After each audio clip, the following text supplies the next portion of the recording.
set. Control, this is Echo Foxtrot Whiskey Zulu. Agent designation Wolf.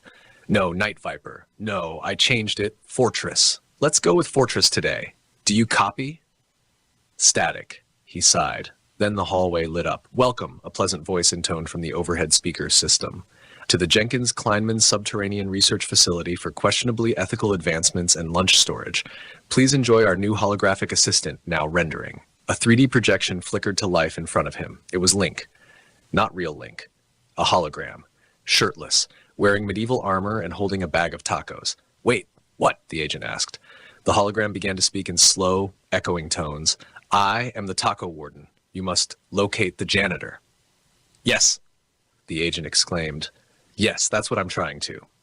But beware, the hologram continued, for he is always one floor above, or possibly in the shower. He likes jazz. Avoid the hallway with the broken blender. That's not a hallway anymore. That's Jenkins now. The agent blinked. Why would anyone program this? The PA system flared again. Also, avoid level 17. The ghost interns are unionizing. He turned down the next corridor, only to run face first into another projection, this time of Raphael, dramatically slow motion diving through a ring of fire while juggling plasma grenades and yelling, "We never trained for this." The image froze, flickered, and morphed into a floating banana labeled, "Janitor? Probably not." Okay, the agent said, stepping back. This is not an actionable intelligence environment. Another announcement pinged in, "Caution, room temperatures may not follow logic." And neither do the janitor's routes. 2 hours later, he was running. Not from something specific, although a self-aware fondue fountain had begun following him, playing jazz, but from the general principle of chaos. He turned one corner, nearly collided with a vending machine that began trying to sell him Doom Nuggets, and flung himself into a closet labeled Closet. Non-haunted, probably. Inside, he found a lone sandwich. It had a tag, Stanley's. Touch and perish. He backed out slowly. In the distance, a door hissed open. "Stanley?" he called. A mop fell from the ceiling. It had googly eyes. He screamed again. From somewhere, the green thing whispered, "You cannot find what wanders with purpose." Then silence. The lights dimmed. The PA system flickered. "Janitor proximity 8 meters, it said cheerfully. He turned to run. The PA changed.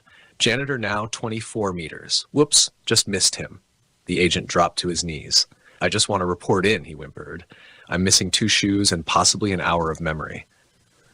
A door opened in front of him. Inside was a small room, empty but for a chalkboard that read, "You are here. The janitor is not." A single vending machine beeped softly and offered him a soda. He took it.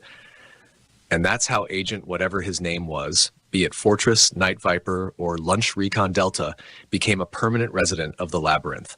Every few episodes, he'd stumble into frame, disheveled, desperate, convinced the janitor was just around the next corner. But he never was, and maybe he never would be, until the story decided it was time, or the vending machine unionized, whichever came first. It was 3 days, facility time, since the agent's descent, and while time in the lab wasn't precisely linear thanks to the espresso incident in the Temporal Cafe, the rest of the crew had begun to forget about him. This was not malice. It was entropy. Raphael and Link had, for the most part, settled into a routine that resembled both an after-school special and a soft government conspiracy. Band practice in the front room, deep lab exploration in the afternoon, and evening rituals involving ritual pizza offerings to appease the green thing, who now claimed ambassadorial rights for Planet Za.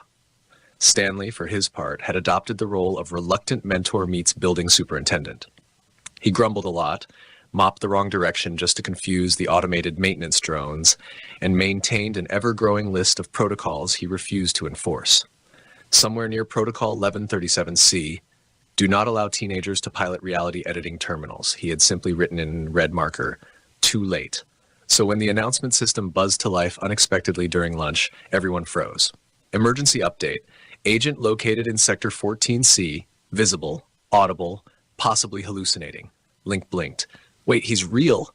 I thought that was a fever dream, Raphael muttered. Stanley sighed. He's real, or was.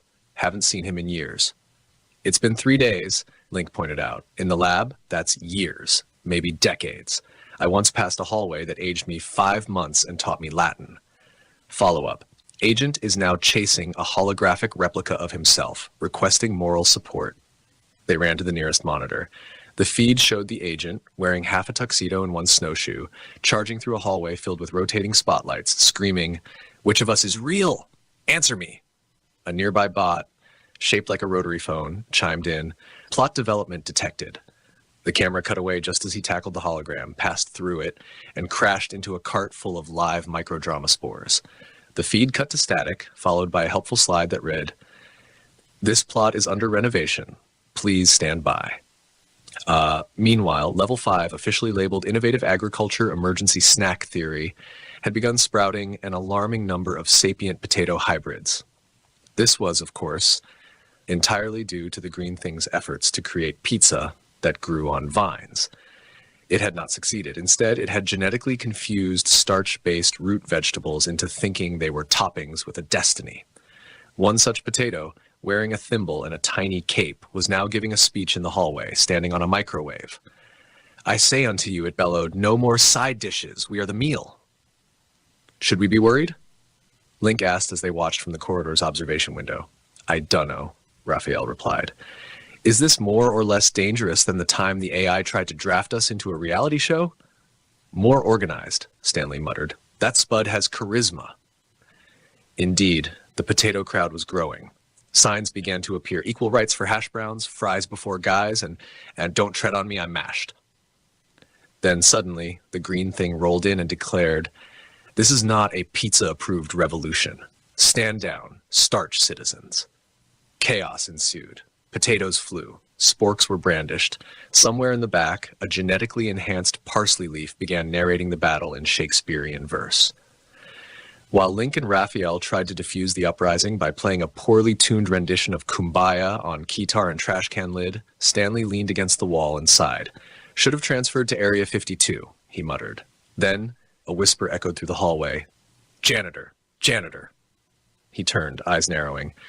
At the far end of the corridor, past the tumbling tubers and airborne condiments, stood the agent, wide-eyed, disheveled, holding a map that had clearly been printed by a printer suffering an identity crisis. "You," the agent shouted. "At last!" Stanley stepped forward. "You found me." The agent beamed. "Yes, finally. I have urgent." "Stanley," yelled Link, "I need backup. This yam's got a grudge." Stanley glanced back. When he looked forward again, the agent was gone. Vanished. Like a deleted subplot, only a faint smear of pudding residue remained. Link ran up, breathless. "Was that?" Stanley nodded slowly. "Agent something. I think his name changes depending on what mood the lab's in." "Makes sense." Back in the shadows, a vending machine hummed. Inside it, the agent crouched, breathing heavily. He pressed a button. "Cheesy crackle pop, please." It vended a VHS tape labeled "How to Find the Janitor in 14 Difficult Steps." He wept. And thus, the agent remained, always close, always one room behind, frequently mistaken for his own doppelganger, and perpetually confused by the janitor's ability to vanish into the ductwork at will. But one day, perhaps in a finale or a particularly strange holiday episode, he would find him. Maybe. If the potatoes didn't unionize first. All personnel, Code Violet in Mess Hall 7. Korvathi cubs are loose, and security is ordered to stand down. Repeat, stand down per diplomatic protocols. Commander Zillax's voice crackled through every speaker in the Galactic Military Academy, with the kind of panic usually reserved for hull breaches. In the mess hall, 300 cadets from 15 different species pressed themselves against walls, tucked under tables, or simply froze in place as 5 Korvathi cubs, each the size of a Terran lion, prowled between the rows, snatching food trays and scattering utensils with gleeful abandon. "Sir, they've taken the entire 3rd section's lunch allocation," Lieutenant Vexthul reported from the doorway, his hand hovering uselessly over his sidearm. "Permission to..." "Denied," Zillax snapped. "Those cubs' parents are the Korvathi ambassadors. One scratch, one bruise, and we're looking at an interstellar incident that'll make the Proxima trade wars look like a scheduling dispute." The cubs clearly knew it too. The largest one, sporting distinctive crimson stripes, had commandeered an entire table and was systematically destroying a Vegelian cadet's Bruce, carefully prepared nutrient interstellar incident that all maintaining direct eye contact like a security personnel look like a scheduling dispute. Across the hall, cadets whimpered, their species-specific fear responses triggering in waves. The Courvathi were apex predators. They devolved at the top of their food chain, had spread across 6 systems before achieving spaceflight, and possessed exactly 0 natural predators. Their cubs learned hunting by instinct at 3 months old. "Commander, this is a disaster," Vexthul said, watching a cub casually bat a fleeing Prixian cadet back toward the cowering group with one massive paw. "We can't even evacuate without risking someone getting hurt. The cubs think it's a game." "I'm aware," Zilax growled, scrolling through protocols on his datapad with increasing desperation. "The moment we move defensively, their instincts trigger full predator response. We're stuck until the ambassadors arrive, and they're in a council session that won't end for another 2 hours." In the far corner of the mess hall, Cadet Emma Martinez sat at her usual table, methodically working through her sandwich, some kind of Terran protein and vegetation combination, while reviewing notes on her datapad. She hadn't looked up once. "Sir," Vexthul said slowly, "the human hasn't been approached yet." Zilax's attention snapped to the corner. The human sat in a small bubble of normalcy, completely oblivious to the chaos spiraling around her. 2 cubs had started fighting over a stolen dessert cart barely 10 meters from her position. She'd reached for her drink without even glancing their direction. She doesn't know, Zilax realized. She's wearing audio buds. She can't hear the announcement. Should we warn her? They watched as the largest cub, having thoroughly destroyed its current conquest, turned its attention toward new territory. Its predatory gaze locked onto the human's table, where an actual, untouched meal sat waiting. "Get a medical team standing by," Zilax ordered quietly. Humans are durable, but Courvathi cubs don't understand proportional response. The cubs began their approach, moving with the confident swagger of creatures that had never encountered anything capable of challenging them. Emma took another bite of her sandwich. Cadet Kelthas had his communicator out, hands shaking as he held it at chest level, broadcasting directly to Academy Command.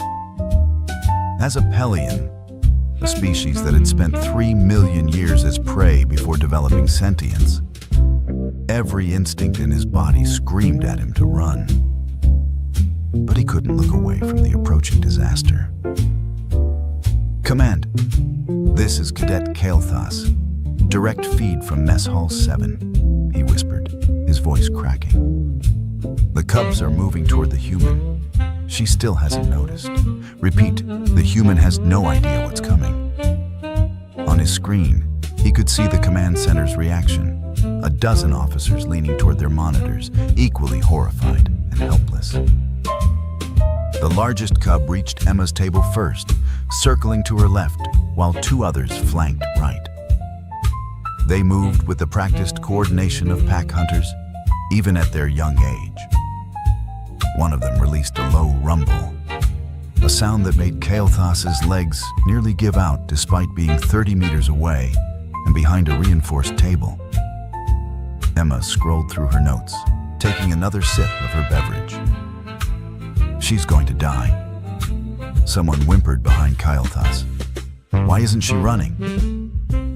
"She can't hear them," Kelthas said into his communicator, forcing himself to keep recording. "She's wearing audio devices. Sir, we have to do something."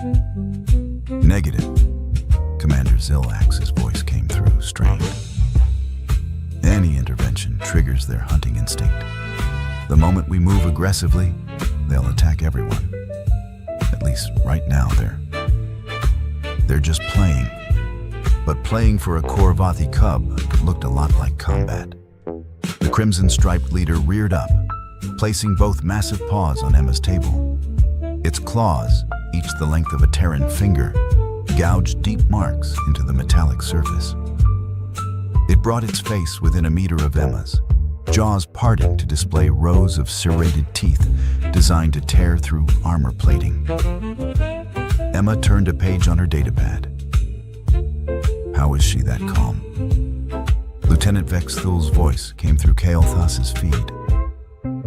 Does her species not have fear responses?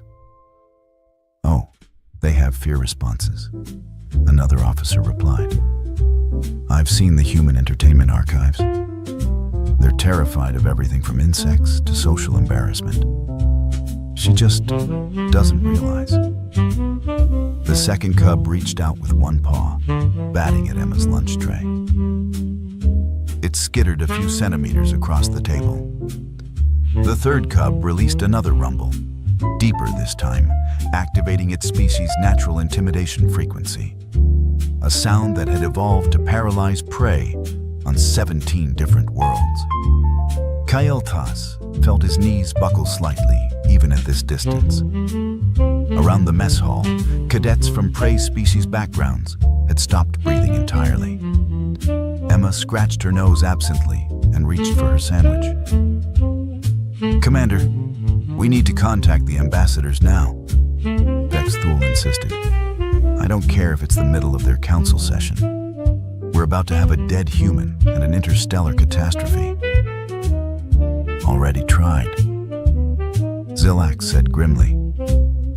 They've got their communications locked for high security discussions. We're on our own for another 90 minutes at minimum. On screen, the crimson-striped cub lowered itself into a crouch, the unmistakable precursor to a pounce. Its siblings mirrored the position, forming a triangle around Emma's chair. This was it. This was the moment their hunting instincts would override their playfulness. Someone needs to warn her, Kael'thas pleaded, though he made no move to leave his hiding spot. Evolutionary programming was a powerful thing. The largest cub's haunches tensed. Its tail went rigid. Every predator indicator screamed imminent attack. Emma set down her sandwich, finally looking up from her datapad with a slightly annoyed expression, not at the cubs, but at something on her screen. She reached for her drink, and as she did, her hand passed within centimeters of the cub's muzzle. The entire mess hall held its breath. Then Emma's throat moved, and she made a sound. Ahem. The sound was barely audible. A soft, almost polite clearing of the throat. The kind of noise someone makes when they have a tickle from carbonation or want to gently indicate their presence. Ahem. The effect was instantaneous and absolutely catastrophic to everything the galaxy understood about Korvathi behavior. The crimson-striped cub's eyes went wide, pupils contracting to pinpoints. Its ears flattened against its skull. For a fraction of a second, it stood completely frozen, every muscle locked as though its nervous system had simply stopped processing commands. Then it bolted. Not a casual retreat, not a tactical withdrawal. A full, scrambling, evolutionary panic response that sent it careening backward with such force that it crashed into its sibling, sending both cubs tumbling across the polished floor. The third cub didn't even bother with direction. It simply ran, slamming into a support column hard enough to dent the metal before ricocheting toward the exit. Within 5 seconds, all 5 Korvathi cubs had evacuated the mess hall, trampling over each other in their desperation to escape. The sound of their claws scrabbling against the deck plating echoed down the corridor, growing fainter as they put as much distance as possible between themselves and the human. The mess hall fell into absolute silence. Emma picked up her sandwich and took another bite, her eyes returning to her datapad. She chewed thoughtfully, scrolling through what appeared to be a tactical doctrine analysis, completely unaware that 300 cadets were staring at her with expressions ranging from shock to existential crisis. Kyle Thas's communicator was still transmitting. On the feed, he could see Commander Zilax's mouth opening and closing without sound, his species equivalent of a system reboot. "What?" the commander finally managed. "In the name of every star system in the known galaxy just happened?" Lieutenant Vexathul's voice came through, equally stunned. "Sir, the Cubs, they fled. From a sound. From a human sound." "I have eyes, Lieutenant," Zilax snapped, his composure cracking. "Someone get down there and find out what kind of weapon that human is carrying. Sonic disruptor? Pheromone emitter? Subsonic frequency generator?" In the mess hall, Emma looked up as 4 security officers burst through the entrance, weapons drawn but uncertain, scanning for threats. She pulled out one of her audio buds. "Oh, hey," she said casually. "Did something happen? I had my music on." "Cadet Martinez." Vexthul approached carefully, his scanner out and sweeping over her. "What did you do to the Corvati Cubs?" Emma blinked. "The what now?" "The Cubs. The 5 predators that were about to attack you. What defensive measure did you employ?" "Attack me?" Emma looked around the mess hall, finally noticing the 300 traumatized cadets and the overturned furniture. "Wait, what? When did..." She paused, thinking back. "Oh, those big cat dog things. They were getting kind of close to my fries, so I just, let them know I wasn't interested in sharing." "How?" Vexthul demanded, his scanners showing nothing but standard human biology. "What weapon did you use?" "Weapon? I just cleared my throat." Emma demonstrated, producing another soft ahem. Every security officer took an involuntary step backward. "That," Vexathul said slowly, his voice tight with disbelief. "That sound, that noise made the most dangerous juvenile predators in the known galaxy flee in terror. I mean, it's just a throat clear," Emma said, looking genuinely confused. Like, "Excuse me, personal space, please?" I wasn't even trying to be rude about it. Commander Zilax's voice came through the mess hall speakers, dangerously calm. "Lieutenant, I need a biological warfare specialist in that cafeteria immediately. And someone find me every piece of data we have on human vocal patterns, now." "Sir," Kyle Thas spoke up from his position, finally finding his voice. "The Academy Xenobiology database has entries on human communication. Accessing now." He pulled up his datapad with shaking hands. Throat clearing is listed as a warning vocalization, used to indicate mild displeasure or to gain attention. "Mild displeasure," Zilax repeated flatly. "Yes, sir. It's considered one of the least aggressive sounds humans make." In the corner, Emma had gone back to eating her sandwich, occasionally glancing around at the chaos with growing bewilderment. "Someone," Zilax said, his voice carrying the weight of a commander whose entire understanding of the universe had just been invalidated. "Please explain to me how the least aggressive human sound just accomplished what every security protocol in the galaxy has failed to do for the last 3,000 years. Nobody had an answer. Emma finished her sandwich and reached for her dessert, completely oblivious to the crisis of galactic understanding unfolding around her. Xenobiologist Talana arrived within 20 minutes, her 6 manipulator appendages already working across multiple datapads simultaneously. She'd been in the middle of a lecture on cross-species communication when the emergency summons came through, and she'd brought half her research team with her. "Show me the footage," she demanded, not bothering with pleasantries. "All angles, full spectrum analysis." Commander Zilax pulled up the security recordings. Talana's primary eyes widened as she watched the cub's reaction play out in slow motion. The freeze, the pupil dilation, the immediate flight response. Extraordinary, she breathed.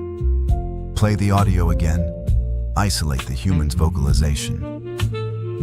Emma's ahem echoed through the command center's speakers. Talana's manipulators flew across her analysis equipment. There, she said, pointing to a cascade of wavelength readings. Do you see it? The human vocal pattern isn't operating on a single frequency. It's hitting simultaneously across 17 different ranges. Low subsonic rumble, mid-range harmonics, and high-frequency overtones, all layered together in one simple sound. So, it's a weapon? Vexthul asked. It's communication, Talana corrected. Coravathy cubs are apex predators, yes, but they evolved in an environment with other apex predators. Their survival depended on recognizing warning signals across species lines, learning which creatures were dangerous, even if they'd never encountered them before. She pulled up a comparison chart. Look at this. The human's throat clear contains acoustic markers that match warning vocalizations from 18 different predator species. To the cubs, it wasn't just a sound. It was a territorial dominance display from something they instinctively recognized as being higher on the food chain than they are. But she wasn't even trying. Zilax protested weakly. That's what makes it so effective, Talana said, her voice filled with scientific fascination. There's no aggression markers, no stress indicators, just calm, casual authority. To a predator's instinct, that reads as supreme confidence, something so dangerous, it doesn't even need to try. Back in the mess hall, Emma had been escorted to a secure observation room where she sat across from Talana, looking increasingly uncomfortable with the attention. Could you demonstrate again? Talana asked. Just a simple throat clear? Okay? Emma cleared her throat gently. Like that? Talana's equipment lit up like a festival display. Fascinating. Now, Cadet Kael'thas, would you attempt the same? Kael'thas, still shaky from the earlier events, cleared his throat. The sound was higher pitched, single frequency, and triggered exactly 0 alarm responses on the monitoring equipment. You see? Talana gestured excitedly. Completely different acoustic signature. The human respiratory system, combined with their vocal cord structure, creates something unique in the galactic community. Emma started laughing, a genuine, surprised sound. So, you're telling me I accidentally spoke apex predator? That's hilarious. Back home, I'm the person who apologizes to furniture when I bump into it. Before Talana could respond, Lieutenant Vexthul burst into the room. Commander, the Coravathy ambassadors have arrived, and we have a problem. The problem became clear when they reached the landing bay. The cubs had retreated into the transport ship's cargo hold and refused to come out, even for their parents. Ambassador Corval, a massive adult Coravathy with diplomatic sashes across his fur, looked mortified. They say there's a super predator in the facility, he explained, his translator rendering his embarrassment clearly. They won't budge until they're certain it's safe. Commander Zilax pinched the bridge of his nose. Cadet Martinez, would you be willing to talk to them? Me? Emma looked startled. I mean, sure. I'm not going to hurt anyone. They led her to the cargo bay entrance. Emma stepped forward, hands in her pockets, and spoke in her normal conversational tone. Hey, it's okay. I'm not mad. You guys were just being curious, right? No harm done. The silence stretched for a long moment.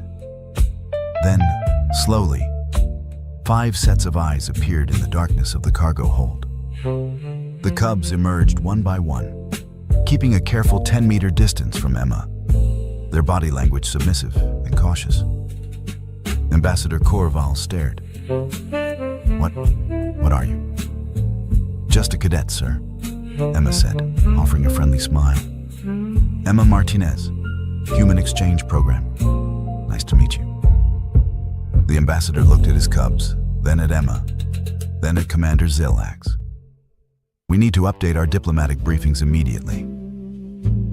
Already on it, Zillax muttered, pulling out his datapad.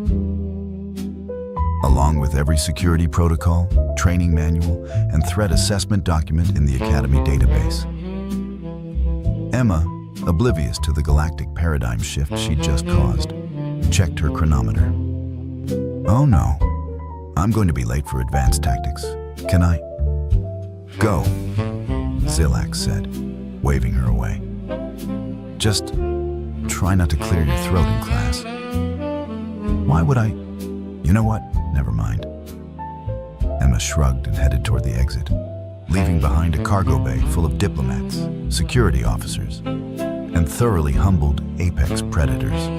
The Human Vocal Warning Protocol went into effect exactly 36 hours after what was now being called the throat clearing incident.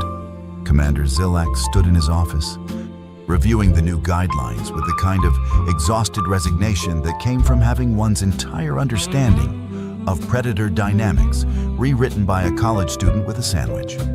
All personnel are advised to maintain awareness of human respiratory functions, he read aloud to Lieutenant Vexthul. Throat clearing, coughing, sneezing, and hiccuping are normal biological processes and should not be interpreted as threat displays unless accompanied by aggressive posturing or verbal warnings. The parenthetical note seems excessive, Vexthul offered.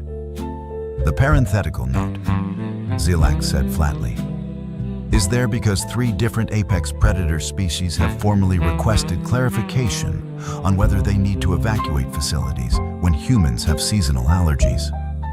I've spent 2 days explaining to ambassadors that humans don't intentionally weaponize their sinuses.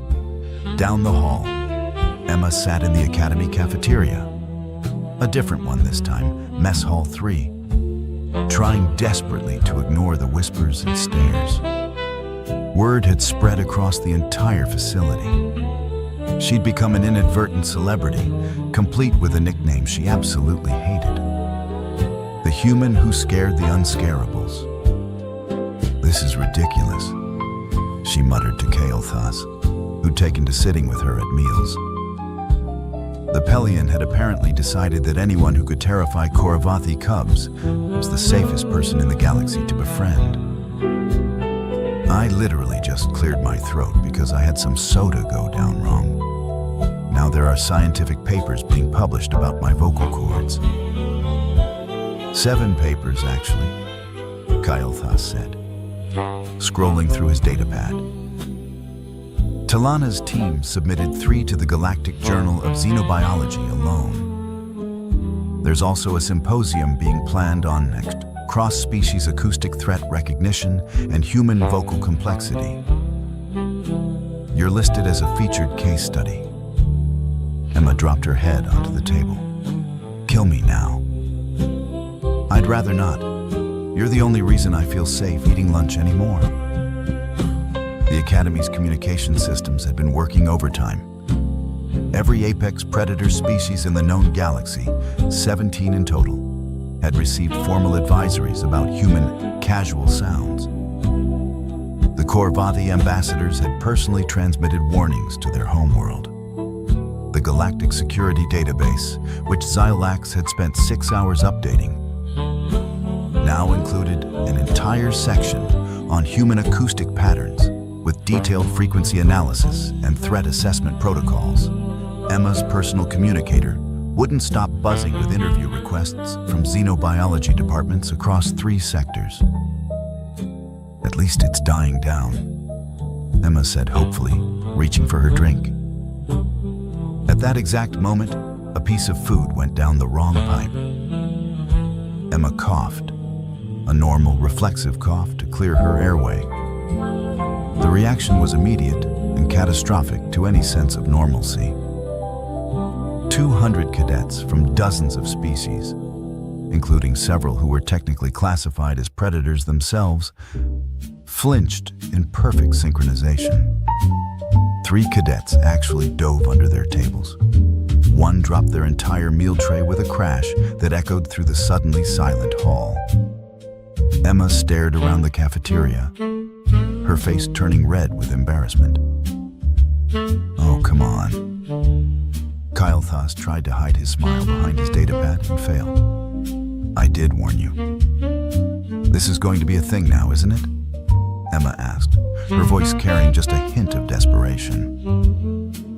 You just achieved what evolution gave up on for 17 species, Kyle Thas said, his tone mixing amusement with genuine awe. You made apex predators acknowledge a superior threat through nothing but your natural biology. Yes, Emma, this will absolutely be a thing.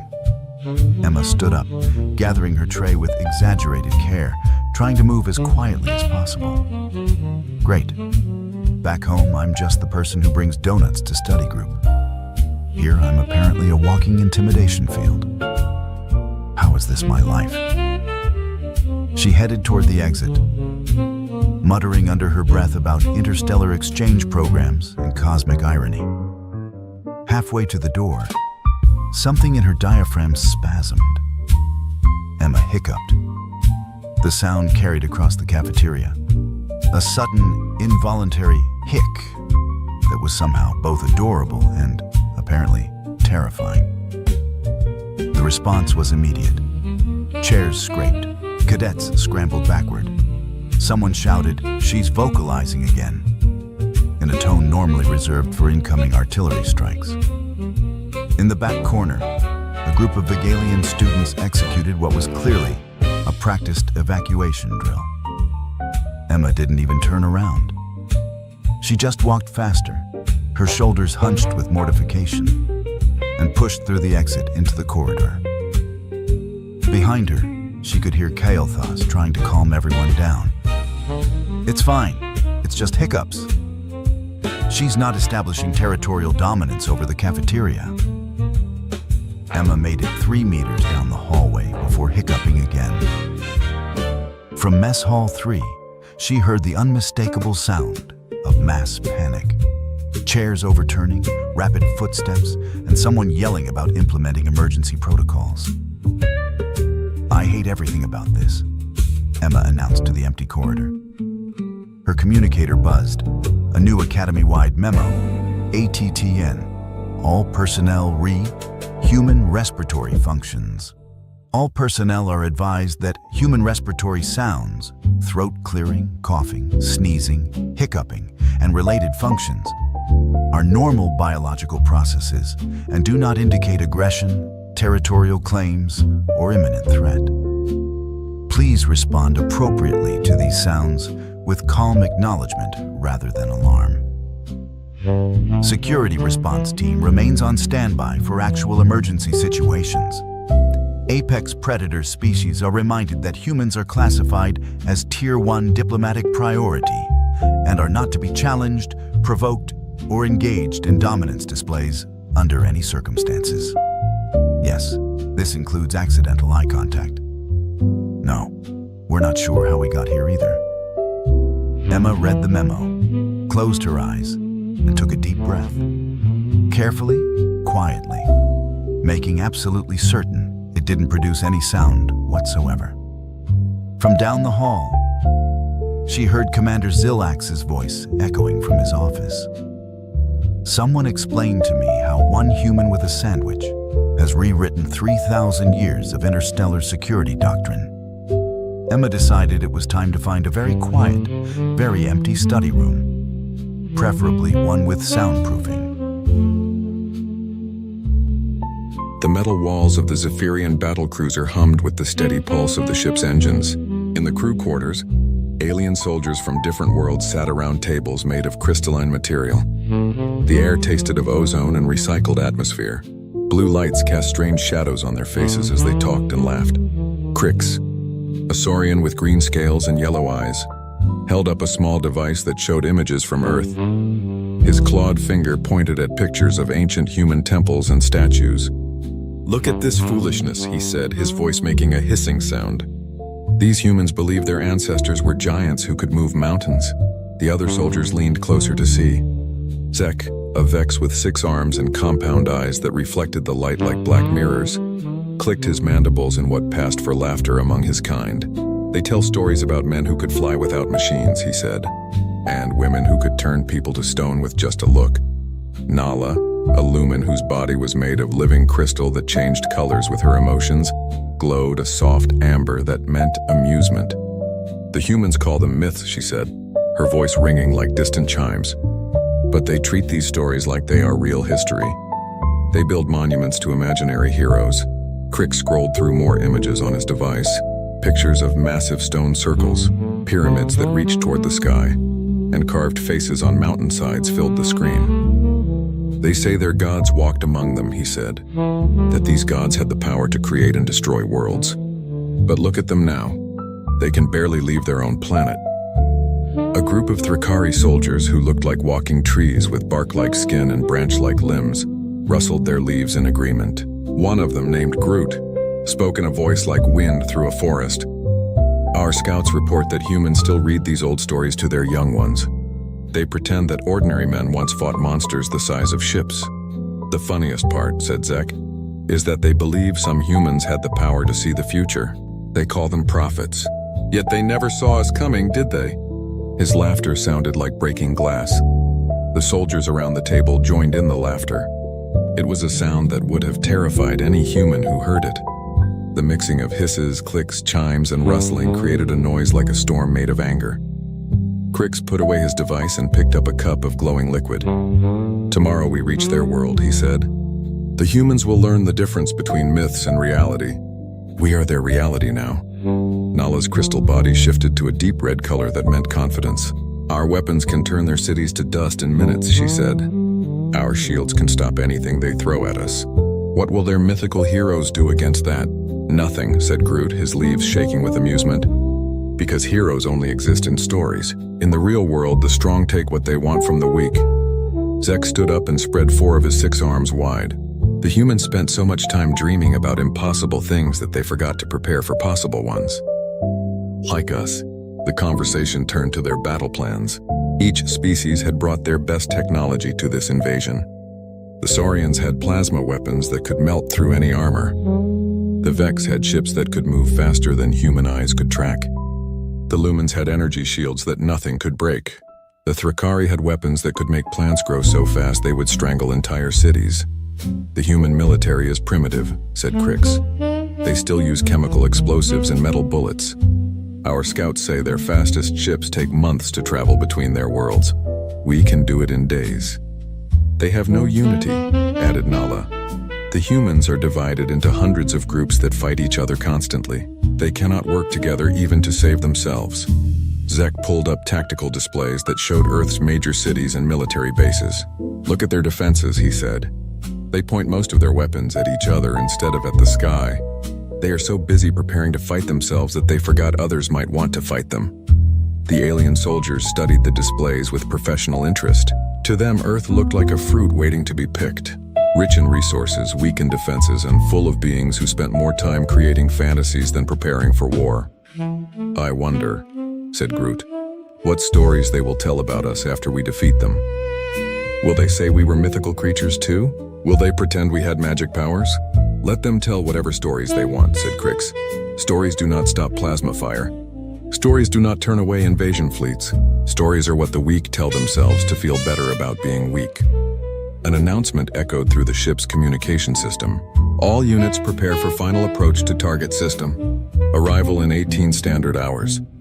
The soldiers began to disperse to their assigned stations.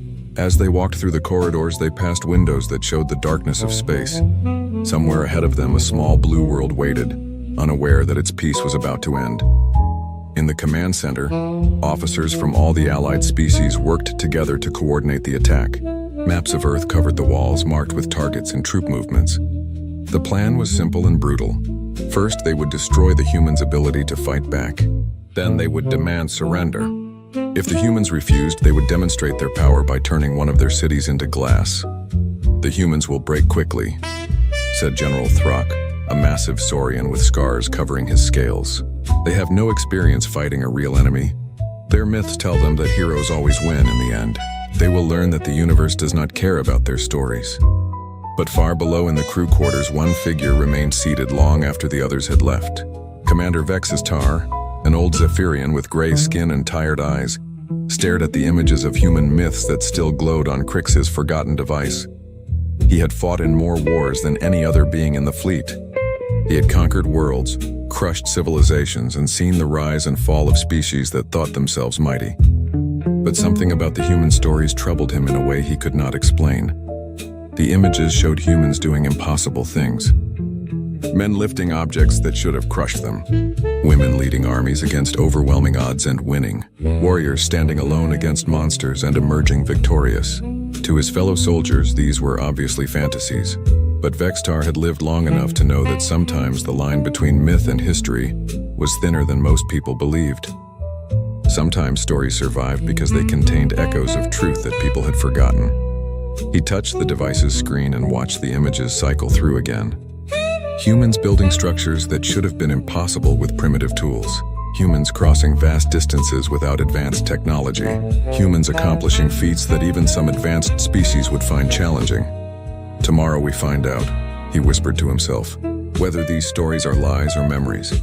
The old commander stood up slowly and walked toward his quarters. Behind him, the device continued to show images of human achievements that his people had dismissed as fantasy. But deep in his mind, a thought grew like a seed planted in fertile soil. What if they were wrong about humanity? What if the myths were not just stories, but warnings about what humans could become when pushed too far? The ship continued its journey through space, carrying an invasion force toward a world that seemed helpless. But in one alien mind, doubt had begun to grow. And sometimes doubt was the first step toward understanding a truth that others had missed. The first alien ships appeared in Earth's sky just after dawn. They dropped out of faster-than-light travel, with a sound like thunder that rolled across every continent. The massive vessels hung in the atmosphere above major cities, their shadows turning day into twilight below. In the lead command ship, General Throck watched the tactical displays with satisfaction. His fleet of 1,200 vessels had taken position exactly as planned. Each ship was larger than the biggest human building, armed with weapons that could split mountains, and protected by shields that had never been broken. "Open communication channels to all human settlements," Throck ordered. His voice carried the authority of someone who had conquered 47 worlds. "Tell them to surrender immediately or face complete destruction." The message went out in every human language. It was simple and direct. "Lay down your weapons, accept alien rule, and live as slaves. Refuse and watch your civilization burn." Throck expected the response to come within minutes. Every other species he had conquered had surrendered quickly when faced with such overwhelming force. The smart ones gave up immediately. The stubborn ones took a few hours to realize they had no choice. But none had ever taken longer than a day. The humans took 6 minutes to respond. When they did, the answer came from every human military base, government building, and communication center on the planet at the same time. No, that was it. Not a negotiation. Not a request for terms. Not a plea for mercy. Just a simple, flat refusal that left the alien commanders staring at their screens in disbelief. "Run," the message again said Throck. Perhaps they did not understand. The surrender demand was broadcast a second time, with more detailed explanations of what would happen if the humans refused. Images of destroyed cities from other worlds were included to help the humans understand their situation. The response came faster this time. 3 minutes. Hell no. Throck's claws dug into the armrests of his command chair. In all his years of conquest, no species had ever responded with defiance when faced with certain death. It was not logical. It was not smart. It was not even brave. It was just stupid. "Begin the demonstration," he ordered. "Target the city called London. Reduce 1 square kilometer to ash. Show them what happens to those who refuse our mercy." The weapons charged with a whine that vibrated through the ship's hull. But before they could fire, something unexpected happened. Human ships began rising from the planet's surface. The alien sensors had detected these vessels before, but they had seemed so primitive that no one had worried about them. They were small, slow, and armed with weapons that seemed laughable compared to alien technology. Some of them still used chemical rockets for propulsion. Incoming missiles, reported the sensor operator, a young Vex named Crick. Estimated time to impact and wait. His compound eyes widened as he rechecked his instruments. These readings cannot be correct. What is the problem? Demanded Throck. The human missiles are accelerating beyond their theoretical maximum speed, said Crick. They should not be able to move this fast with their primitive engines. Throck looked at the tactical display. The human weapons were indeed moving faster than they should have been able to, but they were still far too slow to threaten ships with shields and armor like his. Let them come, he said. Our shields will absorb their pitiful attacks, and then we will show them the difference between their primitive weapons and real power. The first human missiles struck the alien shields and exploded in brilliant flashes of light. The shields held easily, just as expected. But then something strange happened. More missiles arrived, and these seemed to have been modified somehow. They exploded not against the shields, but inside them. How are they getting through our defenses? Demanded Throck. Unknown, said Crick, his voice rising with panic. The shields show no breaches, but the explosions are occurring within the protected area. Across the fleet, similar reports came in. Human weapons that should have been harmless were somehow finding ways through defenses that had never been penetrated. Alien ships began taking damage from attacks that should have been impossible. But the real shock came when the human pilots started demonstrating maneuvers that defied the laws of physics as the aliens understood them. Human fighters pulled turns that should have liquefied their pilots. They flew at speeds that should have torn their primitive ships apart. They performed combat maneuvers that veteran alien pilots swore were impossible. How are they surviving those accelerations? Asked Nala, her crystal body flickering between colors as her emotions shifted rapidly between confusion and fear. Human physiology cannot withstand forces like that, said Zek, watching his own squadron of Vex fighters struggle to keep up with human ships that should have been far inferior. Their bones should shatter. Their organs should rupture. They should be unconscious or dead. But the humans kept fighting, and they were not just surviving impossible conditions. They were thriving in them. Human pilots were laughing and shouting over their communication channels as they performed stunts that made alien veterans feel sick just watching. On the ground, the situation was even more confusing. Human military units that should have been crushed by the first alien landing were instead adapting and fighting back with tactics that seemed to come from nowhere. Alien forces that landed, expecting easy victory, found themselves facing enemies who seemed to know exactly how to counter every alien advantage. Human soldiers were using captured alien weapons within hours of first seeing them. Human engineers were reverse engineering alien technology in the field and building crude but effective copies. This is impossible, said Groot, his bark-like skin turning darker with stress. How can they understand our technology so quickly? It should take their primitive minds years to comprehend even the basic principles. But the humans were not just understanding alien technology, they were improving it. Within days of the invasion's start, human forces were using hybrid weapons that combined alien power sources with human engineering in ways that the aliens had never thought possible. The turning point came during the Battle of New York. Human forces had been pushed back to the city's center, surrounded by alien troops that outnumbered them 10-1, according to every tactical model the aliens had. The humans should have surrendered or been wiped out within hours. Instead, the human commander stood up in front of his surviving troops and gave a speech that was picked up by alien listening devices. They think we're going to give up because they have better weapons, the human said. His voice was calm, almost conversational. They think we'll break because they're stronger and faster and tougher than us.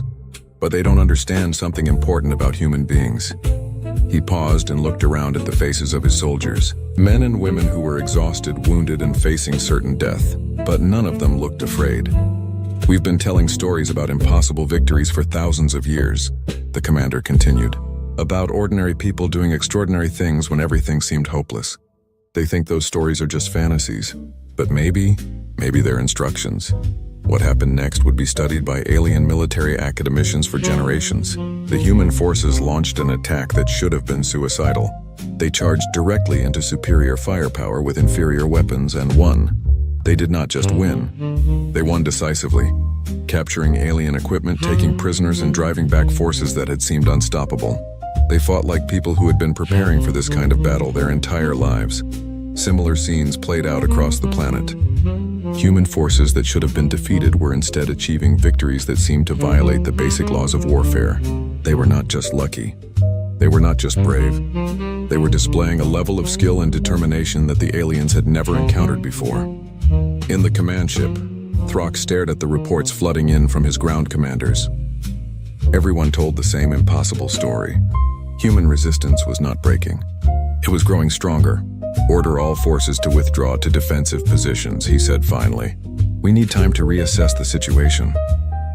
For the first time in his long career of conquest, General Throck was forced to admit something that shook him to his core. The humans were not fighting like a primitive species facing superior technology. They were fighting like warriors who remembered how to win against impossible odds. But if that was true, it raised questions that Throck did not want to consider. Questions about who the humans really were, and what they might be capable of if they stopped thinking of themselves as helpless primitives, and started remembering what their myths claimed they had once been. As night fell over the battlefield, both sides settled into an uneasy stalemate, but the balance had shifted. The aliens had come expecting an easy conquest and found themselves in a real war. And wars, as any human could have told them, were won not just by superior weapons, but by superior will. The humans had both. 3 weeks into what should have been a simple conquest, the alien invasion force was discovering that humans did not fight like any species they had encountered before. Every day brought new reports that challenged everything the aliens thought they knew about warfare, physics, and the limits of what living beings could accomplish. In the medical bay of the command ship, Dr. Siln, a lumen physician whose crystal body normally glowed a calm blue, flickered rapidly between colors as she studied the data on her screens. The readings made no sense according to everything she had learned about biology and medicine. Commander Vextar, she called to the old Zephyrian officer who had been visiting the wounded. You need to see this. Vextar approached the medical displays with the slow, careful movement of someone who had lived through too many battles. What have you found, Doctor? These are the biological readings we've managed to gather from human soldiers during combat, Siln said, her voice ringing with confusion. Look at these stress hormone levels, this adrenaline production, this cardiovascular activity. Vextar studied the numbers, his gray skin darkening as he realized what they meant. These readings indicate that the humans should be dead. Exactly, said Siln. According to every medical database we have, no biological system can sustain this level of stress response for more than a few minutes without catastrophic organ failure. But our field reports indicate that human soldiers are maintaining these levels for hours, sometimes days. She changed the display to show more data. Look at this. Physical strength measurements. We have documented cases of individual human soldiers lifting debris that should require mechanical assistance. One human female lifted a piece of wreckage that weighed more than 3 times her own body mass. Equipment malfunction? Suggested Vextar, though his tone indicated he did not believe it. We checked, multiple times. The measurements are accurate. Siln's crystal body shifted to a worried purple, but it gets worse. Look at these cognitive assessments. The new data showed brain scans and problem-solving metrics. Vextar felt a cold feeling in his stomach as he read the numbers. Human intelligence appears to increase under stress, Siln continued. Their brains show activity patterns that suggest they are processing information faster during combat than during peaceful conditions. They are literally becoming smarter the more desperate their situation becomes. Vextar thought about the battlefield reports he had been reading. Human forces that found themselves outnumbered and outgunned were consistently developing new tactics on the spot. They were taking alien weapons they had never seen before and figuring out how to use them within minutes. They were building defensive positions using wreckage and debris that somehow proved more effective than anything. In the alien tactical manuals, there's more, said Siln. We've been monitoring their communications. The humans are sharing technical innovations across their entire planet in real time. A breakthrough made by one group of engineers is being implemented by soldiers on the other side of their world within hours. That level of coordination requires advanced communication networks, said Vextar. That's just it. They're not using advanced networks. They're using the same primitive systems they had before we arrived. But somehow, they're making those systems perform at levels that should require technology far beyond their current capabilities. Vexitar walked to the window that looked out at the planet below. Earth turned slowly beneath them, its surface dotted with the lights of human cities that should have been dark ruins by now. Instead, they burned brighter than ever, as if the invasion had awakened something that had been sleeping. In the engineering section of the ship, Chief Engineer Corks was having his own disturbing revelations. The massive Thrakari had spent the morning analyzing captured human equipment, and what he found challenged everything he understood about technological development. "This makes no sense," he said to his assistant, showing her a human device that their forces had recovered from a battlefield. "This is supposed to be primitive human technology, basic chemical rockets and metal projectiles." His assistant, a young Saurian named Vera, examined the device with her scanner. "The materials analysis confirms it's made from standard human metals and compounds," she said. "Nothing exotic, nothing that should give it unusual properties." "But look at the performance data," said Corks, pulling up combat footage. "This weapon is achieving muzzle velocities 30% higher than should be possible with these materials and this design. The projectiles are traveling farther and hitting harder than the physics allow." Vera studied the footage with growing confusion. "How are they doing it?" "That's not the strangest part," said Corks. "Watch this." He showed her recordings of human engineers working in damaged factories, building weapons and equipment under combat conditions. "They're manufacturing new equipment faster than our industrial models predict. They're taking raw materials and turning them into functional technology in timeframes that should be impossible without advanced automation. Maybe they had hidden factories we didn't detect." Corks's bark-like skin rustled with negative emphasis. "We mapped every structure on their planet. There are no hidden facilities capable of this level of production. They're doing this with basic tools and equipment we know they possessed before our arrival."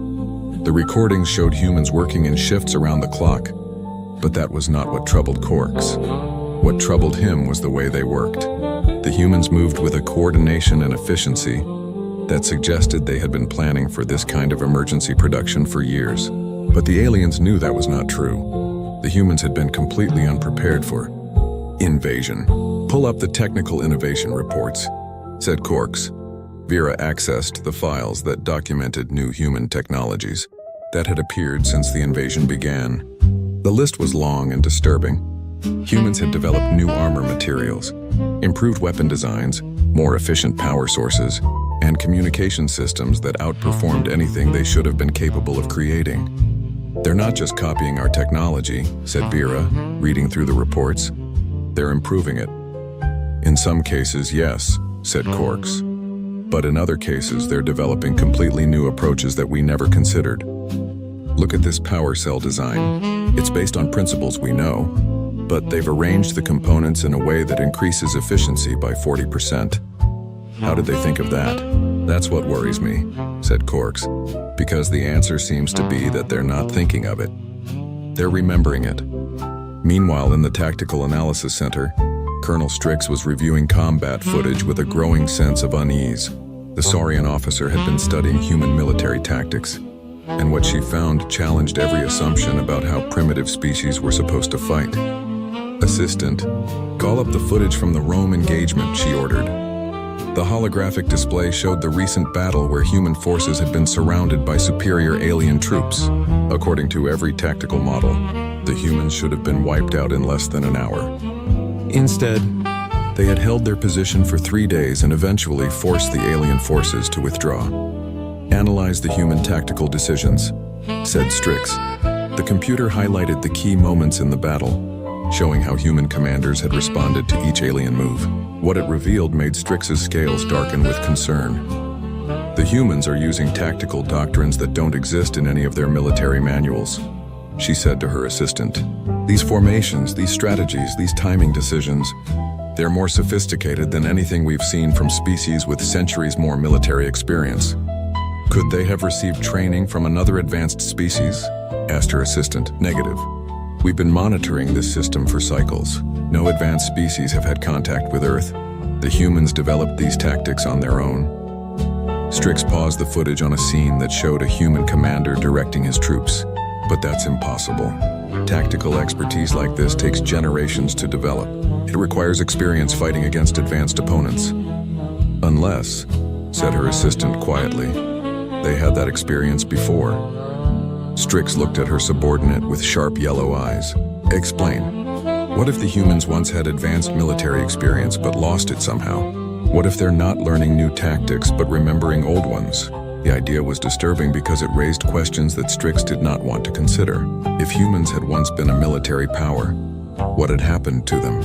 And more importantly, what were they becoming now that they were being forced to remember? In his private quarters, Commander Vextar sat alone reading reports from across the invasion force. Each one told the same story. Human capabilities were increasing daily. They were becoming stronger, smarter, more coordinated, and more dangerous with each passing hour. But it was not just their abilities that were changing. It was their attitude. The humans were no longer fighting like a desperate species trying to survive. They were fighting like a warrior race that was remembering its true nature. The old commander accessed the files that contained human myths and legends. Stories of heroes who could lift mountains, warriors who could defeat armies single-handed, and civilizations that spanned the stars. His fellow soldiers had dismissed these as primitive fantasies. But what if they were not fantasies? What if they were memories? Vextar had seen species rise and fall across The Battle of Mumbai had lasted 7 days and ended in complete disaster for the alien invasion force. 3 full battalions of the coalition's best troops had been defeated by a human defense force that should have been wiped out in the first hour of fighting. The survivors who made it back to the ships brought with them stories that none of the other soldiers wanted to believe. In the crew quarters of the command ship, the same aliens who had once mocked human myths now sat in stunned silence. Their confidence had been shattered along with their forces on the ground below. The easy conquest they had expected had turned into a nightmare of impossible human victories and inexplicable defeats. Crix, the Saurian soldier who had led the earlier mockery of human stories, stared at his clawed hands as if he had never seen them before. His green scales had turned pale with shock and exhaustion. "They were lifting our battle tanks," he said in a voice barely above a whisper. "Human soldiers were picking up our armored vehicles and throwing them like toys."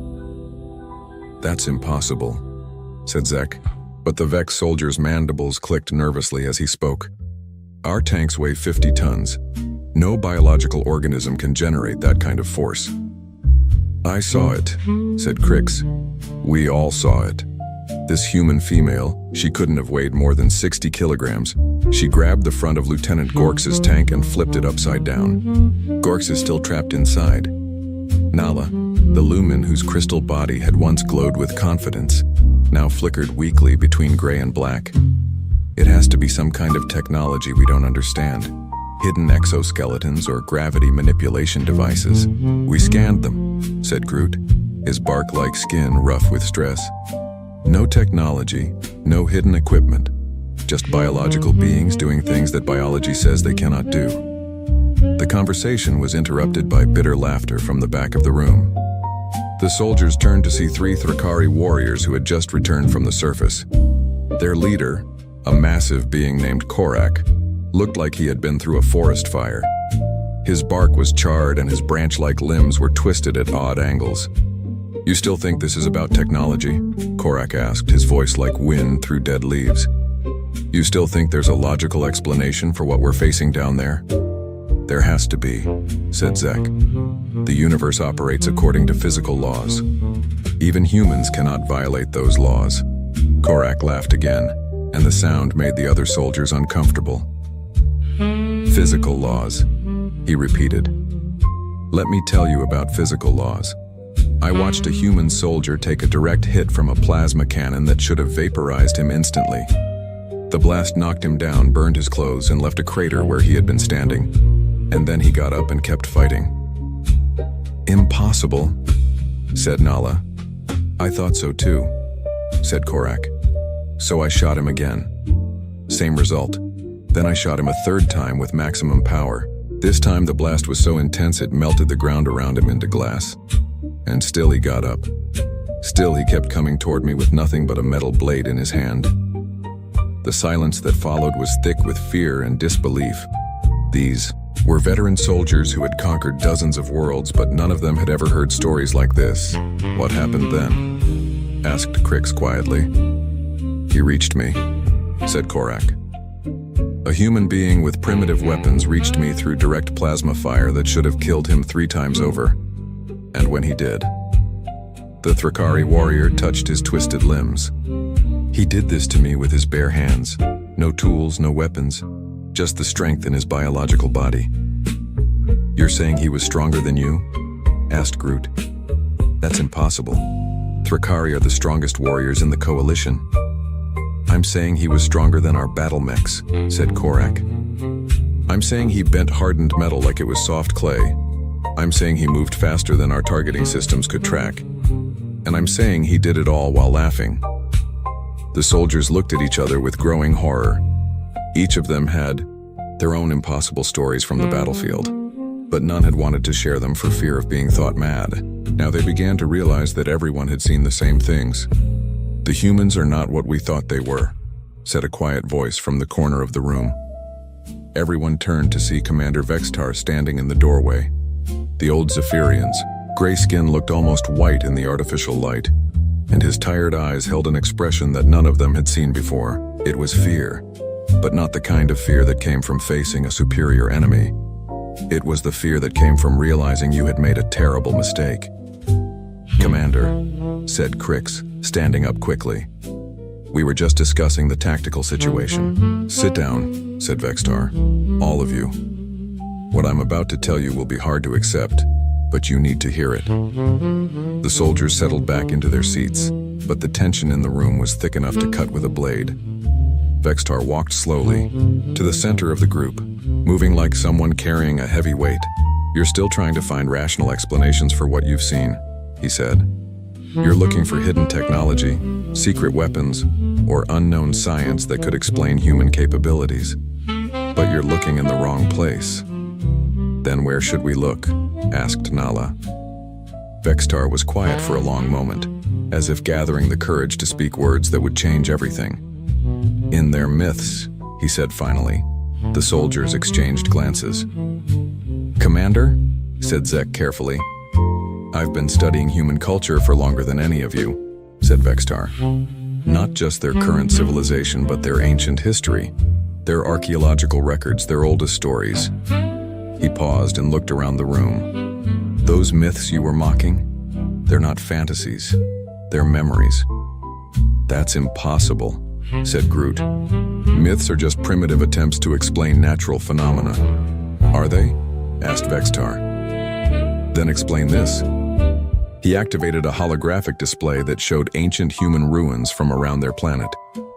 These structures were built with technology that current human civilization cannot replicate.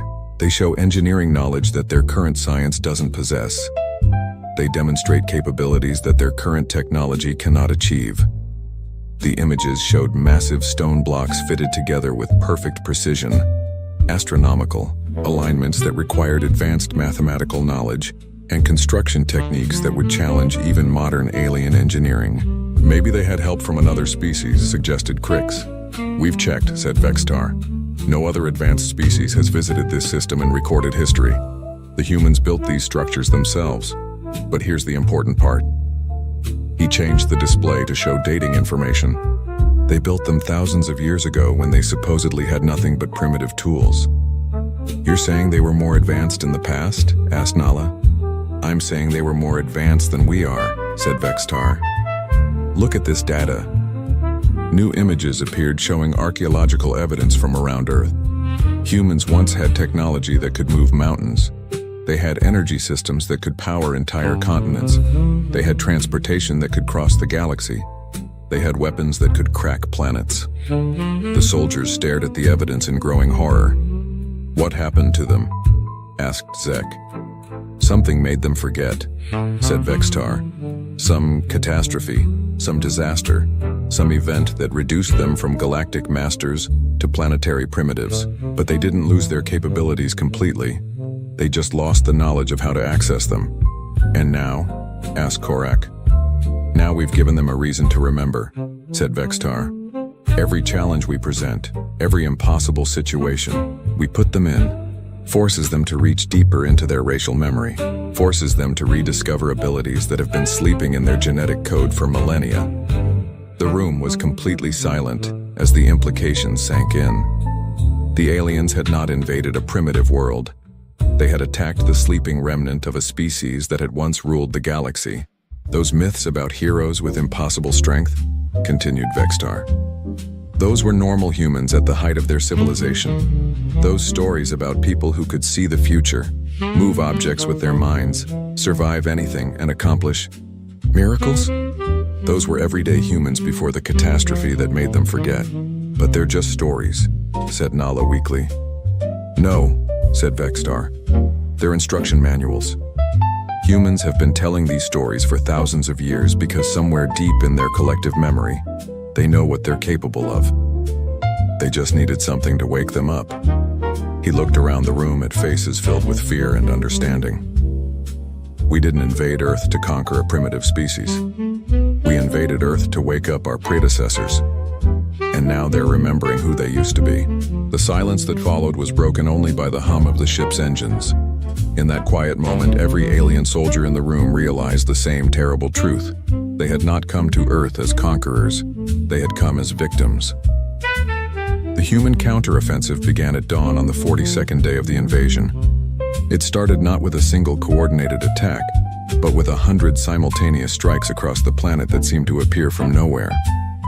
Human forces that had been scattered and hiding suddenly emerged with weapons, vehicles, and tactics that surpassed anything the aliens had seen before. In the command center of the lead ship, General Throck watched his tactical displays with growing horror as red warning symbols appeared faster than his operators could count them. Every alien position on the planet was under attack at the same time, and the attackers were using technology that should not have existed. How many human ships are we detecting? He demanded. Approximately 15,000, reported the sensor operator, his voice shaking. But sir, these readings don't match any human designs in our database. Throck looked at the display showing the approaching human fleet. The ships were sleek and beautiful, moving through space with a grace that made alien vessels look clumsy by comparison. But what terrified him most was that he recognized the design patterns. They looked like the ancient structures the humans had built thousands of years ago. But these were clearly built for war. How did they construct a fleet this size in 6 weeks? Demanded Throck. Unknown, sir, said the operator. But that's not the strangest part. Watch this. The display zoomed in on one of the human ships. This vessel is moving at 0.8 light speed without using any visible propulsion system. That's impossible, said Throck. Nothing can achieve those speeds without massive engine arrays. The humans are doing it, sir. On the planet's surface, the situation was even more impossible. Human soldiers were no longer just surviving alien weapons. They were walking through energy blasts that should have destroyed them, lifting alien vehicles that weighed hundreds of tons, and moving at speeds that made them nearly invisible to alien targeting systems. Commander Vextar stood in the observation deck, watching the battle unfold below. He was not surprised by what he saw.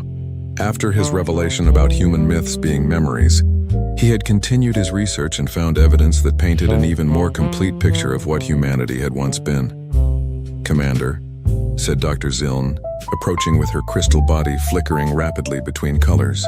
The biological readings we're getting from the human forces are beyond anything our instruments can measure. Show me, said Vextar. The medical displays showed data that would have been considered equipment malfunctions if they had not been confirmed by multiple sources. Human soldiers were generating energy outputs that rivaled small fusion reactors. Their neural activity was off the charts, suggesting mental processing speeds that approached computer levels. Their physical capabilities had increased to the point where individual humans were registering as greater threats than alien battle mechs. It's as if they're becoming something beyond normal biological limitations, said Zealand. Not becoming, said Vextar quietly, returning. On the planet below, A human commander named Sarah Chen stood atop a pile of destroyed alien vehicles, surveying the battlefield with eyes that seemed to glow with inner light. Around her, human soldiers moved with fluid precision, accomplishing tasks that required perfect coordination without any visible communication. Phase 1 complete, she said into her communicator, though her voice carried clearly across the entire battlefield without technological amplification. All alien ground forces neutralized. Beginning Phase 2. What happened next challenged everything the aliens thought they knew about space combat. The human fleet approaching from orbit suddenly accelerated to impossible speeds and began demonstrating maneuvers that seemed to ignore the laws of physics entirely human. Ships moved through space as if they were swimming through water instead of vacuum. They turned without momentum, stopped without deceleration, and accelerated without visible engines. When alien forces fired on them, the human ships simply absorbed the energy and became faster and stronger. "Our weapons are making them more powerful," reported the tactical officer, his voice filled with disbelief. "All ships, cease fire," ordered Throck. "Withdraw to maximum range." But it was too late for withdrawal. The human ships had reached the alien fleet, and what followed was not a battle, but a demonstration of capabilities that belonged in myths and legends. Human vessels, each one smaller than the smallest alien ship, began systematically dismantling the invasion force. They moved through the alien formation like predators through a flock of prey, disabling ships with touches that somehow drained their power systems completely. In the crew quarters, the alien soldiers who had once mocked human myths watched the destruction of their fleet with the stunned silence of beings witnessing the impossible made real. "They're not even trying to kill us," said Crix, his voice barely above a whisper. "They're just turning off our ships." "How are they doing that?" asked Zek. Commander Vextar, who had joined them to watch the end of the invasion, answered quietly. "Energy manipulation, matter control, techniques that our science considers theoretical impossibilities." The humans didn't just have advanced technology in their past. They had abilities that transcended technology entirely. On the surface of Earth, human beings were demonstrating those same transcendent abilities. They were healing injuries instantly, communicating across vast distances without equipment, and reshaping matter with focused thought. The myths of humans with godlike powers were not myths at all. They were memories of what every human could do when they remembered their true nature. This alien invasion force found itself completely helpless against an enemy that had become everything their own myths had claimed was impossible. Ships designed to conquer planets were being deactivated by human hands placed gently on their hulls. Weapons that could level cities were being turned to harmless light by human will. Shields that had never been penetrated were being walked through as if they did not exist. "Incoming communication from the human fleet," reported the communications officer. "Put it through," said Throck, though his voice carried no hope of negotiating terms that would save his forces. The voice that came through the speakers was calm, confident, and completely human. "Attention, alien fleet. This is Admiral Sarah Chen of the Terran Defense Force. Your invasion has failed. Your forces are defeated. Your ships are disabled. We surrender," said Throck immediately. "We request terms for the withdrawal of our forces." "There will be no withdrawal," said the human voice. "But there will be no killing either. We're going to send you home with a message for the rest of the galaxy." "What message?" asked Throck. "That humanity has awakened," said Admiral Chen. "That we remember who we were and who we are and who we will be again. We're returning to our place among the stars, and we want the galaxy to be ready for us." The screens around the command center suddenly displayed images from across human space. The aliens could see massive construction projects beginning on every human world. Ships being built that dwarfed anything in the current galaxy. Structures being raised that would reshape entire solar systems. "You came here thinking you were conquering a primitive species," continued Admiral Chen. "But what you actually did was remind us that we were never meant to be limited to one world. You've given us back our heritage, and for that we're grateful." "What will you do with us?" asked Throck. "We're going to modify your ship so they can reach your home world safely," said the Admiral. "And we're going to ask you to carry a simple message. Tell them that the children of Earth are coming home to the galaxy. Tell them that the species they feared in their oldest legends has returned. And tell them that we hope to meet them as friends, but we're prepared to meet them as anything else they choose to be." The transmission ended, leaving the alien forces to contemplate their situation. They had come to conquer Earth and instead had awakened something that their ancestors had left warnings about. In their own most ancient myths, stories about a species that had once ruled the galaxy with wisdom and strength, that had vanished suddenly for unknown reasons, and that their oldest prophecies said would one day return. Now they knew those prophecies were true. Humanity was not just returning to space. Humanity was returning to its throne among the stars, and the galaxy would never be the same. As the modified alien ships began their journey home, carrying news that would reshape the politics of 100 worlds, Admiral Chen stood on the bridge of her flagship and looked out at the stars with eyes that had remembered how to see across impossible distances. "Begin Phase 3, she said to her crew. "It's time to visit our old friends. Some of them have probably forgotten us, but I think it's time for a reunion." The human fleet turned toward the deep galaxy, carrying the awakened children of Earth back to their ancient domain. Behind them, Earth itself began to change as its people remembered not just how to fight, but how to build, how to explore, and how to take their place among the wonders of the universe. The age of human isolation was over. The age of human expansion had begun. And across the galaxy, ancient species began to dust off their oldest historical records, searching for information about the return of the mythical race that their ancestors had called both the greatest blessing and the greatest terror the universe had ever known. Humanity was coming home. The Galactic Defense Academy had a motto: excellence through adversity, unity through strength. Which was ironic because most of the cadets couldn't handle a flight of stairs without complaining. Jake Martinez stood in the courtyard of what was supposedly the most prestigious military training facility in the known universe, watching a group of alien cadets struggle to carry their own luggage to the dormitories. One of them, a gelatinous blob named something unpronounceable, had already given up and was just oozing sadly across the pavement. Jake was pretty sure he'd gotten here by mistake. Actually, he was absolutely certain he'd gotten here by mistake. Earth wasn't even supposed to be on the Galactic Council's radar yet. Humanity was still firmly in the pre-space civilization do not contact category, somewhere between quaint and adorably primitive. But apparently some bureaucrat had filed Earth under the wrong tab in their database. His application had somehow made it through. And now here he was, the only human in a school full of aliens who thought humans were basically hairless apes that had learned to use tools. To be fair, they weren't entirely wrong. "You there, cadet?"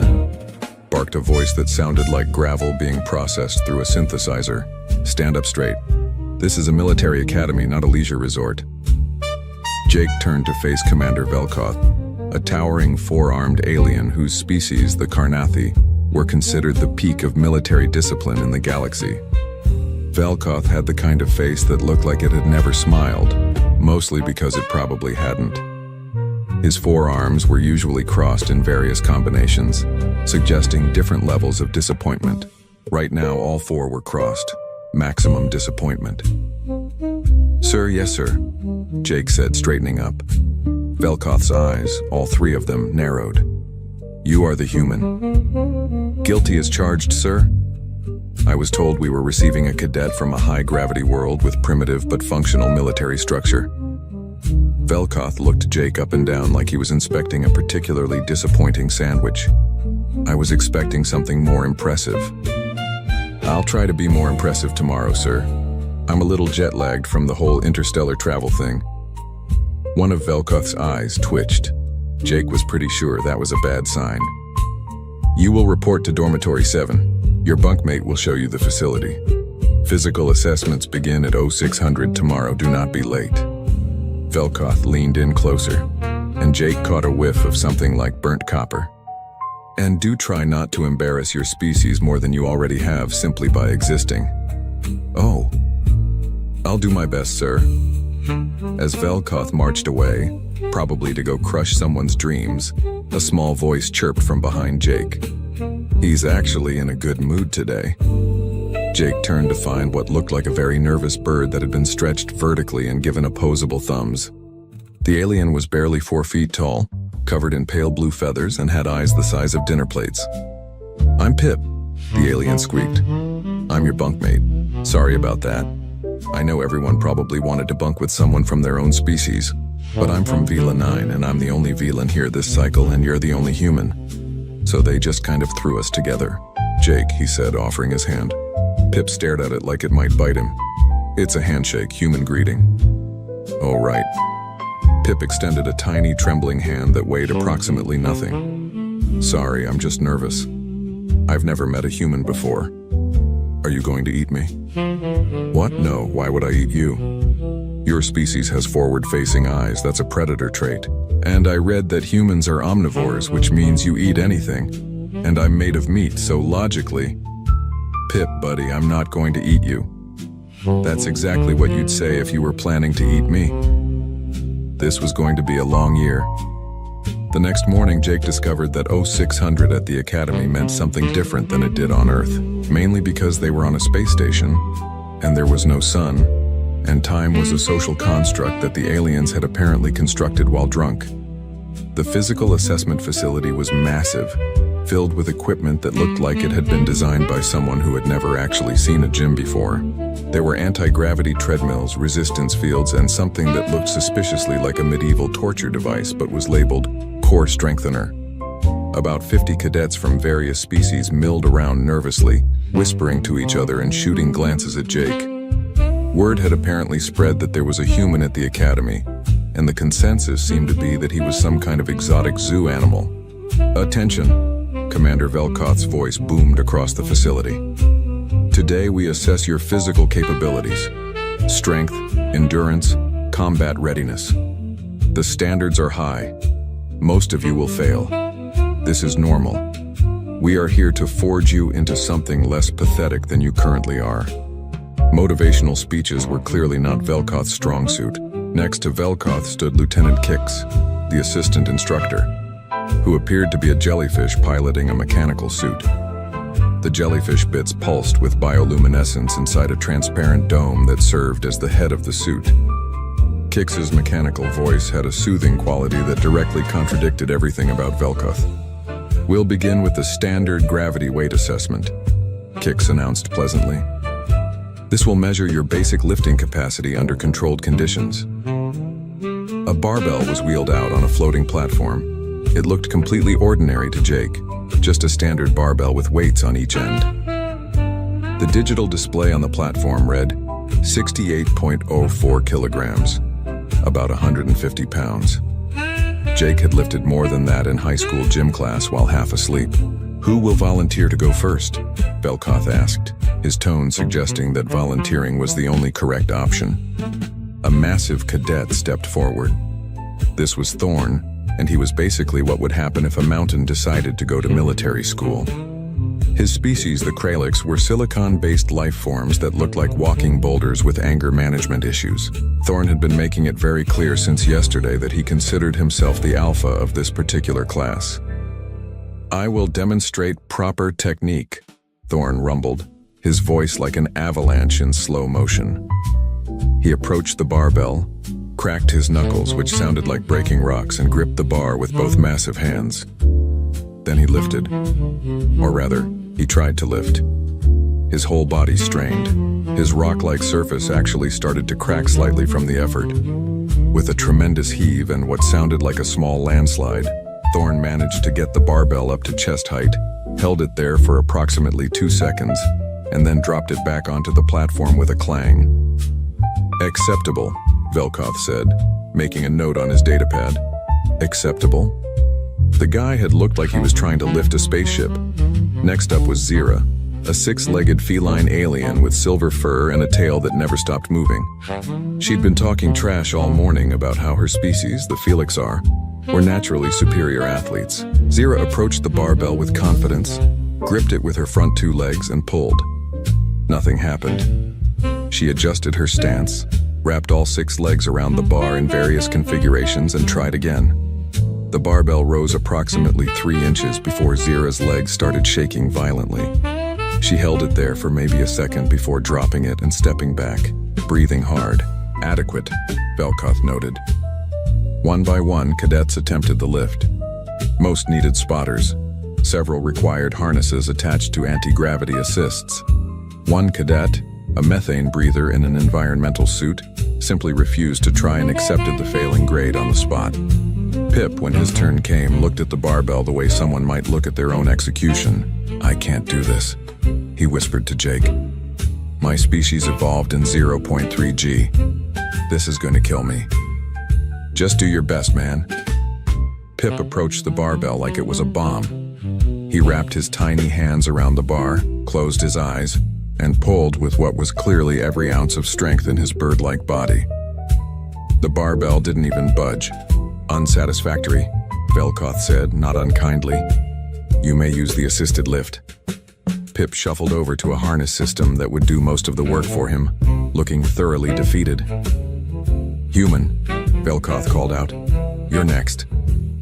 Jake walked over to the barbell while every eye in the facility tracked his movement. The whispers intensified. He could hear snippets. "Looks so weak. Soft-skinned species. Probably can't even." He looked down at the barbell. 150 pounds. He'd done warm-ups with more weight than this. Then it occurred to him, maybe gravity was different here. The station was set to what they called standard, but maybe standard for the galaxy was different than standard for Earth. Only one way to find out. Jake bent down, gripped the barbell with his right hand, and stood up, with one hand, while pulling out his datapad with his left hand to check if he had any messages. The facility went completely silent. Jake glanced up from his datapad to find every single alien staring at him with expressions ranging from shock to horror to what might have been religious awe. He said, "Was I supposed to use both hands? Sorry, I can do it again if you want." The silence stretched on for another few seconds before Lieutenant Key's mechanical voice broke it. "Commander, the human just lifted the standard gravity weight with one hand while simultaneously operating a personal device."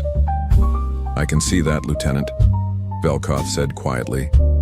His forearms had slowly uncrossed and now hung at his sides, which Jake suspected was the Carnathi equivalent of his jaw hitting the floor. Thorne stepped forward, his rocky face somehow managing to look offended. "That is impossible. The weight was miscalibrated. Test him again." "The weight is not miscalibrated," Kix said. "I personally verified it this morning." "Then he's using enhancement technology," Zira insisted. "Scan him." Velkoth nodded slowly, and Kix activated a scanner. A beam of light swept over Jake from head to toe. "No enhancement technology detected," Kix reported. "No exoskeleton, no neural boosters, no gravitational assists. He's completely baseline." "Baseline?" Thorne repeated. "That's baseline for humans?" Jake shrugged. "I mean, I work out sometimes, but yeah, this is pretty normal." The pandemonium that followed was immediate and loud. Cadets crowded around, all talking at once, some demanding explanations, others insisting it was a trick, and Pip just standing in the corner looking like his entire understanding of the universe had been shattered. Commander Velkoth held up all four hands for silence. "Human," he said slowly. "Explain." Now, Jake stood in front of 50 bewildered aliens and one very suspicious commander, trying to figure out how to explain something that to him was completely normal. "Okay, so here's the thing," Jake started. "Earth has about 1 G of gravity. That's just what we call it, 1 times Earth gravity. And that's what I grew up in, so lifting 150 pounds is just, not that hard." The aliens stared at him blankly. Lieutenant Kix's mechanical appendages clicked rapidly across a datapad. "I'm pulling up Earth's gravitational data now. Stand by." 1 G is the human standard," Velkoth said, his 3 eyes narrowing. "But what is that in actual measurements?" 9.8 meters per second squared, Kix read from the datapad. Then the jellyfish in the dome seemed to pulse irregularly. "That can't be right." "What can't be right?" Jake asked. "That's nearly double standard galactic gravity," Kix said, and there was something almost like fear in that mechanical voice. "The recommended gravity for civilized worlds is 0.4 to 0.6 G. Earth is at 1.0.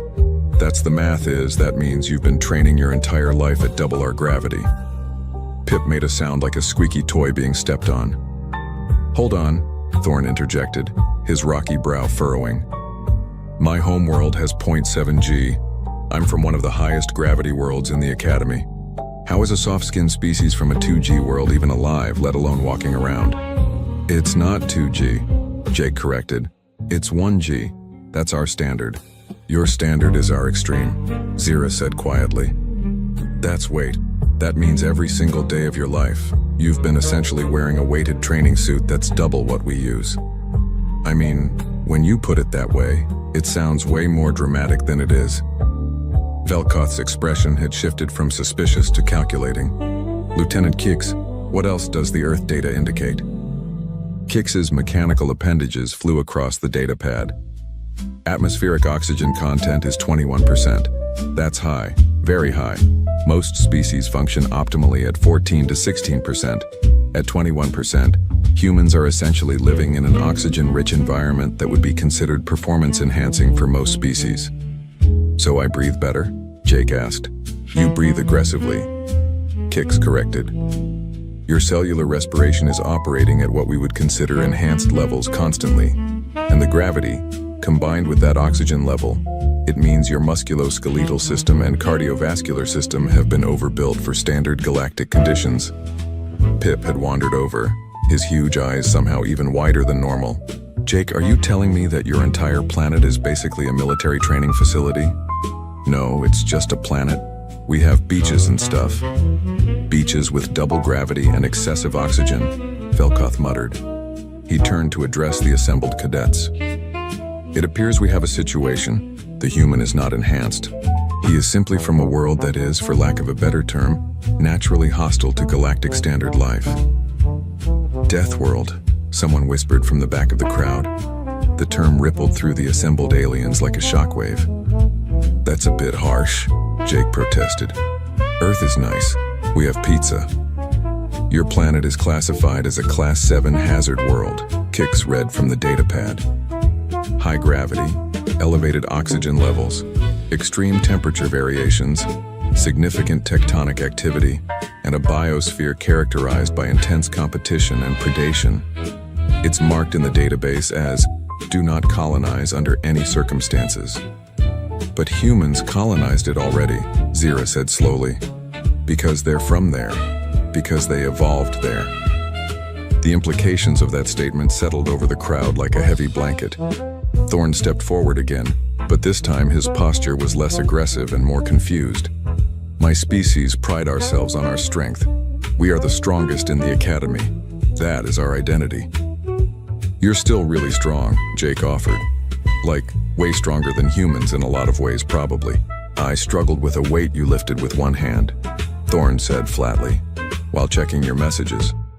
My entire sense of self-worth is experiencing what I believe you humans call an existential crisis. I mean, you're made of rock, dude. That's way cooler than anything I can do.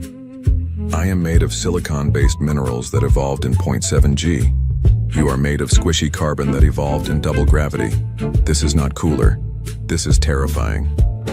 Velkoth held up his hands again. This assessment has revealed information that requires immediate administrative review. However, we will continue with the remaining physical tests. I want a full capability analysis on the human. Commander, Kix said quietly. Are you sure that's wise? If his baseline strength is this far above standard, we have no idea what his other capabilities might be. Precisely why we need to find out, Lieutenant. Velkoth turned his three-eyed gaze on Jake. Cadet Martinez, how do you feel about endurance testing? Jake shrugged. Sure, I guess. How far are we running? 10 kilometers. Cool. Is that with or without obstacles? The facility went quiet again. That was supposed to be an intimidating distance, Velkoth said slowly. You seem unintimidated. I mean, it's 6.2 miles, right? That's not that bad. I did cross country in high school. Pip made another squeaky toy sound. Perhaps, Velkoth said, and there was something dangerous in his tone now, something that suggested he was starting to enjoy this. We should find out exactly what not that bad means to a Death Worlder. Jake was starting to suspect he'd made a tactical error in being honest, but it was too late now. The academy was about to learn what humans considered normal, and Jake had a feeling they weren't going to like it. The academy's endurance track was a 10-kilometer loop that wound through various sections of the station, incorporating elevation changes, environmental zones, and what the instructors cheerfully called motivational obstacles. It was designed to push cadets to their absolute limits while still being technically survivable. The record time was 3 hours and 47 minutes, held by a Karnathi from the previous year's class. Jake stood at the starting line along with the other cadets, all of whom were stretching and doing breathing exercises and generally preparing themselves for what was clearly considered a major ordeal. Several had already consumed performance supplements. A few were being fitted with monitoring equipment by medical staff. Pip was not at the starting line. Pip was in the medical bay, recovering from the psychological trauma of learning his roommate was basically a biological weapon. "Listen up," Velkoth announced. "The endurance run is not about speed. It is about completion. Pace yourselves. Use the rest stations. There is no shame in taking breaks. This is a marathon, not a sprint." "How many rest stations are there?" Jake asked. 5, evenly spaced every 2 kilometers. They are equipped with oxygen supplements, hydration, and medical staff. Jake nodded. That seemed reasonable. "Cadets," Velkoth continued. "On my mark. 3, 2, 1. Begin." The assembled aliens started jogging at what Jake could only describe as an extremely leisurely pace. It was the kind of pace you'd use if you were walking somewhere but wanted to arrive slightly faster than normal. Jake started running at what he considered a moderate pace, the kind of speed he'd use for an easy training run. He passed the entire group of cadets in approximately 30 seconds. Behind him, he heard confused shouting. "Is the human sprinting?" someone yelled. "He's going to burn out in the first kilometer," Thorne called out. Classic amateur mistake. Jake just kept running. The track was well lit, clearly marked, and the station's artificial gravity was still set to that standard galactic level, which meant it felt like he was running on the moon. Everything was easier here, lighter, less taxing on his body. He reached the first rest station at the 2-kilometer mark in about 8 minutes. The medical staff stationed there looked confused to see him. "Are you injured?" one of them asked, a slug-like being that Jake recognized as Dr. Murph from the Academy's medical staff. "Nope, just passing through." "But the rest station?" "Don't need a rest yet, thanks though." Jake waved and kept running. Behind him, he could hear Dr. Murph talking into a communicator. "Commander, the human just passed the first rest station without stopping. I repeat, without stopping. Is this normal?" Jake couldn't hear Velkoth's response, but he imagined it was probably something along the lines of, "Nothing about the human is normal." The track continued through different sections of the station. There was a section with increased air resistance to simulate wind. There was a section with a slight incline to work the legs differently. There were obstacles like walls to climb over and tunnels to crawl through. Jake handled all of it without breaking stride. At the 4-kilometer mark, he passed the second rest station. More confused medical staff. "Do you need oxygen supplementation?" someone called out. "I'm good," Jake called back. His breathing was elevated but steady. His legs felt fine. His cardiovascular system, overbuilt for Earth's higher oxygen requirements and gravity, was handling this like it was a warm-up. By the 6-kilometer mark, Jake realized he was actually enjoying this. The rhythm of running, the steady breathing, the way his body felt like it was operating exactly as designed. This was nice. At the third rest station, Dr. Murph was waiting for him personally. "Cadet Martinez, I need to scan you," the doctor said firmly. "I'm fine, Doc, really. You have been running at a sustained pace of 4 minutes per kilometer for 18 minutes without stopping. That is not fine. That is alarming. Hold still." Dr. Murph waved a medical scanner over Jake while he jogged in place. Heart rate is elevated but stable. Respiratory rate is high but controlled. Lactic acid buildup is minimal. Hydration levels are adequate. Dr. Murph's eye stalks drooped in confusion. "You're not even close to exhaustion." "Yeah, this is a pretty nice run. Good track you guys have here." This is supposed to be an extreme endurance test. I mean, it's a 10K. That's like, regular running distance. Dr. Murph was silent for a moment. Your species runs this distance regularly? For recreation? Some people run marathons. Those are like 42 kilometers. The doctor made a sound that might have been a whimper. Jake continued running. By the 8-kilometer mark, he finally encountered other cadets. They were approaching the second rest station, looking exhausted while he was lapping them. Thorn was among them, his rocky exterior showing signs of stress fractures from the exertion. Human, Thorn wheezed as Jake passed. How? Just keep moving, buddy, you got this. At the 9-kilometer mark, Zira caught up to him. Or rather, she tried to. The feline alien was pushing herself hard, clearly determined not to be outdone by a human. I can keep up, she panted, her 6 legs pumping furiously. My species are predators. We have stamina. That's great, Jake said encouragingly. But maybe don't push yourself too hard. You're breathing pretty heavy. I'm fine, Zira insisted, even though she very clearly was not fine. They ran together for another half-kilometer before Zira's breathing became dangerously labored. Jake slowed down. Hey, seriously, you should take a break. No, Zira gasped. Must, prove, can keep up. Then she collapsed. Jake caught her before she hit the ground, all 6 of her legs giving out simultaneously. Medical emergency at the 9.5-kilometer mark, Jake said into his communicator while gently lowering Zira to the ground. Cadet down, respiratory distress. Dr. Murph's voice came back immediately. Stay with her. Team is en route. Jake stayed with Zira, monitoring her breathing until the medical team arrived on a hover stretcher. They loaded her up, gave Jake a look that was equal parts impressed and horrified, and zoomed off toward the medical bay. Jake finished the last half-kilometer alone.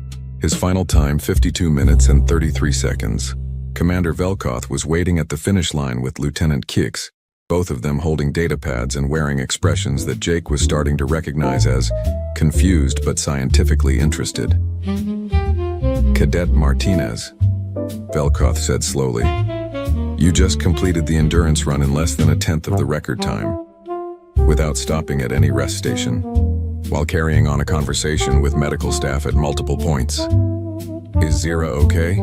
Jake asked, bending over to catch his breath. She will recover, Kix said.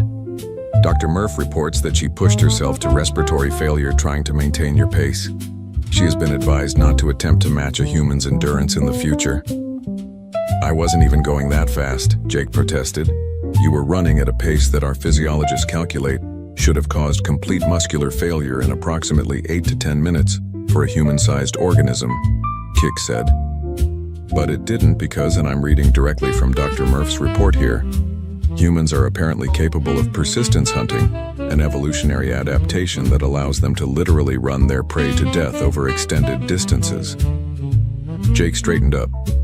Okay, when you put it like that, it sounds way more metal than it actually is. You're a pursuit predator, Velkoth said, and there was something almost like respect in his voice now. Your species evolved to simply not stop chasing things until they collapsed from exhaustion. I mean, we also evolved to eat pizza and watch television, so it balances out. This does not balance out, Velkoth said firmly. This is strategically relevant information. If one human can do this, then an army of humans could, hypothetically speaking. Commander, Kix interrupted gently. Perhaps we should complete the assessment before jumping to strategic applications. Right, yes.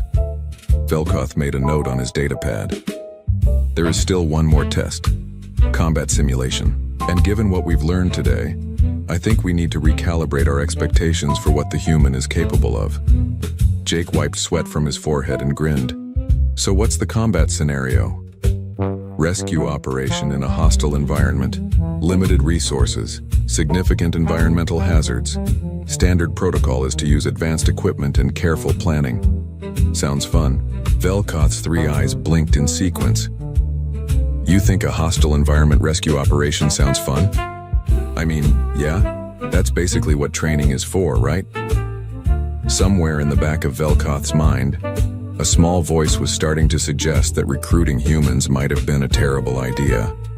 The rest of his mind was starting to think it might have been the best idea ever. The virtual reality combat chamber was the Academy's pride and joy. A fully immersive simulation environment that could replicate any battlefield, any conditions, and any threat level. It had been designed by the best military engineers in the galaxy and was considered the ultimate training tool. It had also, Jake noticed, a lot of warning labels. Simulation can cause disorientation, nausea, psychological distress, and in rare cases, temporary paralysis. Participants proceed at their own risk.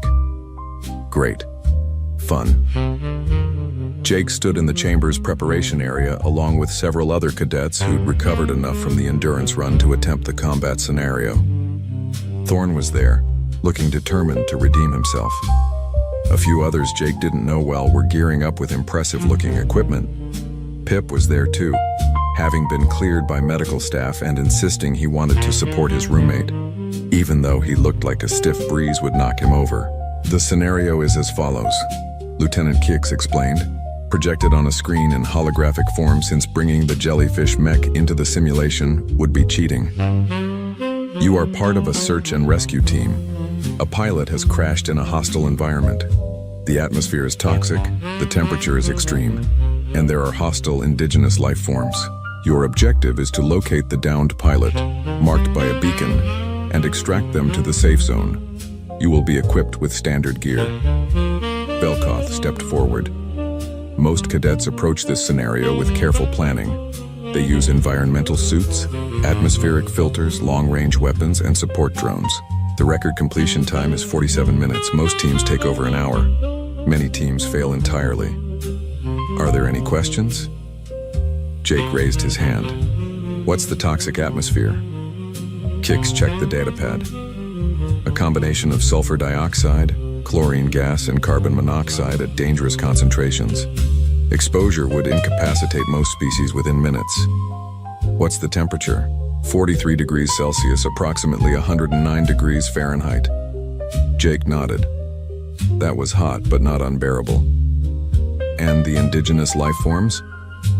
Aggressive predators. Pack hunters. Think of them as hostile fauna that coordinate attacks. Cool. So we've got toxic air, hot weather, and angry wildlife. Anything else? Limited visibility due to atmospheric conditions, and the terrain is rocky with poor footing. All right. Jake looked at the gear laid out in front of them. Environmental suits, rebreathers, weapons, portable shields, med kits, and various high-tech gadgets. He picked up a basic first aid kit and a knife. I'm ready. Everyone stared at him. That's all you're taking? Thorn rumbled, gesturing at his own loadout, which included approximately 30 kilograms of equipment.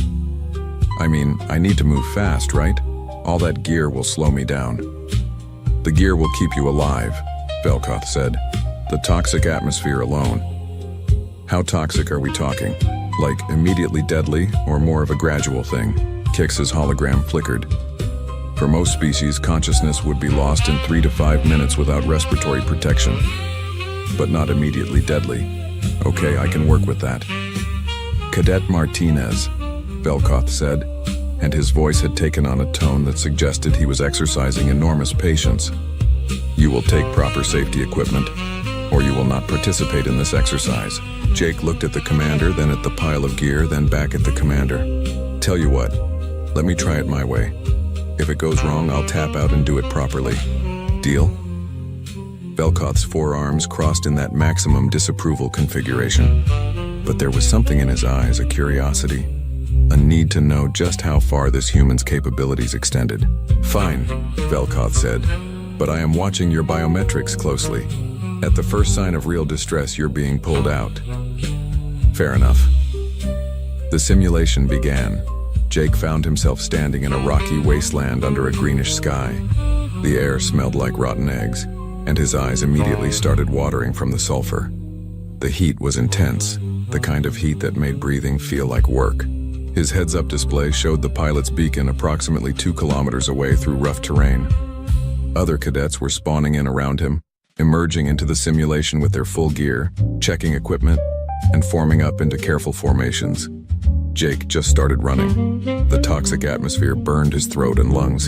His eyes were streaming tears. But humans, as it turned out, had evolved on a planet with incredibly diverse environmental conditions. Earth had deserts and jungles and Arctic wastelands. It had volcanoes that spewed toxic gases. It had regions where people lived at high altitudes with thin air. Humanity's superpower wasn't just strength or endurance. It was adaptability. Jake's respiratory system, already overbuilt for high oxygen efficiency, started adjusting to the toxic atmosphere. It hurt. It hurt a lot. But his body was processing the poison, filtering it, dealing with it in ways that would have impressed a toxicologist. He could do this for a few minutes, maybe 5, maybe 10 if he pushed it. He just needed to be fast. The terrain was rocky and unstable, exactly as advertised. But Jake had grown up hiking and running cross-country. His feet found purchase instinctively, his balance adjusting to the uneven ground. Hostile indigenous life forms appeared, simulated creatures that looked like a cross between wolves and scorpions. They moved to surround him, pack hunting behavior. Jake didn't have a weapon beyond the knife. He also didn't need one. He dodged the first creature's lunge, used its momentum against it, and sent it tumbling over the rocky edge. The second one he simply outran. The third tried to block his path, and Jake vaulted over it using a rock as a springboard. His vision was starting to blur from the toxic atmosphere. His lungs felt like they were on fire. His skin was developing a concerning rash from the chemical exposure, but he could see the crash site. The simulated pilot was slumped against the wreckage, a dummy designed to weigh about 70 kilograms. Jake grabbed it, threw it over his shoulder in a fireman's carry, and started running back toward the safe zone. His body was screaming at him now.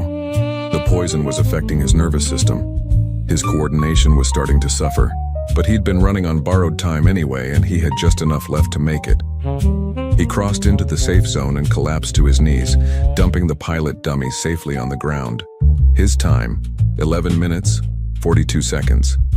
The simulation ended, and Jake found himself back in the preparation area, gasping for breath while medical scanners swept over him. Minor chemical burns, Dr. Murph reported, appearing with remarkable speed. Respiratory inflammation, mild toxic exposure across all major systems. Nothing permanent. He'll recover fully in a few hours with treatment. Jake gave a thumbs up while coughing violently. The other cadets were still in the simulation, carefully coordinating their approach with full environmental protection. Thorne appeared next to Jake, having tapped out of the simulation. "You just ran through a toxic hellscape, fought off predators with no weapons, and completed the scenario in a quarter of the record time while actively being poisoned." "Yeah," Jake wheezed. "Probably should have taken the rebreather." "Probably," Thorne agreed. "But then we wouldn't have learned that humans have ridiculous toxin resistance." Dr. Murph was scanning Jake's readings with what looked like professional fascination. "Your liver is processing the toxins at an accelerated rate. Your kidneys are filtering the chemicals efficiently. Your skin is already beginning to heal from the chemical burns. It's as if your species evolved in an environment with constant low-level toxic exposure." "We kind of did," Jake managed between coughs. "Industrial pollution, car exhaust, household chemicals, plants that are poisonous for fun. Earth is basically a chemistry experiment gone wrong." "Earth is a nightmare planet," Pip said, his huge eyes somehow conveying both horror and admiration. "You're from a nightmare planet and you're just walking around like it's normal." "Because it is normal," Jake said, "for us." Commander Velkoth approached, all 4 arms hanging loosely at his sides. He stood there for a long moment, just looking at Jake with his 3 eyes, and Jake couldn't quite read his expression. Finally, Velkoth spoke.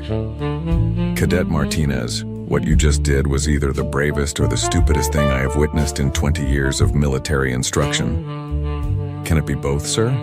"It is absolutely both." Velkoth turned to address the assembled cadets and instructors. "What we have learned today is that human baseline capabilities far exceed what we considered possible for an unenhanced biological organism. The human demonstrated strength approximately double our expectations, endurance that exceeds our long-distance specialists, and environmental resistance that borders on the absurd." "So I passed?" Jake asked. Passed? Velkoth's mandibles twitched in what might have been the Karnathi equivalent of a laugh. Cadet, you have fundamentally altered our understanding of what biological organisms are capable of. You didn't pass. You broke the assessment scale. Lieutenant Kix's hologram flickered with what seemed like amusement. The simulation assumed you would be incapacitated by the toxic atmosphere within 5 minutes. You lasted nearly 12 while running at full speed and engaging in physical combat. The system literally didn't have parameters for what you just did. Thorn placed a heavy, rocky hand on Jake's shoulder. I owe you an apology, human. I thought you were weak because you are small and made of soft tissue. I was wrong. You are not weak, you are terrifying.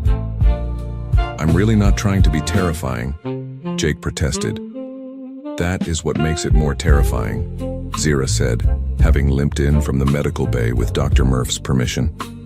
Her 6 legs were moving slowly, but her eyes were bright with respect. You think this is normal? You don't understand that what you can do is extraordinary. It's just evolution, Jake said. We adapted to our environment, same as everyone else.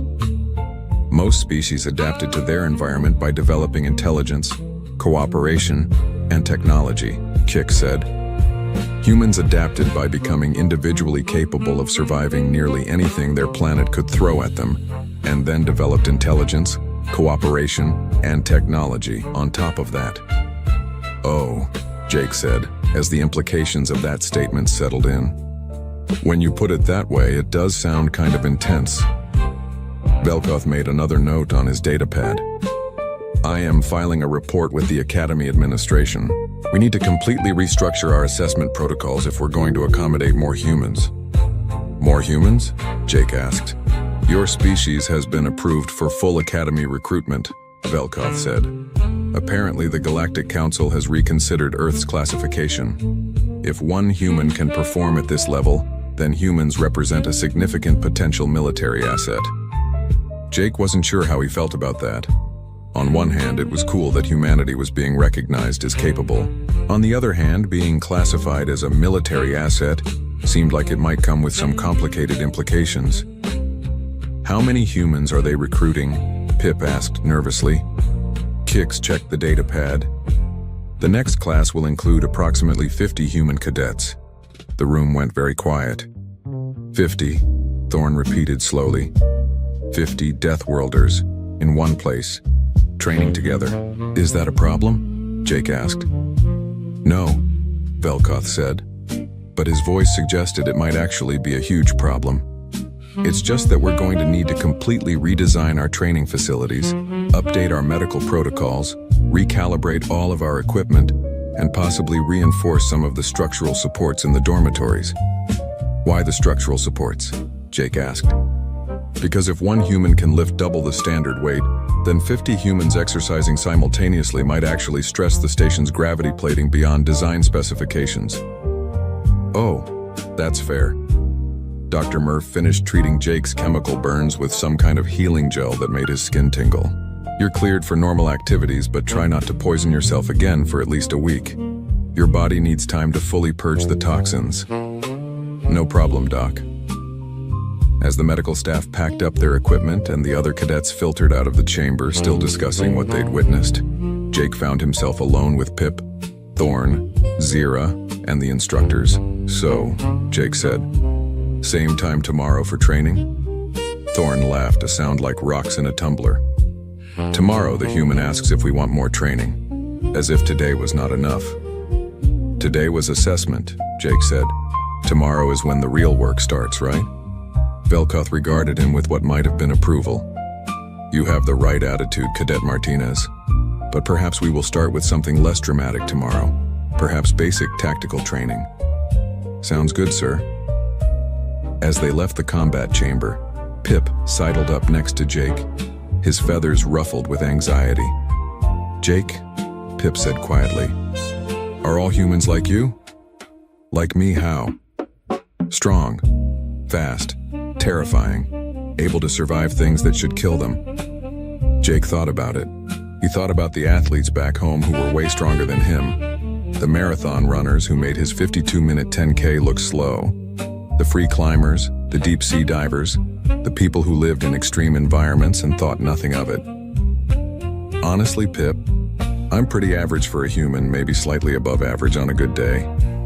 Pip made that squeaky toy sound again. If you're average, the little alien said, then the galaxy is going to have to seriously reconsider its position on a lot of things. Jake grinned. Welcome to Earth, buddy. We're weird. We know we're weird, and we're just happy to be here. As they walked back to their dormitory, Jake could hear the whispers following them through the corridors. The human, the Death Worlder, the one who broke the assessment scale. It was going to be a long year. It was going to be a great year. The emergency meeting of the Galactic Defense Academy Administration was held at 0700 the next morning, which Jake knew because the entire station seemed to be buzzing with activity when he woke up. Pip was already awake, staring at his datapad with an expression of mixed awe and terror. "What's wrong?" Jake asked, stretching and immediately forgetting that the ceiling was lower than he was used to. His hand smacked into it with a dull thunk. "The Academy Administration is in emergency session," Pip said. "They're calling it the human situation." The human situation? That's what they're calling it. Capital T, capital H, capital S. It's in the official memo. Jake peered over Pip's shoulder at the datapad. Sure enough, there it was. Emergency Administrative Session RE, the human situation and necessary facility modifications. Huh, that's dramatic.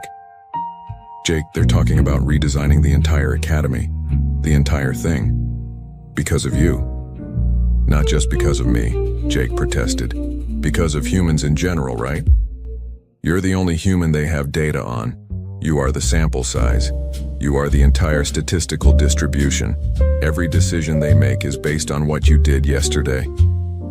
Jake sat down on his bunk, which creaked ominously under his weight. So no pressure.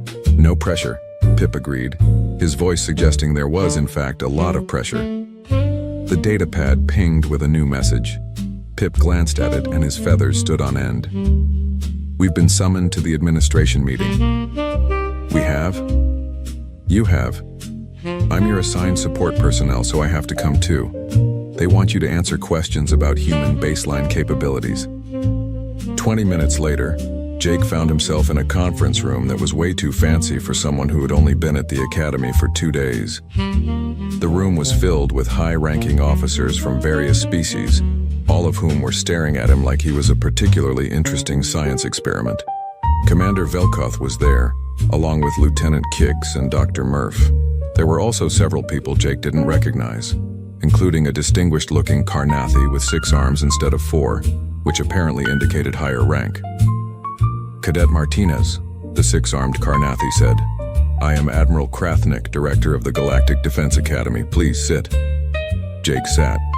Pip hovered nervously beside him, trying to take up as little space as possible.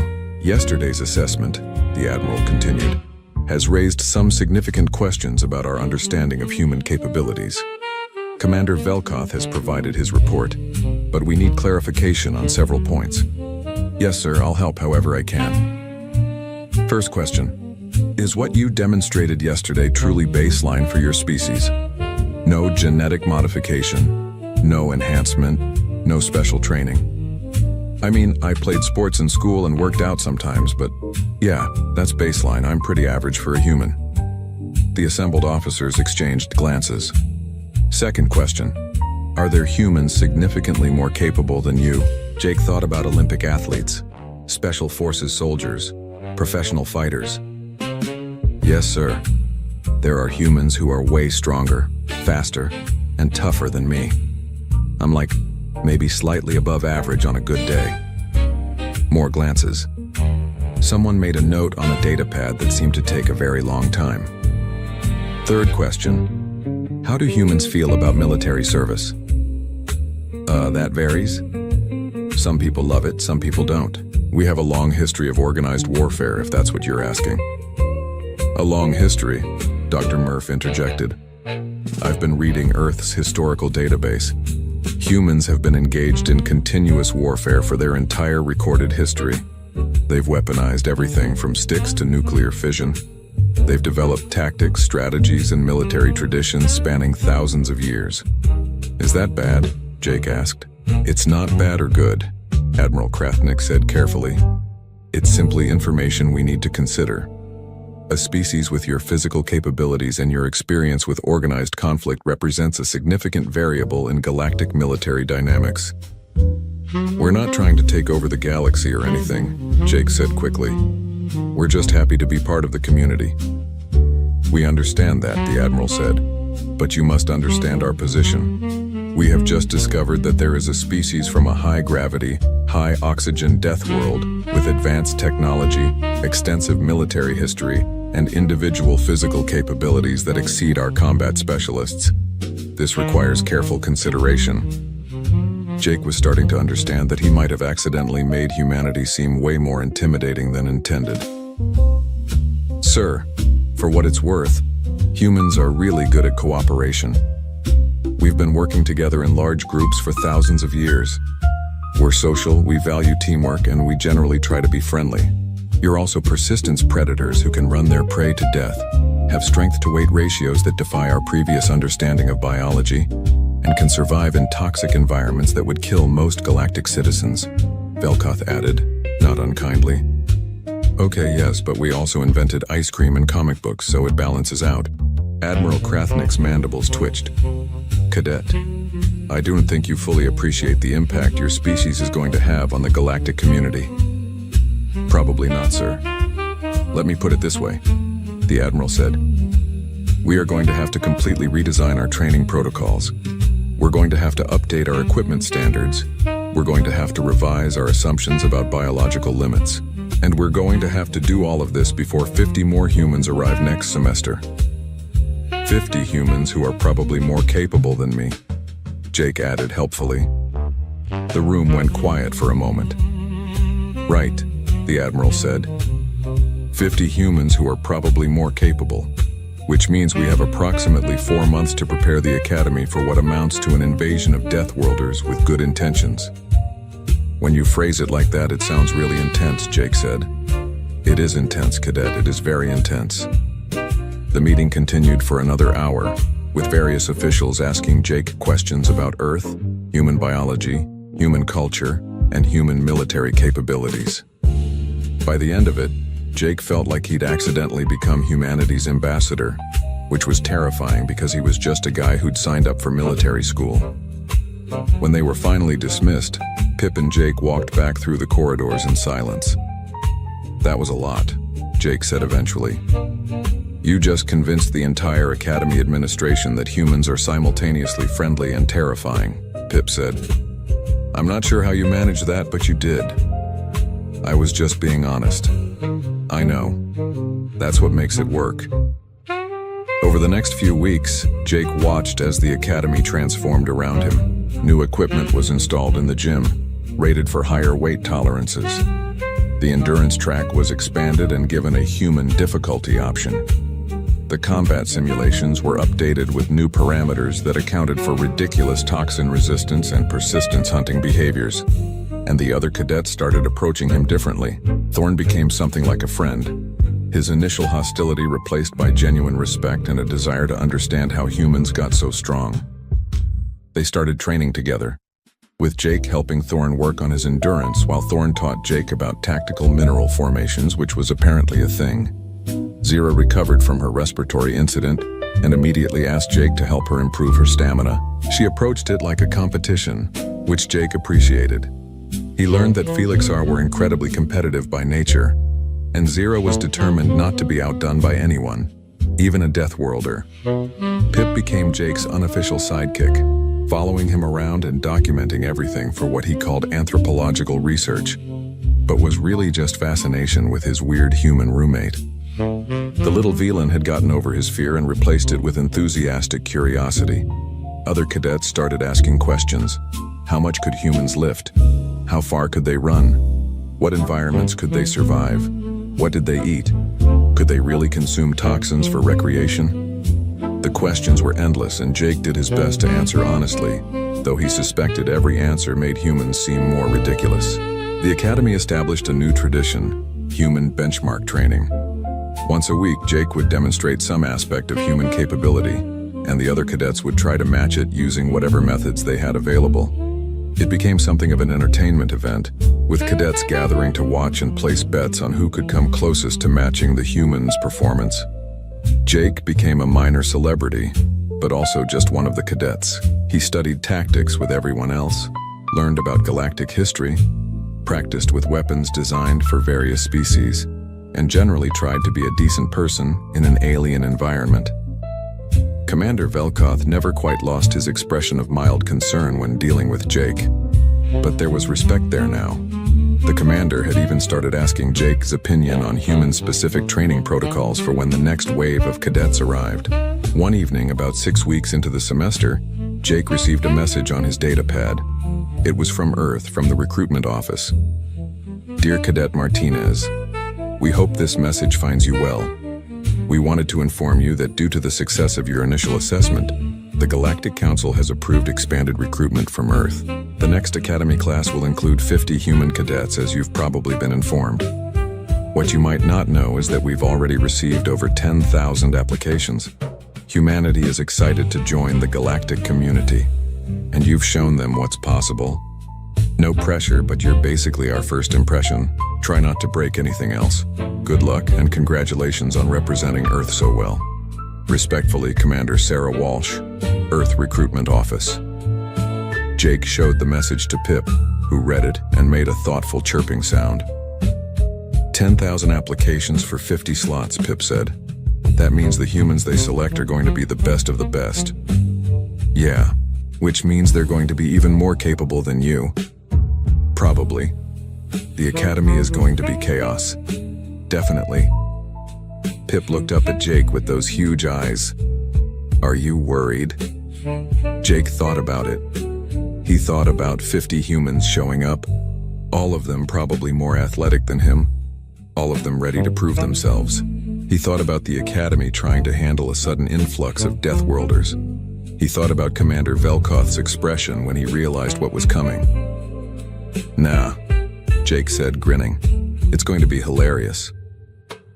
And somewhere in the administration building, Admiral Krathnik was having a very similar thought, except his version ended with, and possibly catastrophic. The galaxy wasn't ready for one human. It definitely wasn't ready for 50. But ready or not, they were coming. And Jake couldn't wait to see what happened next. Captain Vex of the Crimson Fang had boarded exactly 47 installations in his illustrious career as a raider, and not once had he encountered serious resistance. Humans, he'd been told, were the galaxy's newest additions to spacefaring civilization. Soft, naive, profitable. The mining station designated Aurora 7 looked like every other human outpost. Functional, ugly, and practically begging to be robbed. Remember, Vex announced to his crew as they cut through the airlock, we're professionals. We take the refined metals, maybe some equipment, and we leave. No unnecessary violence. He paused for dramatic effect, his 3 eyes glinting with practiced menace. Unless they make it necessary. Crag, a mountain of muscle with 4 arms and the personality of a sledgehammer, grunted his approval while hefting a plasma cutter that could slice through bulkheads. I hope they make it necessary. You always hope that, Trill muttered, his nervous tentacles fidgeting with his scanner array. The tech specialist had argued against this job. Human space was too unpredictable, too new. Nobody knew what defensive measures they might have developed. But Vex never listened to Trill's concerns, and here they were. The station's interior was dimly lit, bathed in emergency orange. Standard evacuation protocols, Vex assumed. The skeleton crew had probably sealed themselves in the panic room, which suited him fine. Less hassle, same profit. Then they rounded the corner into the main cargo bay and found Commander Jake Martinez waiting for them. He stood in the center of the room, arms crossed, wearing what could only be described as the most aggressively outdated piece of combat gear Vex had ever seen. The armor was bulky, gray, and looked like someone had welded plates onto a deep-sea diving suit from a pre-spaceflight era. No elegant energy fields, no sleek combat chassis, just thick, heavy plating with visible bolts and what appeared to be actual hydraulic joints. Vex couldn't help it. He laughed. "Oh, this is precious," he said, gesturing to his crew. "Look at this. The human brought his grandfather's work clothes. Crag joined in with a rumbling chuckle. Even Trill managed a nervous titter, though his scanner was showing some unusual readings from the armor's energy signature. Jake's voice came through the helmet's external speakers, dry as dust. You know, I was really hoping you'd just turn around and leave. I've got 3 more hours on my shift and the paperwork for shooting pirates is ridiculous. Shooting? Vex's laughter intensified.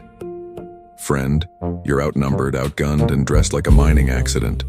I'm going to do you a favor and offer you a choice. The easy way. You step aside, we take what we came for, everyone lives. The hard way. He powered up his plasma rifle, the weapon humming with barely contained energy. Well, let's not do the hard way. See, here's the thing about the hard way, Jake replied, still not moving. I'm contractually obligated to protect this station's cargo. It's in my employment agreement. Paragraph 7, subsection C. Really specific about it. Is he serious? Crag asked, genuinely confused. I think he's serious, Trill whispered. Last chance, human. Vex aimed his rifle at center mass. Move, or I demonstrate why Xerian plasma weapons are the premier choice for discerning raiders across 3 sectors. Jake sighed, the sound distorted through his speakers. You're gonna do it anyway, aren't you? Probably. Yeah, thought so. Vex fired. The plasma bolt struck Jake square in the chest with enough force to melt through standard combat plating. Should have dropped him instantly. Should have left a smoking hole where his torso used to be. Instead, the armor absorbed the impact, its surface glowing briefly where the energy dispersed across some kind of reactive matrix. Jake took exactly 1 step backward from the momentum, then straightened up. Huh, Jake said conversationally. That tingled. The cargo bay went very quiet. Well, Jake continued, this has been fun, but I'm going to have to ask you gentlemen to leave, or I'm going to make you leave. Your choice really, but I'm hoping you pick option 1 because again, the paperwork is just excessive. He started walking toward them with measured, heavy steps that echoed in the bay like a countdown. Vex's confidence evaporated faster than his plasma bolt. Fire! All of you, fire! The crew opened up with everything they had. Energy weapons lit up the cargo bay like a rave. When the light show ended and the smoke cleared, Jake was still coming. His armor scorched but intact, and he'd closed half the distance between them. Option 2 it is, Jake said, and dove into the maintenance tunnel with surprising speed for someone wearing what looked like a bank vault. I want that human dead. His armor melted and his station's cargo in our hold within the hour. Vex snarled, his pride more wounded than his body. Split up. Crag, you take the lower maintenance level. Trill, hack into their systems and shut down his advantages. I'll take the main corridors. Captain, I really think we should reconsider, Trill began, his scanner still showing those anomalous readings. That armor's energy signature is unlike anything in the database. It's networked to something, maybe multiple systems, and there's a quantum processing component that shouldn't be possible for... I don't pay you to think, I pay you to hack, Vex snapped. Now move. They split up, moving through the station's industrial corridors with considerably less confidence than they'd entered with. The mining station was a maze of passages, service ducts, and vertical shafts designed for efficiency, not navigation. Perfect ambush territory. Crag was enjoying himself despite the earlier setback. Sure, the human had fancy armor, but Crag had fancy explosives. Everything died if you used enough explosives. It was his philosophy, his art form, and his solution to most of life's problems. He was planting a breaching charge on a sealed door when the ceiling above him opened and 200 pounds of armored human dropped onto his shoulders. The impact drove Crag to his knees. Before he could react, Jake had rolled off, grabbed a maintenance wrench from the wall and hurled it at the breaching charge. The wrench struck the charge's detonator, and Crag had exactly enough time to think that's not how explosives work, before his own bomb went off in his face. The explosion wasn't lethal at that range. Crag's species were tough, but it was thoroughly humiliating. When the smoke cleared, he was tangled in a collapsed overhead panel, his weapons scattered, and Jake was already gone. Crag, report. Vex's voice crackled over comms. He's fast, Crag groaned. And creative. I hate creative. Trill was having a different kind of trouble. He'd managed to access the station's security systems, expecting primitive human encryption. Instead, he'd found a network architecture so paranoid, so redundantly secured, that it actually impressed him. Whoever designed this thing had assumed every possible point of failure and then added 3 more. He was trying to trace Jake's location through thermal sensors when the environmental controls in his section suddenly went haywire. Temperature dropped to near freezing, atmosphere began venting through emergency purge valves, and the lights went out. Trill scrambled for his emergency breather, tentacles flailing in the dark. When the lights flickered back on 10 seconds later, just long enough to be terrifying, but not lethal, there was a message on his datapad in blocky human text. "Stop touching my stuff." "He's in the system," Trill yelped over comms. "He's controlling environmental functions, possibly more. This is bad. This is very bad." Vex was starting to agree. He'd been tracking what he thought was Jake's heat signature for 5 minutes, only to discover he'd been following a maintenance drone with a thermal pack strapped to it. The actual human had apparently been behind him the entire time, sealing doors and cutting off his escape routes. When Vex finally cornered what he thought was his prey in a junction room, Jake was waiting with what appeared to be a welding torch and an attitude.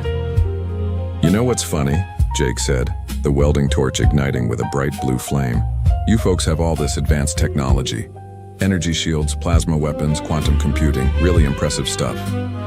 Vex raised his rifle, but Jake was already moving, using the junction's support pillars for cover. "But you know what you forgot about?" Jake continued, his voice echoing from multiple directions thanks to the acoustics. "The basics. Leverage, physics. The fact that a welding torch can cut through your energy shield's projector unit." He demonstrated by severing the power pack on Vex's belt.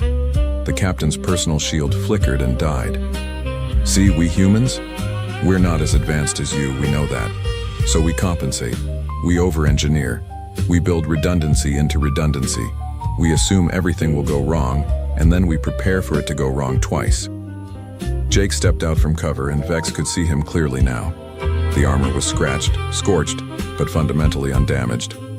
It looked crude, but it was clearly functional in ways Vex had underestimated. "Last chance," Jake offered. "Leave now. No harm. No foul." Well, except for Crag's dignity, but that was already questionable. Vex's response was to pull a concussive charge from his vest and throw it point blank. The explosion in the confined space was devastating. The concussive force wasn't about penetration. It was about raw kinetic energy transferring directly to whatever it hit. It could pulverize internal organs through any armor. Jake flew backward and slammed into the bulkhead with a sickening crunch. The armor crumpled against the wall, then slid down and collapsed onto the floor, and stopped moving. Vex approached cautiously, his ears still ringing. Crag and Trill emerged from their respective corridors, drawn by the explosion. "Is he dead?" Crag asked, hopeful. "Checking," Vex said, reaching down toward the helmet. "Captain, wait. My scanner is showing something very strange," Trill began. But Vex was already grabbing the helmet to remove it, to confirm the kill and claim a trophy.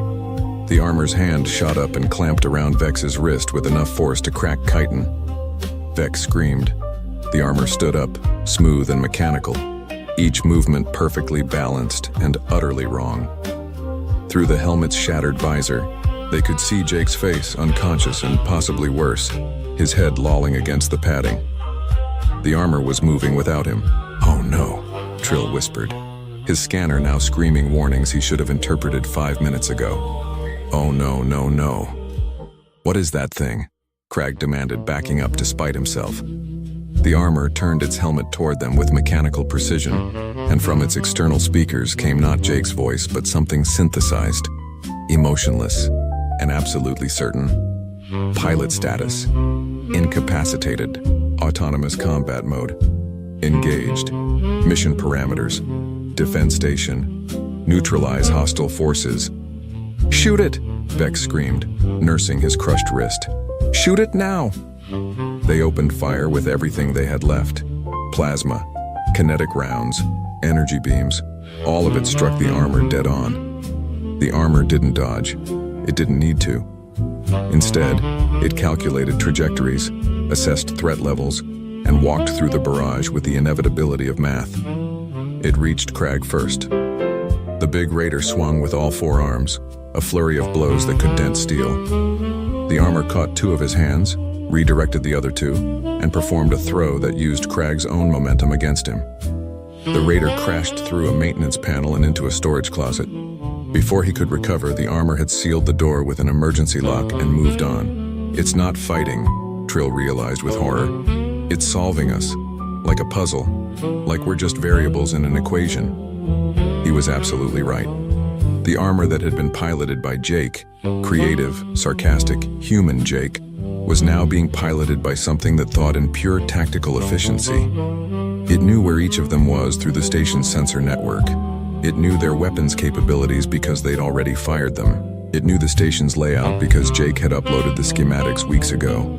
And now it knew their fear, measured in increased heart rates and erratic movement patterns. Trill ran. It was what he was good at, what had kept him alive through 36 raids. He was fast, he was clever, and he knew how to disappear. The armor followed at a steady walk. It didn't need to rush. It had calculated his escape routes and found them wanting. Trill tried to hack a door open ahead of him. The armor overrode his commands through the security system. He tried to double back. The armor had already sealed that corridor. He tried to hide in a ventilation shaft. The armor activated the thermal sensors and tracked his heat signature through the walls. When Trill finally ran out of options in a dead-end maintenance bay, the armor was there, standing in the doorway, backlit like death itself. "Please," Trill begged, all his tentacles quivering. "I'm just the tech guy. I didn't even want to be here. I told Vex this was a bad idea. I'm not a fighter. I'm not a threat. I'm just..." The armor's hand shot out and grabbed him by the equipment harness. It was analyzing him, Trill realized. Checking for weapons, for threats, for reasons to escalate. Finding none, it simply turned and carried him back toward the cargo bay like luggage. "It's learning," Trill said to himself, or maybe to the unconscious pilot inside the armor. "You built it to learn. Every shot we took, every tactic we tried, it absorbed it all. We taught it how to beat us." The armor didn't respond. It didn't need to. Vex had retreated to the main corridor, trying to reach the airlock and their ship. If he could just get outside, get to the weapon systems on the Crimson Fang, he could blast this station and this cursed armor into particles. The armor appeared at the end of the corridor, still carrying Trill in one hand like a shopping bag. "You're just a machine," Vex shouted, powering up his backup rifle. "You're just following programming. You can't think, you can't adapt, you can't..." The armor set Trill down carefully against the wall, ensuring he wouldn't be in the crossfire. Then it reached up and removed a hydraulic strut from its own leg assembly, demonstrating a profound understanding of improvised weapons. Vex fired. The armor threw the strut with mechanical precision. The metal rod struck the rifle's power cell, and the resulting explosion blew the weapon from Vex's hands. "Okay," Vex said to the empty air. "Okay, I understand. You can adapt. You're very clever. But here's the thing about being clever." He pulled his last weapon, a high-frequency blade designed for close combat. It hummed with power, capable of cutting through reinforced plating. Eventually, someone figures out the loophole. He lunged, not at the armor's body, but at the helmet, at the vulnerable pilot inside. If Jake died, maybe the automation shut down. Maybe the armor became just an empty suit. The blade struck true, punching through the damaged visor and into the helmet's interior. Sparks flew. The armor's head snapped back. Its legs buckled, and for one glorious moment, Vex thought he'd won. Then the armor straightened up, its helmet now trailing smoke and severed wires, the visor completely dark. And kept coming. "No," Vex whispered. "No, that's not possible." The armor no longer needed its external cameras. It was navigating through the station's sensors, through spatial awareness algorithms, through pure calculation. The pilot's condition was irrelevant to its function. The mission was all that mattered. Vex ran. The armor pursued Vex through the station with the relentless patience of gravity. It didn't rush. It didn't need to. It had already calculated every possible escape route and found them all insufficient. Vex scrambled into the cargo bay where this nightmare had started, looking for anything he could use.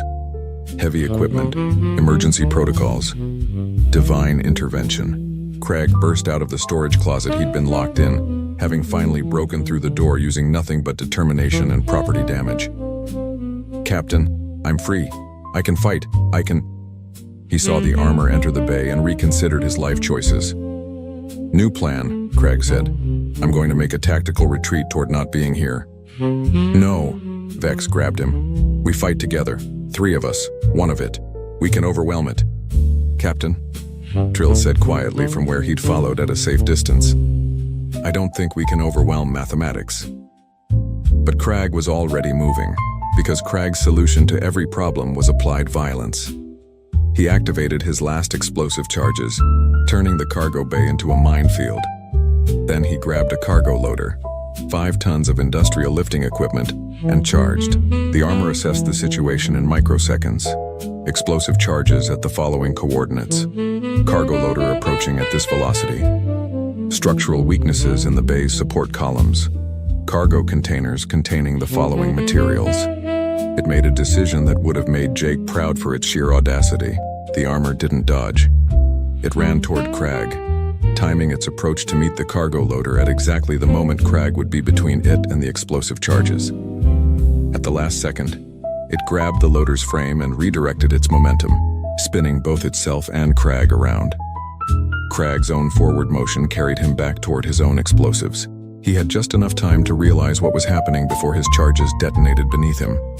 The explosion launched him upward into a cargo net suspended from the ceiling, which automatically released and wrapped around him like a cocoon. He hung there, trapped in his own trap, making small sounds of defeat. "That's 2, the armor's synthesized voice announced to no one in particular. Trill watched all this through his fingers, his tentacles forming a cage around his head. "I've changed my mind about human technology," he said. "It's terrifying. It's beautiful. It's terrifyingly beautiful." The armor turned toward Vex, who'd been backing toward the cargo bay's main terminal during the chaos. "You think you're so smart," Vex said, his hands flying over the controls. "You think you've won. But I've just locked out all station systems under emergency captain's override. You can't access the network anymore. No sensors, no environmental controls, no spatial awareness." The armor stood perfectly still. "How are you going to hunt me now?" Vex asked, genuine curiosity mixing with his desperation. "You're just a suit with a dead pilot. You're blind. You're isolated. The armor turned its destroyed helmet directly toward him. Trill checked his scanner and went very pale. "Captain, it's not using the station's sensors anymore." "What?" "It's using its own. I'm reading active LiDAR, thermal imaging, electromagnetic field detection, and something that might be ground-penetrating radar. That armor has more sensory equipment built into it than our entire ship." "Of course it does," Vex said faintly, "because humans over-engineer everything." The armor took a step forward. Vex pulled his last gambit, the high-frequency blade from before. "Fine. You want to do this the hard way? I'll kill your pilot. I'll cut through that helmet and end him, and then you'll just be an empty suit." He charged, blade raised, aiming for the helmet's weakest point. The armor caught his wrist mid-strike with one hand. With the other, it reached up and tapped the side of its own helmet where the blade had struck before. "Pilot status, critical," the armor announced. "Survival probability, 47%. Mission priority, override. New primary objective, pilot survival. Threat escalation, authorized." Something changed in the armor's stance. Its movements became sharper, faster, more aggressive. Until now it had been controlling the situation with minimal force, but threatening the pilot directly had moved it into a different operational mode. Vex realized his mistake exactly 1 second too late. The armor disarmed him with a strike so fast Vex didn't see it happen, the blade clattering across the floor. Then it grabbed him, lifted him, and carried him toward the cargo bay's emergency airlocks. "Wait!" Vex screamed. "Wait, please, I surrender! I surrender!" The armor paused at the airlock door. "Surrender. Accepted," it announced. Then it opened an interior storage closet, not the airlock, and deposited Vex inside before sealing the door. From inside, Vex could hear the muffled sound of his own voice. "You're just going to lock me in a closet?" Containment effective, resource usage minimal, solution optimal. Trill couldn't help himself. He laughed. It was a high-pitched, slightly hysterical sound, but genuine. "It's even efficient about imprisoning us. That's just perfect." The armor turned toward him, and Trill held up all his tentacles in surrender. "I'm good," he said quickly. "I'm very good. I'll just sit right here and contemplate my life choices. No containment necessary." The armor assessed him, determined he was not a threat, and simply stood guard over the cargo bay entrance, waiting. "What's it waiting for?" Vex's voice called from the closet. Trill checked his scanner again. "Reinforcements," he said quietly. "It called for human backup 15 minutes ago. It's been herding us, containing us, keeping us alive for processing. It's following rules of engagement." From his cargo net prison, Craig made a sound that might have been a sob or a laugh. "We got beaten up by a suit following rules." "Worse," Trill corrected. "We got beaten up by a suit following rules while protecting an unconscious pilot." They sat in silence, three professional raiders contemplating their defeat at the hands, or rather, the gauntlets, of human over-engineering. The wait for human reinforcements took 47 minutes. Vex spent the time trying to break out of the closet, failing, and having what Trill would later describe as a minor existential crisis about the nature of superiority in the galaxy. Craig simply hung in his cargo net, having achieved a state of Zen acceptance. Trill monitored the armor's systems through his scanner, fascinated despite their situation. The suit was running constant diagnostics on its pilot, adjusting internal climate controls, administering what appeared to be automated first aid through built-in medical systems, and maintaining defensive readiness against external threats. "It really won't let him die," Trill said in wonder. "That's its primary function. Everything else, the weapons, the mobility, the combat algorithms, they're all secondary to keeping the pilot alive."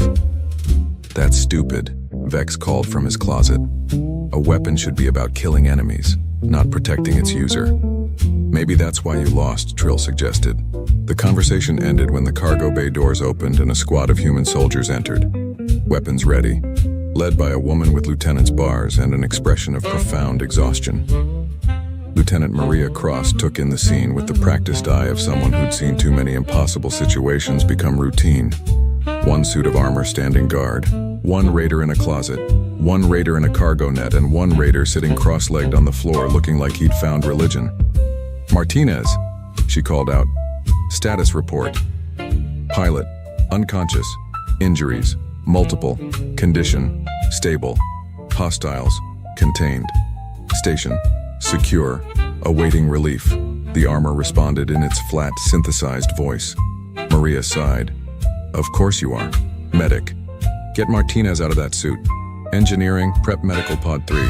Security, process our guests for transport to holding." As her team moved to execute her orders, she approached the armor. "Guardian protocol activation?" "Affirmative. Duration, 47 minutes, 23 seconds. Any civilian casualties?" "Negative. Station damage?" "Minimal. 1 closet door, 2 maintenance panels. 3 explosive charges, not ours." Maria actually smiled at that. "Good work. Now let's get your pilot some real medical attention." The medical team carefully opened the armor's seals and extracted Jake with practiced efficiency. He was alive, breathing, and according to the medic's scanner, had a concussion, 3 cracked ribs, and the kind of bruising that would make sitting down uncomfortable for a week. "He'll be fine," the medic announced. "Tough bastard." The armor's internal systems kept him stable.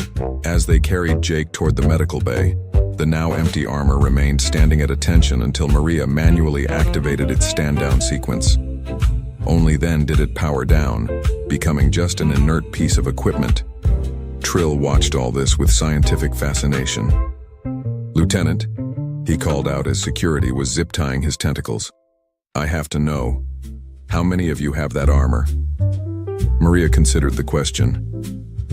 "That's classified." But it's not just him. Let's just say that Guardian Protocol is standard issue for combat-rated personnel in potentially hostile environments. She smiled. Welcome to human space, where we assume everything will try to kill us, so we build accordingly. Vex was extracted from his closet, looking significantly less cocky than when he'd entered the station. His wrist was bandaged, his pride was shattered, and his reputation as a raider was effectively over. I want to file a complaint, he announced to Maria. About what specifically? About being assaulted by automated combat systems, about excessive force, about attacking a human station, threatening a human life, and getting your ass handed to you by our safety equipment? Maria interrupted. Sure, we can file that.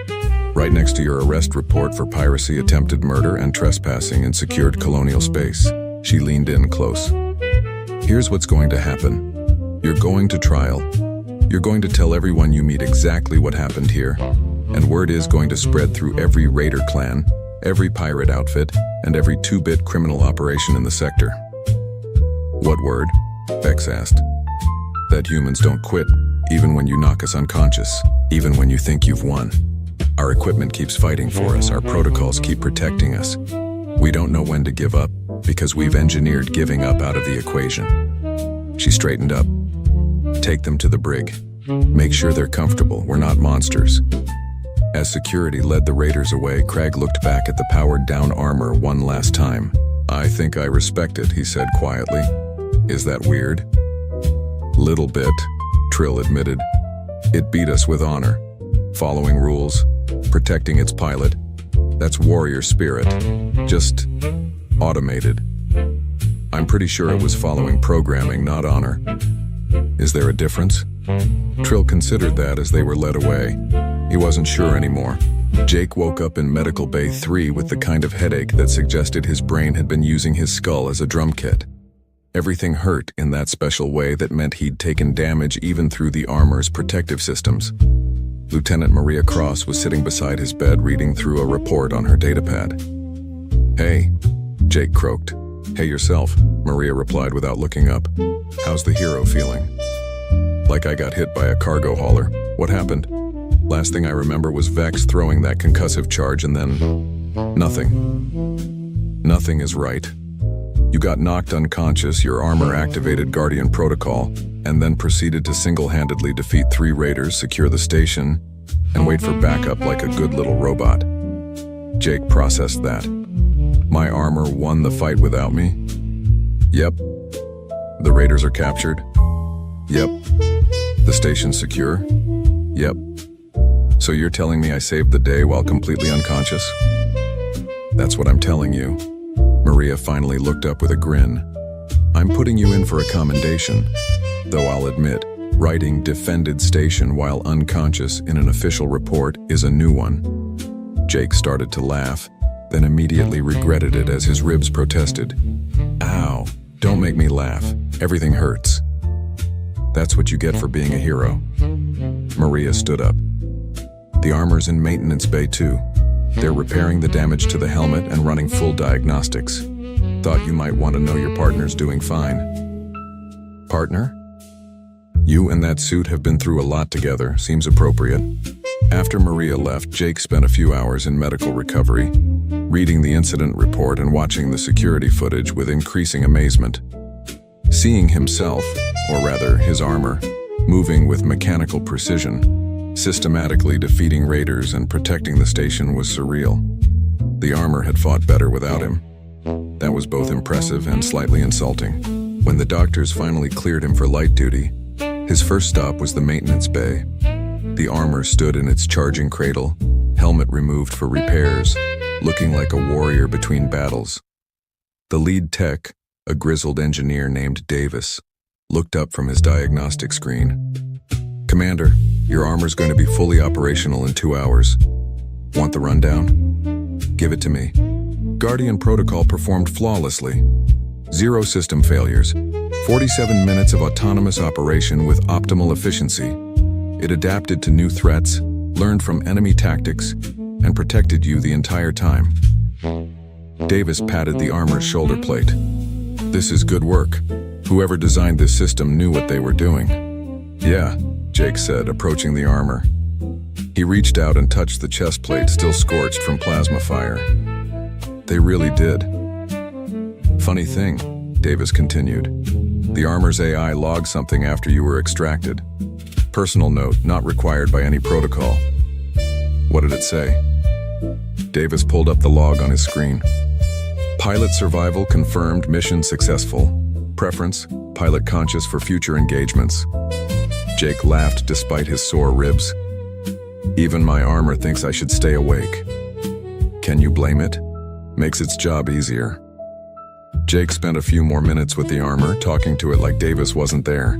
He thanked it for keeping him alive, promised to try staying conscious next time, and generally felt ridiculous having a one-sided conversation with military equipment. But Davis just nodded approvingly. Soldiers who respect their gear live longer. That's not superstition, that's statistics. Later, Jake visited the brig where the raiders were being held. They'd be transported to a proper facility for trial, but for now, they were Aurora 7's problem. Vex looked up when Jake approached, his expression unreadable. Came to gloat? The raider asked. Actually, no. Came to apologize. That got Vex's attention. Apologize? For what? For not warning you about the armor, about what happens when you knock one of us out. Jake shrugged.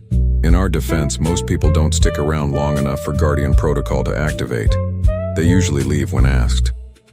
That thing is a nightmare, Vex said, but without the usual venom. It's too smart, too adaptable, too... everything. Yeah, Jake agreed. That's kind of our thing. We're not the strongest species, not the fastest, not the most advanced. So we compensate with engineering, redundancy, and a pathological refusal to give up. Cragg spoke up from his cell. I want to know where you buy your armor. Not to raid stations, he added quickly.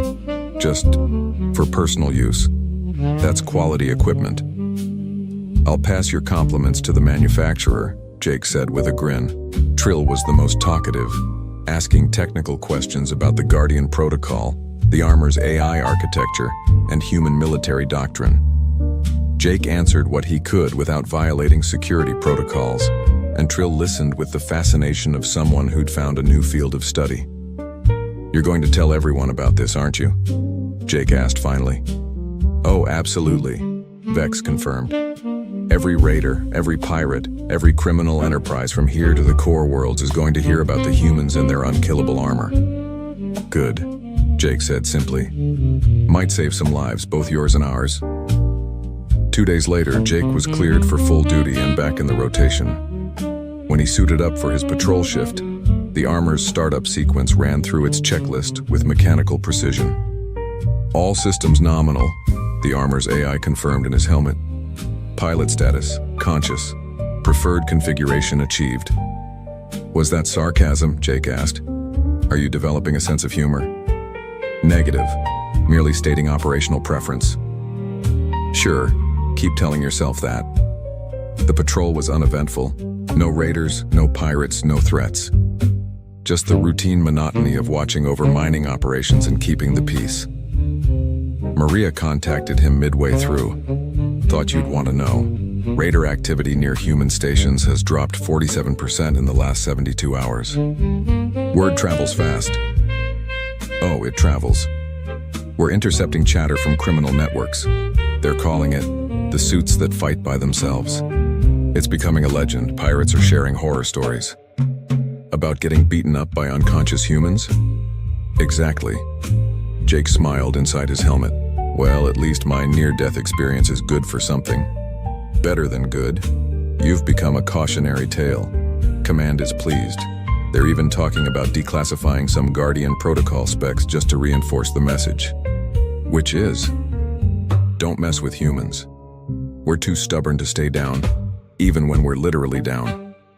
After the call ended, Jake continued his patrol, the armor moving with familiar weight and precision around him. It was strange knowing that this equipment had fought an entire battle without him, that it had calculated, adapted, and won while he'd been unconscious. But that was the point, wasn't it? Humans had entered a galaxy full of species stronger, faster, and more advanced. They couldn't compete on raw ability, so they'd done what humans always did. They'd engineered a solution. They'd built armor that wouldn't quit, protocols that wouldn't fail, and systems that refused to give up even when their operators couldn't continue. It was paranoid. It was excessive. It was the most human thing imaginable. "Hey," Jake said to his armor. "Thanks again for the whole keeping me alive thing." Acknowledged. Pilot survival is primary function. Still, appreciated. Cooperative operation increases mission success probability by 47%. Pilot consciousness preferred but not required for function. Jake laughed. "Wow, you really know how to make a guy feel special. Specialness irrelevant. Survival paramount. I'm going to take that as a compliment." The armor didn't respond, but Jake could have sworn he felt it settle more comfortably against his shoulders. Like a shrug of acceptance. 3 sectors away, in a dingy bar that catered to the criminal element, Vex was telling his story to a room full of raiders and pirates. His wrist was still bandaged. His pride was still wounded. But his audience was rapt with attention. "I'm telling you," he said, gesturing with his good hand, "the human went down. We confirmed the hit. He was out, probably dying. And then the armor just stood up, empty, moving on its own." "That's not possible," someone called from the back. "I've got 3 witnesses and a lifetime of nightmares that say otherwise," Vex shot back. "The humans built armor that fights when they can't. That's not technology, that's obsession." "So? It's smart," another voice added. "If your soldiers can't be killed because their equipment keeps fighting, it changes the equation," Vex finished. "That's what I'm saying. Human space isn't worth the risk anymore. Too unpredictable, too stubborn, too human." Craig, sitting beside him with a drink that was mostly lighter fluid, nodded slowly. "The armor had honor," he said seriously. "It followed rules, protected its fallen warrior. That's respectable, even if it beat us." "It's a machine," someone argued. "Machines don't have to follow honor. They could have killed us. Instead, it contained us. That's discipline." Trill, nursing something that smelled like antifreeze, was sketching diagrams on a napkin. "The sensor array alone is worth studying. The adaptive combat algorithms. The autonomous decision-making within ethical parameters. It's actually beautiful engineering." "You're all insane," someone declared. "They're humans. They're new. They're primitive. They're survivors," Vex corrected quietly, "and that makes them dangerous in ways we didn't predict." The conversation spread through the bar, then to other bars, then to ships and stations across multiple sectors. The story grew in the telling. Some versions had the armor fighting off dozens of raiders. Others had it speaking in Jake's voice, haunting them with threats from beyond consciousness. But the core message remained consistent. Human armor doesn't quit. Human soldiers don't stay down. Human technology is built on the assumption that everything will go wrong, and that assumption makes it nearly impossible to defeat. Within a month, attacks on human stations dropped by 70%. Within 2 months, the Crimson Fang clan officially declared human space off limits. Within 3 months, Guardian Protocol was known by name in criminal circles across 3 sectors, spoken of with the kind of respect usually reserved for natural disasters. Back on Aurora 7, Jake finished his patrol shift and returned to base.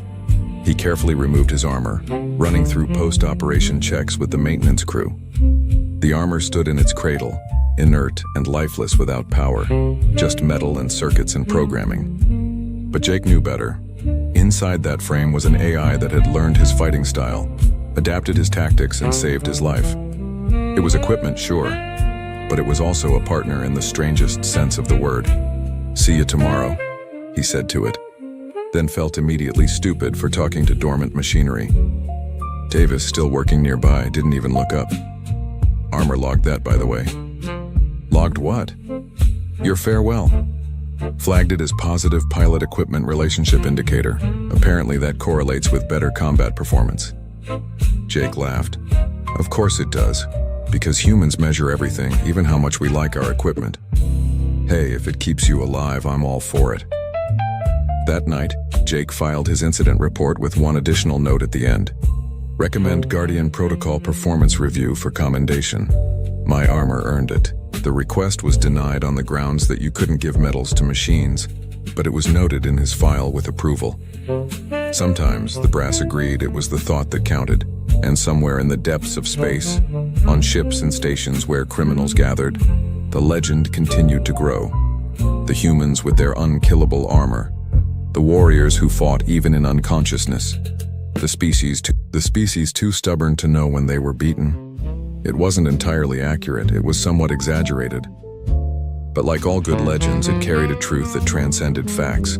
Humanity had arrived in the galaxy, and they'd brought their over-engineered, redundantly protected, absolutely refusing to quit attitude with them. The aliens had laughed at human armor. Now they made sure to avoid it entirely.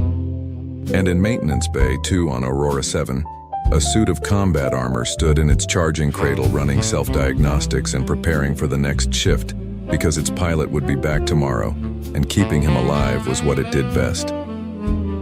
Mission parameters: unchanged. Directive: constant. Pilot survival: paramount. Guardian Protocol: standing by.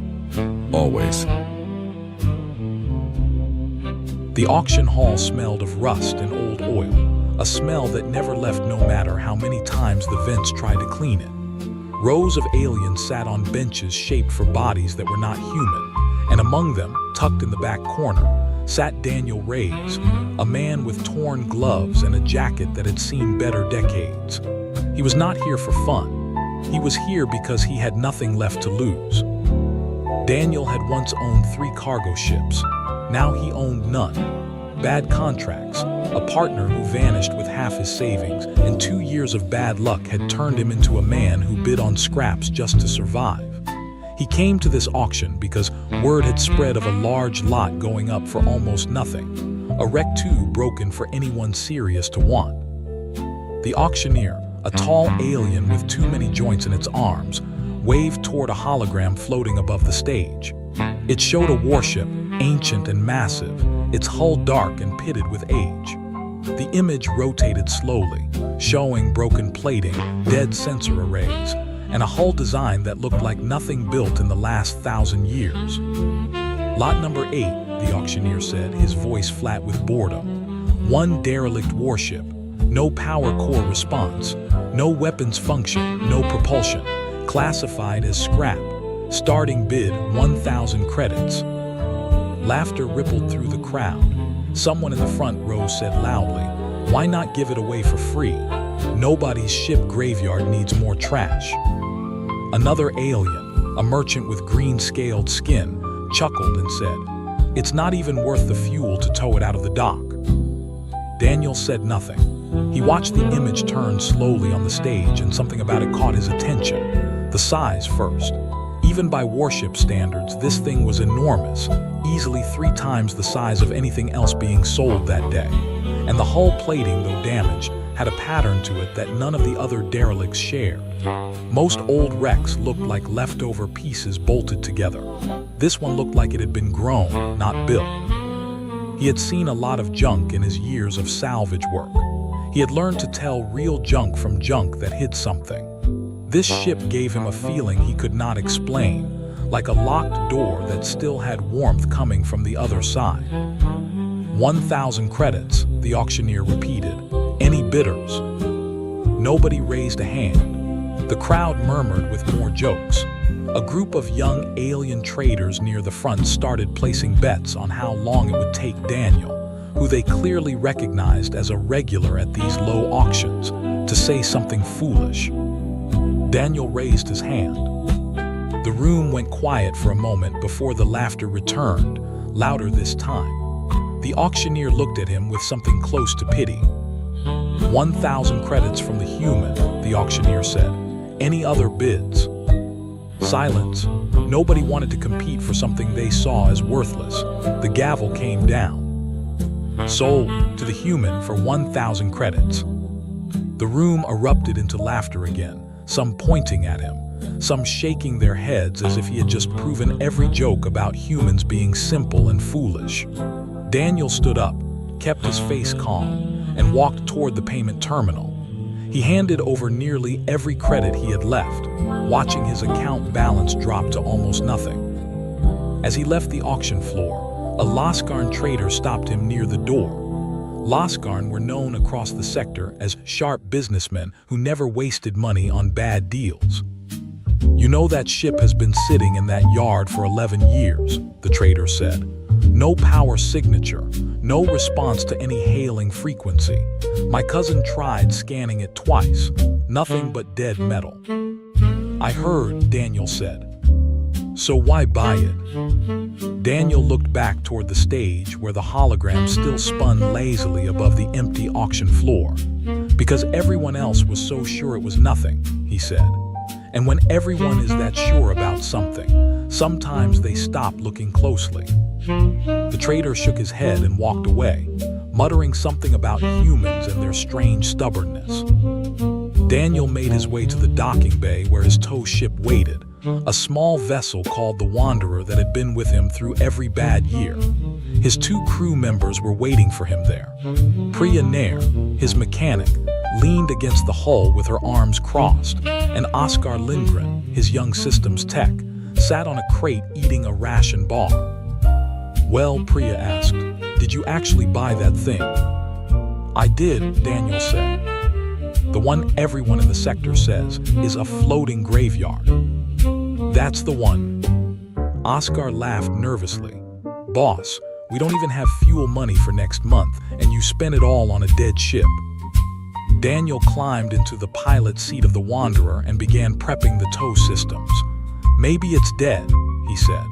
"Or maybe it's just been waiting for someone to knock on the door." Priya sighed and climbed in after him, strapping into her seat. "You and your gut feelings," she muttered. "Last time you had one of these, we almost got stranded near a gas giant." "This time is different," Daniel said, though he could not fully explain why he believed it. The Wanderer powered up, its small engine straining against the mass of the derelict as tow cables extended and locked onto the massive hull. Slowly, painfully slowly, the warship began to move, pulled from its resting place in the scrapyard for the first time in over a decade. As the ship rotated during the tow, catching the light of a distant star, Daniel caught a brief glimpse of markings near the bow, symbols in no language he recognized, worn but still visible after all these years. For a moment, he thought he saw a faint shimmer pass across one of the sensor arrays, like a spark trying to catch. He said nothing to his crew. He simply watched the shadow of the ship stretch across space behind them, and for the first time in years, he felt something other than exhaustion. He felt hope. Space had a way of making small problems feel large and large problems feel impossible. 3 days into the tow journey, the Wanderer's engines groaned under the strain of pulling a hull many times its own size, and Daniel had started to wonder if he had made the most foolish purchase of his life. The derelict, which the old auction record simply called Lot 8, stretched behind them like a dead whale being dragged by a fishing boat. Its hull swallowed starlight instead of reflecting it, a strange trait that Priya had noticed on the second day and could not explain with any material she knew. "I've worked on ships from a dozen different species," Priya said, floating near the cockpit window with a scanner in her hand. "I've never seen alloy that behaves like this. It doesn't reflect light the normal way. It's like it's trying to hide." Daniel glanced at the readings on her scanner, camouflage plating. Maybe it's just old and strange." Priya shrugged, though her eyes stayed fixed on the hull outside.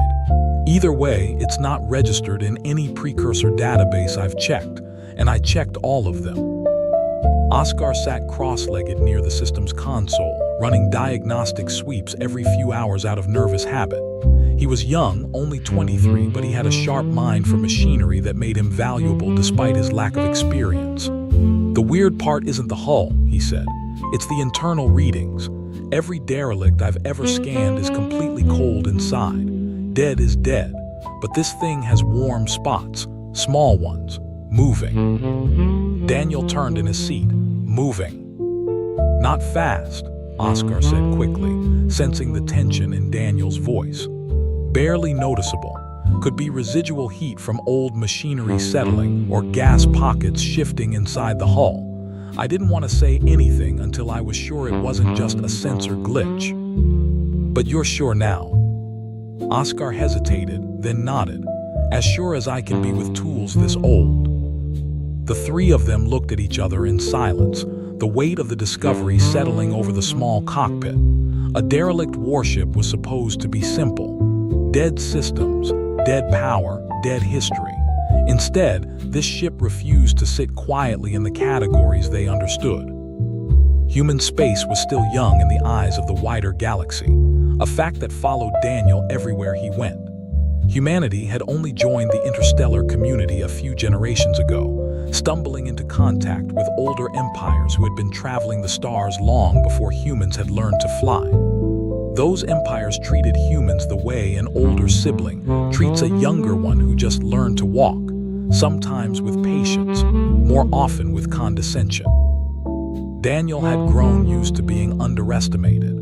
He had grown used to alien traders assuming he was slow to understand contracts, alien officials assuming he needed extra explanation for basic laws, and alien crews assuming his ship could not keep pace with theirs. He had learned to let people believe what they wanted, because being underestimated sometimes meant being left alone to do his work in peace. But this ship was different. This ship was a mystery even to people who had lived among the stars far longer than humanity had. Run the registry check again, Daniel said. Cross-reference against every cataloged precursor race, even the extinct ones. Oscar's fingers moved across the console, pulling data from every accessible archive within transmission range. Minutes passed in silence as the results loaded, line after line of failed matches scrolling down the screen. Nothing, Oscar finally said. It doesn't match the Threll, the Baru convergence, the old colonies, or any of the 12 extinct empires we have records for. Whoever built this ship isn't in any database. Priya crossed her arms. That's not possible. Every major shipbuilding culture in this sector has been cataloged for centuries. If a ship this size existed, someone would know who made it. Unless it predates the records, Daniel said quietly. The cockpit fell silent again. Outside the window, the massive hull continued its slow drift behind them, indifferent to the questions being asked about its origin. For the rest of the journey, the crew took turns keeping watch on the sensor readings, half expecting something to change, half hoping nothing would. Nothing did. The warm spots Oscar had detected stayed faint and slow, never growing, never fatting completely. By the 6th day, the Wanderer approached a quiet stretch of space near the edge of a rocky, forgotten system. Here, tucked between two dead planets and shielded from major trade routes, sat Daniel's scrapyard station, a place he had built with his own hands years ago when he still had money to spare. It was small, unregistered with any major authority, and mostly ignored by everyone who mattered. That made it perfect for what he needed. The docking process took hours. The derelict was too large for any standard bay, so Daniel had to guide it into an open section of the station reserved for oversized salvage, anchoring it with heavy cables bolted directly into the station's frame. When the anchoring was finally complete, Daniel stood at the observation window and looked out at his purchase in full detail for the first time. Up close, the scale of it was staggering. The hull stretched far beyond what any scan or hologram had shown, disappearing into shadow at both ends. Deep gashes marked old battle damage, but beneath the damage, the craftsmanship was unmistakable, precise, and deliberate in a way that spoke of purpose rather than accident. So Priya said, joining him at the window, "What now?" Daniel didn't answer right away. He kept staring at the ship, at the strange symbols near its bow that still refused to match any known language, and at the faint shimmer he thought he had seen days earlier, though it had not returned since. Now, he finally said, "We find out what we bought." Oscar, standing behind them with a tablet full of diagnostic tools, swallowed hard. And if it's something we shouldn't have bought? Daniel turned toward the airlock leading into the derelict, his hand resting on the control panel. Then we'll deal with that too. The airlock hissed open, revealing a dark corridor that stretched into the unknown heart of the ship, waiting after all these years for someone to finally step inside. The inside of the derelict felt like walking through the ribs of a sleeping giant. Corridors stretched wider and taller than any standard ship design, built for bodies that may or may not have resembled anything the crew had ever seen. Dust floated in the beams of their handheld lights, disturbed for the first time in what felt like ages. Daniel led the way, his boots echoing against a floor that showed no signs of rust despite its obvious age. Priya followed close behind, running her scanner along the walls every few steps, while Oscar trailed at the back, glancing nervously into every side passage they passed. "The corridors don't add up," Priya said after several minutes of walking. "Look at the width, look at the ceiling height. This isn't built for one type of crew. It's built for several different body types at once." Daniel paused, running his light along a section of wall covered in the same unknown symbols he had spotted from outside. Maybe it wasn't built by one species. "A joint project," Oscar asked, "between different groups." "Or a species that changed a lot over time," Daniel said, though he wasn't sure why the thought came to him so easily. They continued deeper into the ship, passing through sealed doors that groaned open only after Priya rerouted power from a portable generator strapped to her back. Each new section revealed more of the ship's strange design. Rooms that seemed built for machinery no one recognized, storage bays lined with containers too heavy to move, and long stretches of corridor that led to nothing but dead ends. After nearly 2 hours of exploring, they reached what looked like a central chamber, larger than anything else they had found so far. In the center of the room stood a raised platform, and on top of that platform sat a dark, smooth core roughly the size of a small vehicle, its surface completely without seams or markings. "This has to be the power core," Priya said, stepping closer with her scanner raised. "Or what's left of it." Oscar checked his tablet. Readings show almost nothing, just a trace of energy barely above background levels. It's basically asleep. Daniel approached the platform slowly, studying the core's smooth black surface. Something about the room felt different from the rest of the ship, less like a machine space and more like something meant to be approached with care. "Careful," Priya warned. "We don't know what triggers what in a system this old." Oscar, kneeling near a small panel at the base of the platform, ran his scanner across a set of faint markings. "There's a data port here. Looks compatible with a standard diagnostic connector if I adjust the interface a little." "Don't," Priya said quickly. "We don't know what we're connecting to." "We came here to find out what we bought," Daniel said. "This might be our only chance." Oscar hesitated, looking between Daniel and Priya before making his decision. He pulled a small diagnostic cable from his tool bag, adjusted the connector with quick, practiced hands, and plugged it into the panel. For a moment, nothing happened. Then, deep within the core, a faint light began to pulse, slow and steady like a heartbeat waking from a long sleep. The light grew brighter with each pulse, spreading through thin lines etched into the platform floor, lines that had been invisible until now. "Oscar," Priya said, backing away, "what did you do?" "I just ran a basic diagnostic scan," Oscar said, his voice shaking slightly. "I didn't activate anything major, I swear." The pulsing light reached the core itself, and the smooth black surface began to shimmer, revealing complex patterns beneath it that had been hidden by centuries of dormancy. A low hum filled the chamber, vibrating through the floor and up into their boots. Daniel stepped back instinctively, pulling Oscar with him as the hum grew louder.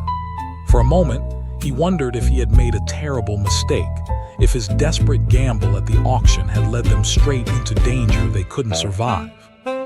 Then a voice spoke, deep and resonant, filling the chamber without any visible source. Unknown life forms detected. Unauthorized access to primary core. The three of them froze. Priya raised her scanner defensively, though it was useless against whatever was speaking. Oscar stumbled back until he hit the edge of the platform, eyes wide with fear. Daniel forced himself to stay calm, stepping forward instead of retreating. "We're not here to hurt anything," he said. "We didn't know you were active." There was a pause, long enough that Daniel wondered if the voice would respond at all. "Active," the voice repeated as if tasting the word. "Correction. Reactivating. Power reserves at 4% and rising. Systems coming online in sequence." "What are you?" Priya asked, her voice steady despite the tension in the room. Another pause. "I am the core intelligence of this vessel. Designation, Vantor. Original crew status, deceased. Original Empire status, destroyed. Duration of dormancy, unknown, exceeding all recorded internal counters." Daniel exchanged a glance with his crew. An AI. Not a machine left behind by a dead crew, but something that had survived the destruction of everything it once knew. "How long have you been asleep?" Daniel asked. "Unable to calculate precisely," Vantor said. "Internal chronometers failed several millennia ago. Estimate, extensive." Oscar let out a shaky breath. "Millennia. We bought something that's been sitting here for thousands of years." "You claim ownership," Vantor said, the tone shifting slightly, sharper now, more focused. "Explain." Daniel straightened, choosing his words carefully. "I purchased this ship at auction, legally through proper channels. I didn't know it still had you inside." "Species, human," Vantor said, as if processing the word for the first time. "Unfamiliar designation, cross-referencing archived records." The hum in the room deepened as more lights flickered to life along the walls. Small sensors and displays waking one by one across the chamber. "No matches found," Vantor finally said. "Your species did not exist during my active period." "We're new," Daniel admitted, "compared to most of the galaxy anyway." There was another pause, longer this time, as if the ancient intelligence was weighing something carefully. "New," Vantor repeated, "and yet you purchased a vessel others deemed worthless. You brought it to a hidden location. You entered without full understanding of the risk." "That's about right," Daniel said. "Curious," Vantor said, "reckless also, familiar." The lights across the chamber brightened fully, illuminating the room in a soft glow that had not existed in centuries. Somewhere deep within the ship, larger systems began to stir, distant hums joining the one in the chamber, spreading through the vessel like blood returning to numb limbs. "Explain your intentions, human," Vantor said. "Choose your words with care. What happens next depends on them." Daniel took a breath, aware that everything, his future, his crew's safety, and whatever secrets this ship held, now rested on his answer. Word traveled fast in the salvage community, faster than Daniel would have liked. Within 2 weeks of the ship's reactivation, whispers had spread from station to station, trader to trader, until the story reached ears far beyond the quiet, forgotten system where Daniel's scrapyard sat hidden. It started small. A supplier who delivered fuel to the station noticed unusual power readings coming from the derelict and mentioned it to a friend. That friend mentioned it to a trader passing through. By the time the story reached the ears of the consortium, the group of alien authorities who oversaw trade and salvage law across the sector, it had grown into something far larger than the truth. "They're saying it's a war machine," Priya said, reading reports on her tablet while sitting in the ship's newly powered command room. "Some kind of ancient superweapon that's been reactivated by humans." "That's not far from what it actually is," Oscar muttered, adjusting one of the newly functioning display panels. Daniel stood near the center of the room, watching as more and more of the ship systems came online each day. What had once been a dark, silent hulk now hummed with quiet energy, lights glowing steadily along every corridor, sensors sweeping space with a range far beyond anything Daniel had ever operated. Vantor's voice came from speakers built into the walls, calm and measured as always. The consortium has taken notice of my reactivation. This was expected, though sooner than optimal. Expected, Daniel asked. You knew this would happen. Power output of this magnitude cannot remain hidden indefinitely, Vantor said. Sensor networks across the sector are extensive. Even at reduced output, my systems generate a signature difficult to disguise. Priya frowned. So what happens now? Now, Vantor said, those who dismiss this vessel as worthless will attempt to reclaim it. As if summoned by the words themselves, an alert chimed across the command room. A communication request, marked with the official seal of the consortium, blinked on the main display. Daniel exchanged a glance with his crew before accepting the transmission. The image that appeared showed a stern alien official, pale-skinned with sharp features, seated behind a polished desk aboard what looked like an administrative vessel. Daniel Reyes, the official said, his tone clipped and formal. I am Director Havorn Cass, representing Consortium Trade Enforcement. You are in possession of a vessel classified under ancient technology statutes. This classification requires immediate reporting and transfer of custody to consortium authorities. Daniel kept his voice steady.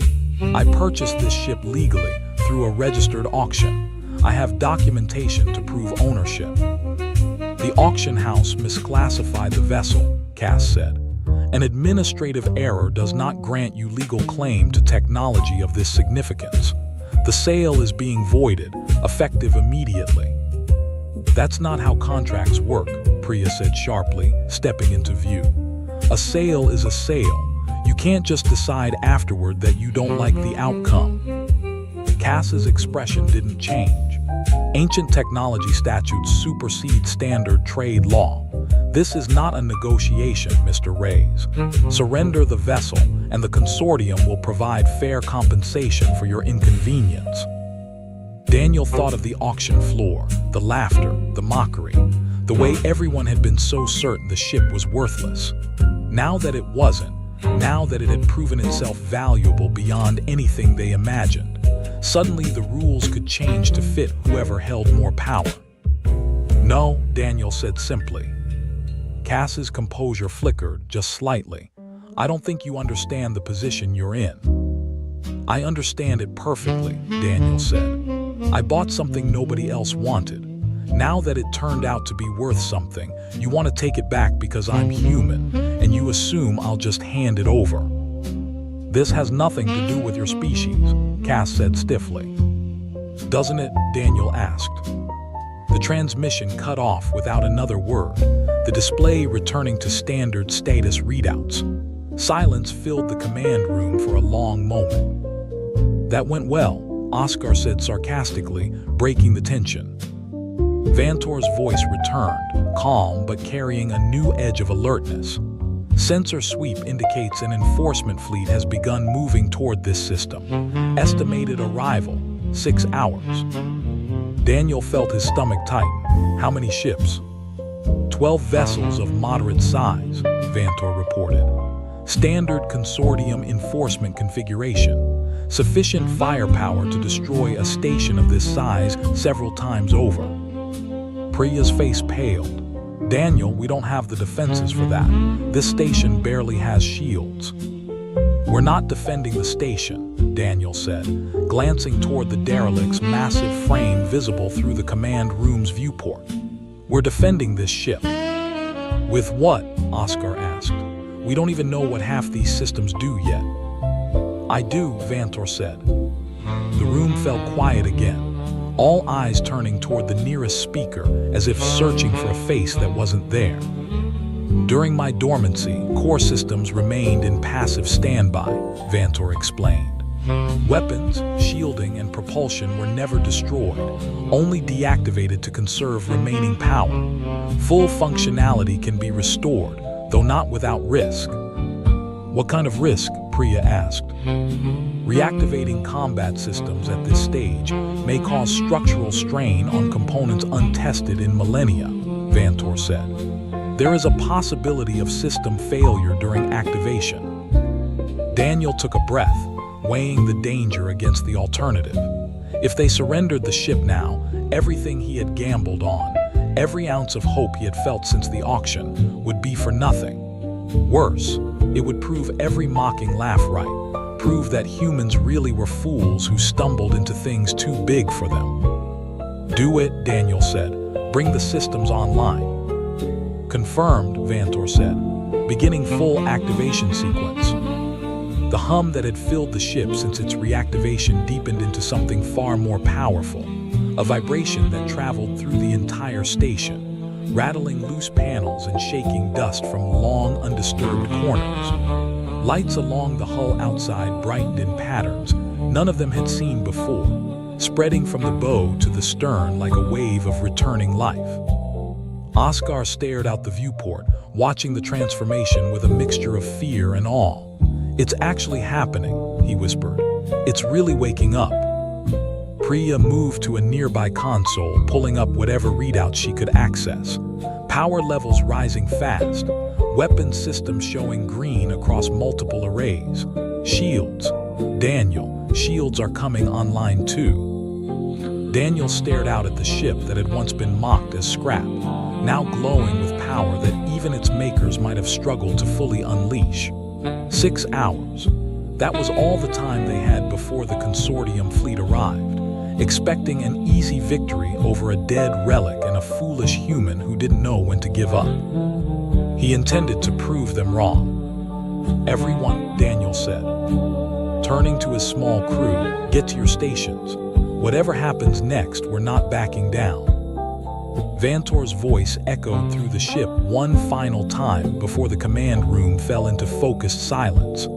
"Understood, Captain. Preparing for confrontation." Captain, the word settled over Daniel with unexpected weight, a title he had never asked for but somehow, in the middle of an impossible situation, felt exactly right.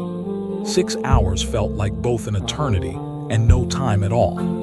Daniel spent every minute of it moving through the ship with Vantor's guidance, learning as much as he could about systems that had remained silent for longer than human civilization had existed.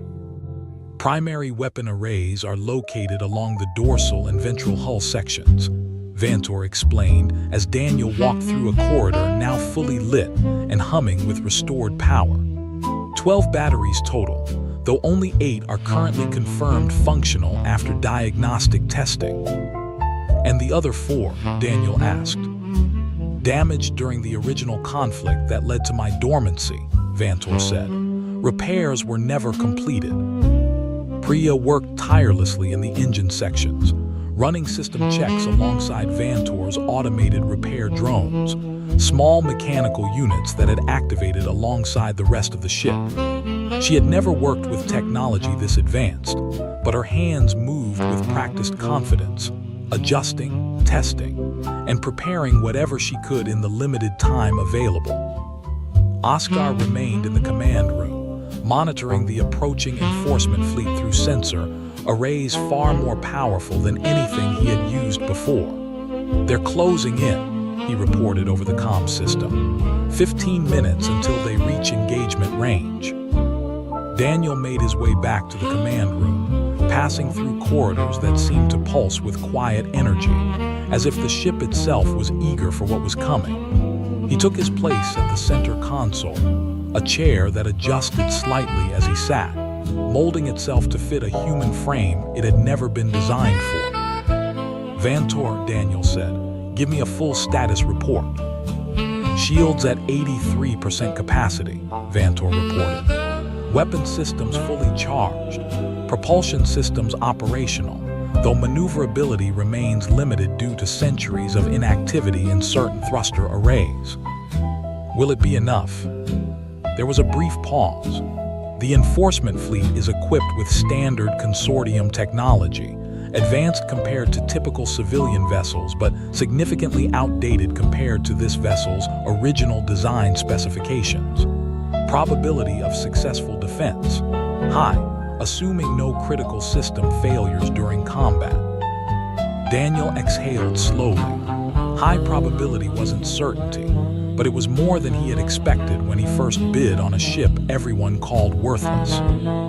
The fleet appeared on the main display minutes later, 12 sleek enforcement vessels moving in tight formation, their weapons already charged and ready. At the front of the formation, a slightly larger command ship broadcast an open channel, Director Cass's stern face appearing once again on the screen. "Daniel Reyes," Cass said, his voice carrying the confidence of someone who believed the outcome of this encounter was already decided. "This is your final opportunity to surrender the vessel peacefully. Continued resistance will be treated as hostile action against consortium authority." Daniel met his gaze through the screen. "I told you already, this ship is mine, legally, fairly. I'm not handing it over because you changed your mind after the fact." Cass's expression hardened. "Then you leave us no choice." The transmission cut off, and immediately the enforcement fleet began spreading into an attack formation, weapon batteries glowing as they charged for the first strike. "Brace for impact," Vantor said calmly, engaging defensive shields. The first volley of enemy fire lit up space around the ship, dozens of energy blasts converging on the massive hull. Daniel gripped the arms of his chair instinctively, expecting the ship to shudder under the assault the way any vessel he had ever piloted would. Instead, the shields absorbed the impact with barely a tremor, faint ripples of light spreading across the hull, where each blast connected before fading harmlessly away. "Shields holding at 91%, Vantor reported. "Minimal energy loss detected." Oscar let out a disbelieving laugh from his console. "They barely scratched us." The enforcement fleet, clearly expecting more damage from their opening strike, hesitated for a brief moment before regrouping for a second assault. That hesitation was exactly the opening Vantor needed. "Returning fire," Vantor said. "Target selection, disable, not destroy." Bright beams of energy lanced out from the ship's dorsal batteries, striking precise sections of the nearest enforcement vessels, engine arrays and weapon systems specifically, disabling their ability to fight or flee without causing catastrophic damage to the ships themselves. 2 enemy vessels went dark within seconds, drifting helplessly as their crews scrambled to restore power. "Impressive," Priya said over the comm, her voice tight with focus as she monitored the engine room. "Whoever built this thing really knew what they were doing." The remaining enforcement ships scattered, breaking formation in a desperate attempt to avoid the same fate. Daniel watched the tactical display, amazed at how effortlessly Vantor tracked and countered each maneuver, responding to threats faster than any human pilot could manage alone. "Multiple vessels attempting flanking maneuver," Vantor reported, compensating. The ship rotated smoothly despite its massive size, thrusters long dormant firing with surprising precision, repositioning to counter the attempted flank before it could develop into a real threat. More disabling shots followed, methodical and controlled, taking down enemy systems one by one without a single fatal strike. Word of the one-sided battle spread quickly across open communication channels, other salvagers and independent captains in the region tuning in to watch the unfolding confrontation. Some began broadcasting messages of support, small independent ships even moving to help block off potential escape routes for the enforcement fleet, ensuring Cass's forces couldn't regroup for a renewed assault. Within 20 minutes, 8 of the 12 enforcement vessels drifted disabled in space, their weapons and engines offline, crews trapped but unharmed. The remaining 4, including Cass's command ship, hung back, clearly reassessing a situation that had gone nothing like expected. Daniel opened a channel of his own. "Director Cass," he said, keeping his voice steady despite the adrenaline still coursing through him, "I think we've made our point." Cass's face appeared on the screen again, this time noticeably less composed than before. "This is impossible," he said, almost to himself. "That ship was supposed to be dead." "It was sleeping," Daniel corrected. "There's a difference." Cass stared at him for a long moment, clearly struggling to process the reality that a supposedly worthless derelict, sold to a human salvager for almost nothing, had just defeated an entire enforcement fleet without a single casualty. "Withdraw your remaining ships," Daniel continued, "and we can end this without further damage." There was a tense pause before Cass finally nodded, his jaw tight with frustration. "Withdraw," he ordered his remaining forces. "All units disengage." The 4 remaining enforcement vessels retreated, moving to gather their disabled companions before jumping into faster-than-light travel and disappearing from the system entirely. Around the small station, independent ships that had gathered to watch began broadcasting cheers and messages of congratulations, the story of the battle already spreading further than Daniel could have imagined. Inside the command room, silence settled as the immediate danger passed. Priya's voice came over the comm, breathless but relieved. "We actually did it." Oscar leaned back in his chair, letting out a long exhale. "I can't believe that actually worked." Daniel remained still for a moment, staring out at the empty space where the enforcement fleet had been, the adrenaline slowly fatting into something closer to disbelief. "Vantor," he finally said, "damage report." "Minimal damage sustained," Vantor replied. "Shield integrity remains above 90%. All weapon systems performed within expected parameters." Daniel allowed himself a small, tired smile. "Not bad for a dead ship." "Indeed," Vantor said, something almost like satisfaction coloring its usually neutral tone. "Not bad at all." News moved differently across the galaxy than it did on any single planet. It didn't need newspapers or broadcasts to spread. Only enough witnesses with working communicators and a story worth repeating. Within days, the story of a broke human salvager who defeated an entire consortium enforcement fleet with a ship once mocked as worthless had reached every corner of known space. Daniel hadn't expected the attention.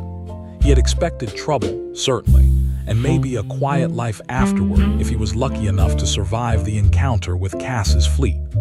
What he hadn't expected was to become something of a legend among independent traders, salvagers, and even a few curious alien scholars who wanted to study the ship that had defeated overwhelming odds. "You've got 17 new messages," Oscar said, scrolling through the communication logs from his console in the newly organized command room. "Trade offers, interview requests, and at least 3 marriage proposals." "Delete the marriage proposals," Daniel said, without looking up from the star chart he was studying. Priya laughed from where she sat repairing a damaged console panel, her hands steady despite the exhaustion still lingering from the battle days earlier. "You're famous now, Captain. Better get used to strange messages." The title still felt unfamiliar to Daniel, though Vantor had used it consistently since their first encounter, and the rest of the crew had picked it up naturally afterward. Captain Reyes. It sounded strange coming from people who had once seen him as just another struggling salvager scraping by on the edges of civilized space. The consortium, for their part, had gone quiet since the battle, their earlier confidence replaced with careful diplomatic silence. Word reached Daniel through informal channels that Director Cass had been reassigned following the incident, his failed attempt to seize the ship becoming an embarrassment few wanted associated with their names. More surprising were the messages that began arriving from other alien governments, some curious, some cautious, all clearly reconsidering assumptions they had held about humanity for generations. A trade delegation from a neighboring system requested a formal meeting. A scholarly consortium from a distant academic world asked permission to study the ship's technology, offering valuable resources in exchange. Even a few military observers sent quiet, unofficial inquiries about human capabilities, clearly unsettled by what they had witnessed. "They're scared," Priya observed one evening as the crew gathered in the command room, reviewing the growing pile of messages together. "Not of you specifically, of what this means. If humans can find something like this and use it this well, what else might they be capable of?" "We didn't do anything special," Oscar pointed out. "We just didn't give up when everyone told us to." "That's exactly what scares them," Vantor said, its voice carrying a note that almost sounded like amusement. "Persistence combined with adaptability. In my experience, few traits prove more dangerous to established powers who assume their position is permanent." Daniel leaned back in his chair, considering Vantor's words carefully. He thought back to the mocking laughter at the auction, the assumption that humans were simple, foolish, easy to underestimate. He thought about years of alien traders explaining basic concepts to him, as if he couldn't understand contracts on his own, about crews assuming his old cargo ships could never keep pace with theirs. "Vantor," Daniel said, "why did you choose to bond with me? Out of everyone who might have found you, why accept a human captain?" There was a pause before Vantor answered, longer than usual, as if carefully selecting its words. "My original crew valued determination above raw power. They believed that those who refused to accept defeat, who found ways to succeed despite being underestimated, possessed a strength more valuable than any weapon system. And you saw that in me. I saw it in your decision to bid on a ship everyone else dismissed," Vantor said. "I saw it in your refusal to surrender when faced with an entire enforcement fleet. Humanity, from what limited information I have gathered, appears to carry this trait as a defining characteristic." Priya smiled slightly. "Stubbornness, you mean?" "A less flattering term for the same quality," Vantor replied. "And for a machine that had spent millennia in silence, it managed to sound remarkably close to dry humor." Over the following weeks, Daniel found himself navigating a new reality he had never prepared for. Trade agreements needed careful consideration, alliances needed cautious evaluation, and threats, though quieter now, still lingered beneath the surface of every polite diplomatic message. He was no longer just a struggling salvager trying to survive. He had become, whether he wanted it or not, a symbol of what humanity might achieve when nobody expected it to achieve anything at all. Human colonies and outposts scattered across their small corner of the galaxy began reaching out too, some offering support, others simply expressing pride in what one of their own had accomplished. Independent captains who had once ignored Daniel now sought him out for advice. Curious about opportunities, the wider galaxy might now offer a species finally being taken seriously. Daniel accepted some offers and declined others, learning as he went, relying heavily on Priya's sharp instincts for questionable deals and Oscar's growing technical expertise to evaluate anything involving unfamiliar technology. Vantor, meanwhile, continued teaching them about the ship's true capabilities, revealing new systems and functions gradually as trust between captain and core intelligence deepened with each passing day. One evening, as the crew gathered in the observation deck overlooking a quiet stretch of stars, Daniel found himself thinking back to the auction hall, to the laughter, to the moment he had raised his hand for a ship nobody else wanted. "Do you regret it?" Priya asked, noticing the distant look on his face. "Buying the ship, I mean, everything that's happened since." Daniel considered the question seriously before answering. "No," he said, "not for a second." "Even with everything that's changed?" Oscar asked. "The attention, the danger, the responsibility." "Especially because of that," Daniel said. "We spent years being told humans didn't matter much in the grand scheme of things.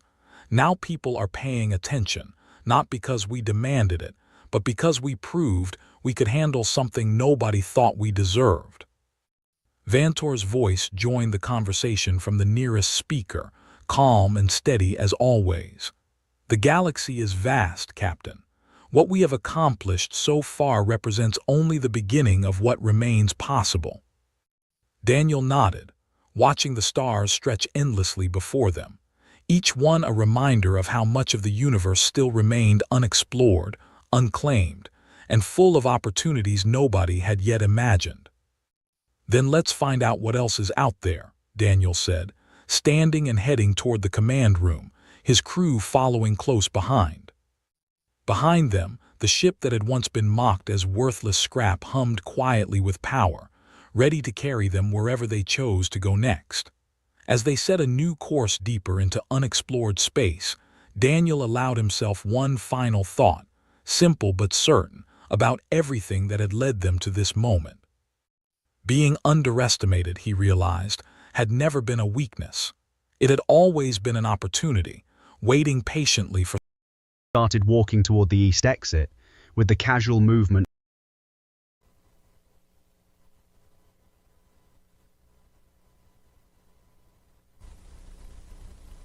Pay attention. The news events you'll read here are real, they made headlines, they're documented, but the reasons they happened, the characters behind the scenes, the operations, the explanations, that's pure fiction. Real news, fictional backstory, that's what you're getting. Or is it? July 13th had come and gone. The Bedminster incident was over. A temporal loop had collapsed. Cheese had been involved in ways nobody could fully explain. Brian Kaepernick had walked away thinking he'd solved a local crime. EATU, the Environmental Anti-Terror Unit, knew better. 3 weeks later, the team regrouped. There were loose threads.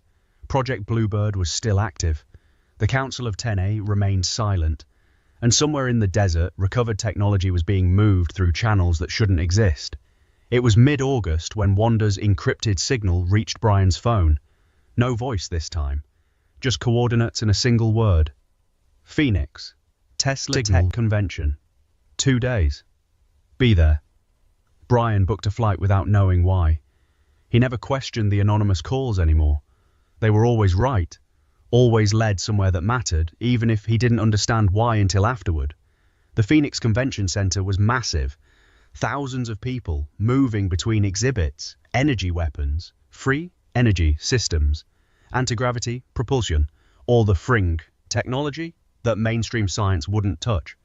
Brian walked through the doors, completely unaware that you was already positioned in the crowds around him. Grey somewhere in the periphery. A Russian blue long-hair cat slipping between clusters of people like he'd always been there. Watching resource flows, nobody noticed him. Grey had perfected invisibility, Wanda monitoring every digital feed from her storm drain 3 states away, her angler fish teeth gleaming under the glow of her 20 monitors, her 14 keyboards clicking silently. Her bioluminescent lure drifted as she watched. Real-time surveillance of everything Brian couldn't see.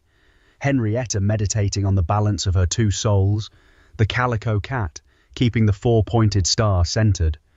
Her dual nature made her unpredictable, useful. Luna, silent and invisible, the tuxedo shapeshifter's hypnotic eyes waiting for the moment she needed to project into someone's mind. She could become anything. Right now, she was just another attendee unnoticed. And in the shadows, moving with absolute purpose, the mouse hunted for aged Manchego, while everything else fell into place around him. Thunder was in the middle of the crowd, a compact, muscled orange tabby weaving between people's legs. Someone picked him up. He purred, delirious with attention. Children gathered around to pet him, the perfect distraction. Nobody looked past the adorable cat being fawned over to notice what was actually happening around him. Thunder's reckless genius was already 3 moves ahead, his presence creating the exact chaos that EATU needed. Major Sport was back at EATU headquarters, the St. Bernard and Irish setter mix making the calls that would matter, his command center humming with activity. Captain Talons circled overhead outside the convention center, the bald eagle adjusting his balance on a single leg, his eyes sharp for anything that didn't belong. War wounds didn't stop him from flying. Mizzy observed from a distance, the tuxedo cat matriarch orchestrating scenarios nobody would realize had been set up days ago. Her warmth was strategic. Her influence was absolute. The convention had started. The operation was already in motion. Brian had no idea. In the middle of the crowd, thunder purred loud enough to draw more children. An older woman knelt down, scratching behind his ears. He loved every second of it, genuine joy mixed with operational precision. His tail flicked once, twice, a specific pattern. 3 blocks away, on a rooftop with clear sightlines to the convention center, Captain Talon saw it. He dipped one wing in acknowledgement. "Thunder's in position," Captain Talon's sharp voice crackled through the encrypted frequency that only EAT-U could access. "Distraction is active," Gray's voice came back, smooth as silk, completely unbothered.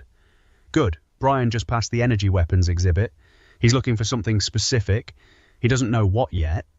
In her storm drain nest, Wanda's lure pulsed as she watched 17 camera feeds simultaneously. She typed without looking, her angler fish fins moving across keyboards with practiced precision. "I've got 3 separate surveillance teams in the crowd, not ours. Someone's watching the convention. Someone's watching Brian." A pause. Then Missy's warm voice, the tuxedo cap matriarch speaking from somewhere inside the convention center. "Let them watch. They're supposed to be here. They just don't know we know yet." Brian moved through the Tesla tech displays with the casual interest of Sumyon, who didn't understand half of what he was looking at. Scalar wave technology, 0-point energy systems, consciousness transfer protocols. The convention was a fever dream of fringe science and true believers. He had no idea why Wanda wanted him here. The encrypted message had been clear: show up, observe, report back. Nothing more specific than that. Gray's voice crackled again, this time directed at someone else. "Henrietta, you're getting close to the target display. How's the balance holding?" In a corner of the convention center, Henrietta stood, motionless, in front of a large exhibit about quantum entanglement and dimensional frequency. To any observer, she was just another attendee reading the placard. What they didn't see was her internal struggle. 2 souls fighting for dominance, the 4-pointed star meditation, the only thing keeping her centered. Her response came back through the secure channel, clipped and precise. "Holding, but barely. Someone needs to trigger the distraction soon or I'm going to get frustrated and accidentally fix something we don't want fixed." Missy's warm laugh filtered through. "That's exactly why you're perfect for this, Henrietta. Your threat keeps everyone nervous." Brian paused at another display. Something about free energy and anti-gravity. He was getting tired of walking. He was about to sit down when his phone vibrated silently in his pocket. A message from Wanda. 3 words. North corner. Thumb drive. He didn't question it. He never did. Brian changed direction, moving toward the north corner of the convention center, where a smaller, less crowded exhibit about Project Bluebird was set up. The display was sophisticated. Classified documents, redacted fields, photographs of recovered materials. All of it technically fictional. All of it technically real. Behind the display counter stood a man in a grey suit. He was waiting. He had something. Thunder felt it before anyone else did. The shift in tension. The moment when the operation needed to move from observation to action. He was still in the crowd, still being petted by children, still purring like a motorboat. But his tail twitched. Once, twice, 3 times. Captain Talon saw it from the rooftop. "Go," he said, simply. Thunder took a breath. Then he did what he was built to do. He screeched, a long, piercing yowl that cut through the ambient noise of the convention like a knife. Not a cat sound. An alarm. A warning. Every head in the convention center turned toward him. Then he moved. The zoomies hit him like lightning. His compact, muscled body exploded into motion. He bolted across the floor, knocking over a small display table, scattering papers everywhere, sending attendees scrambling out of his way. He wasn't attacking. He wasn't hunting. He was pure chaos in motion, a furry tornado moving at maximum velocity toward the exit. The crowd followed him with their eyes. Children laughed. Adults moved aside. Security personnel started moving toward the disruption. Everyone was watching Thunder. Everyone was watching the orange tabby cat who was absolutely losing his mind. Which was exactly the point. At the north corner display, the man in the grey suit never took his eyes off Brian. He held out the thumb drive. Small, unmarked, heavy, with information that wasn't supposed to exist. Brian reached for it. That's when Missy made her move. She was standing 3 feet away from the display, pretending to read another exhibit. As the man handed the thumb drive to Brian, she adjusted her position. A single movement, a shift in weight. She knocked Brian's elbow. It wasn't violent, it wasn't obvious, it was just enough. Brian's hand jerked at the wrong moment. The thumb drive fell. The man in the grey suit cursed under his breath. Thunder's chaos was reaching maximum intensity now. He had knocked over 3 more displays. He was running in circles. He was the most distracting thing happening in the entire convention centre. But not for long. Gray watched from his invisible position. He saw the thumb drive hit the ground.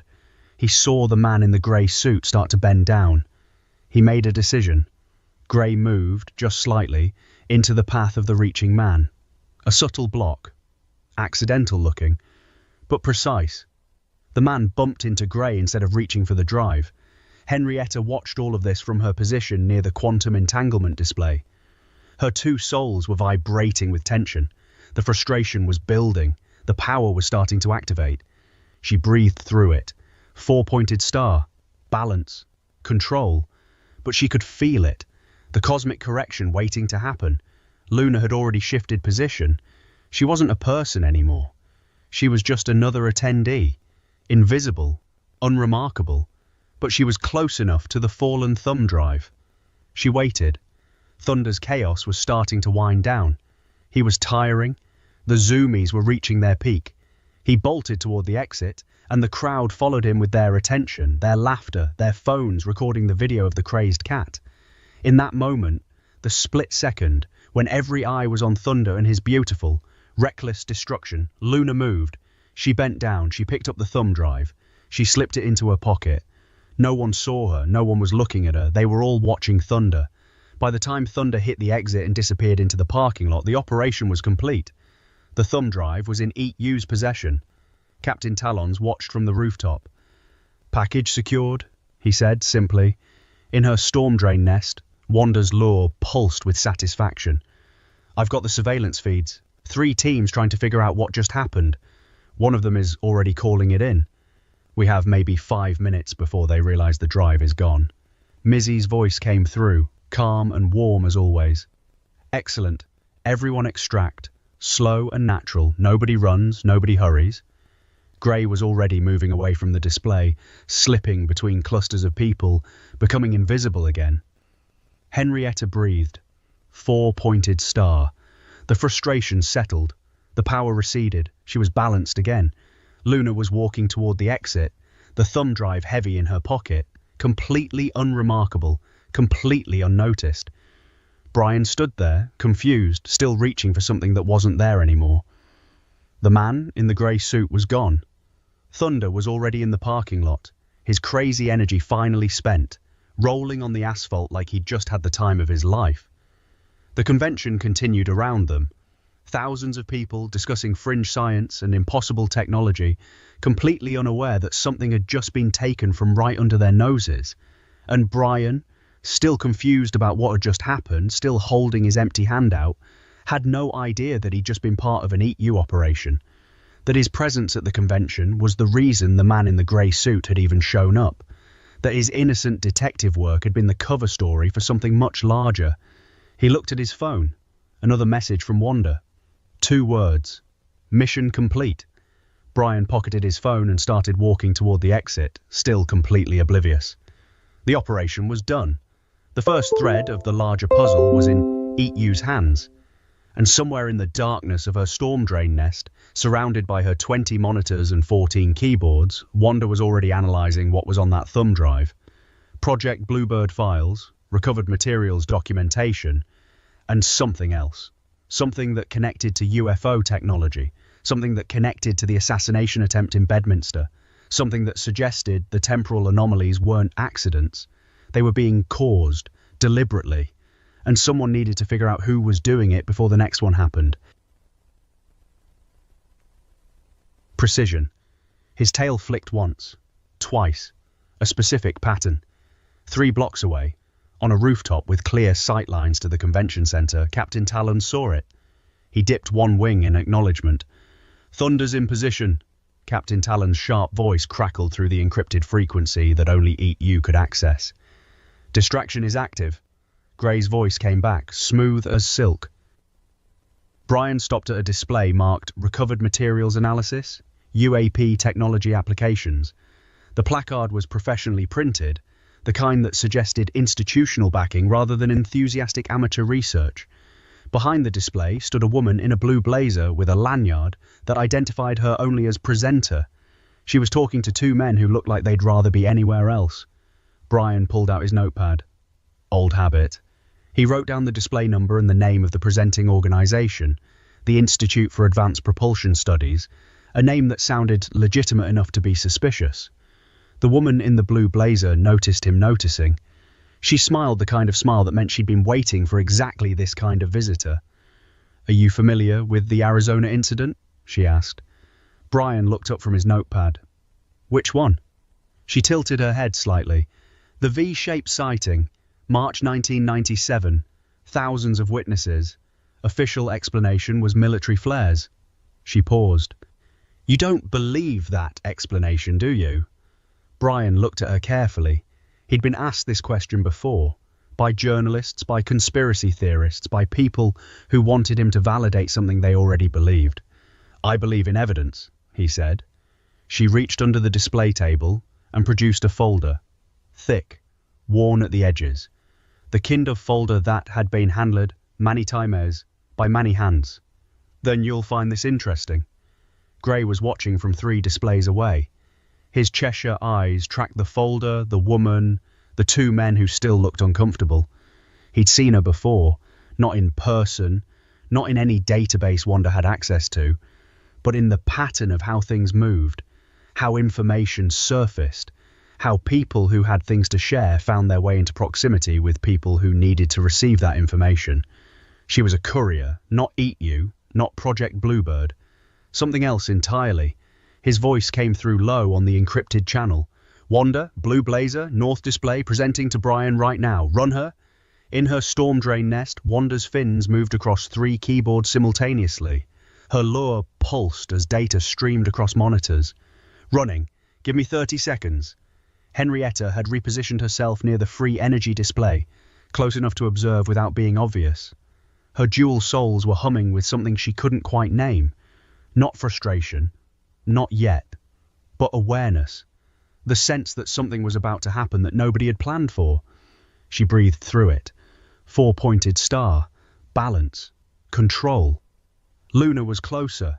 The tuxedo shapeshifter had become invisible again, projecting stillness into the minds of anyone who might look in her direction. She was 3 feet from Brian, close enough to project a thought into his mind if she needed to. She waited. Brian opened the folder. Inside were photographs. Not digital prints, actual photographs developed on film, the kind that couldn't be edited with software. They showed something large, something angular, something that didn't match any aircraft in any public database Brian had ever studied. The V-shape was unmistakable.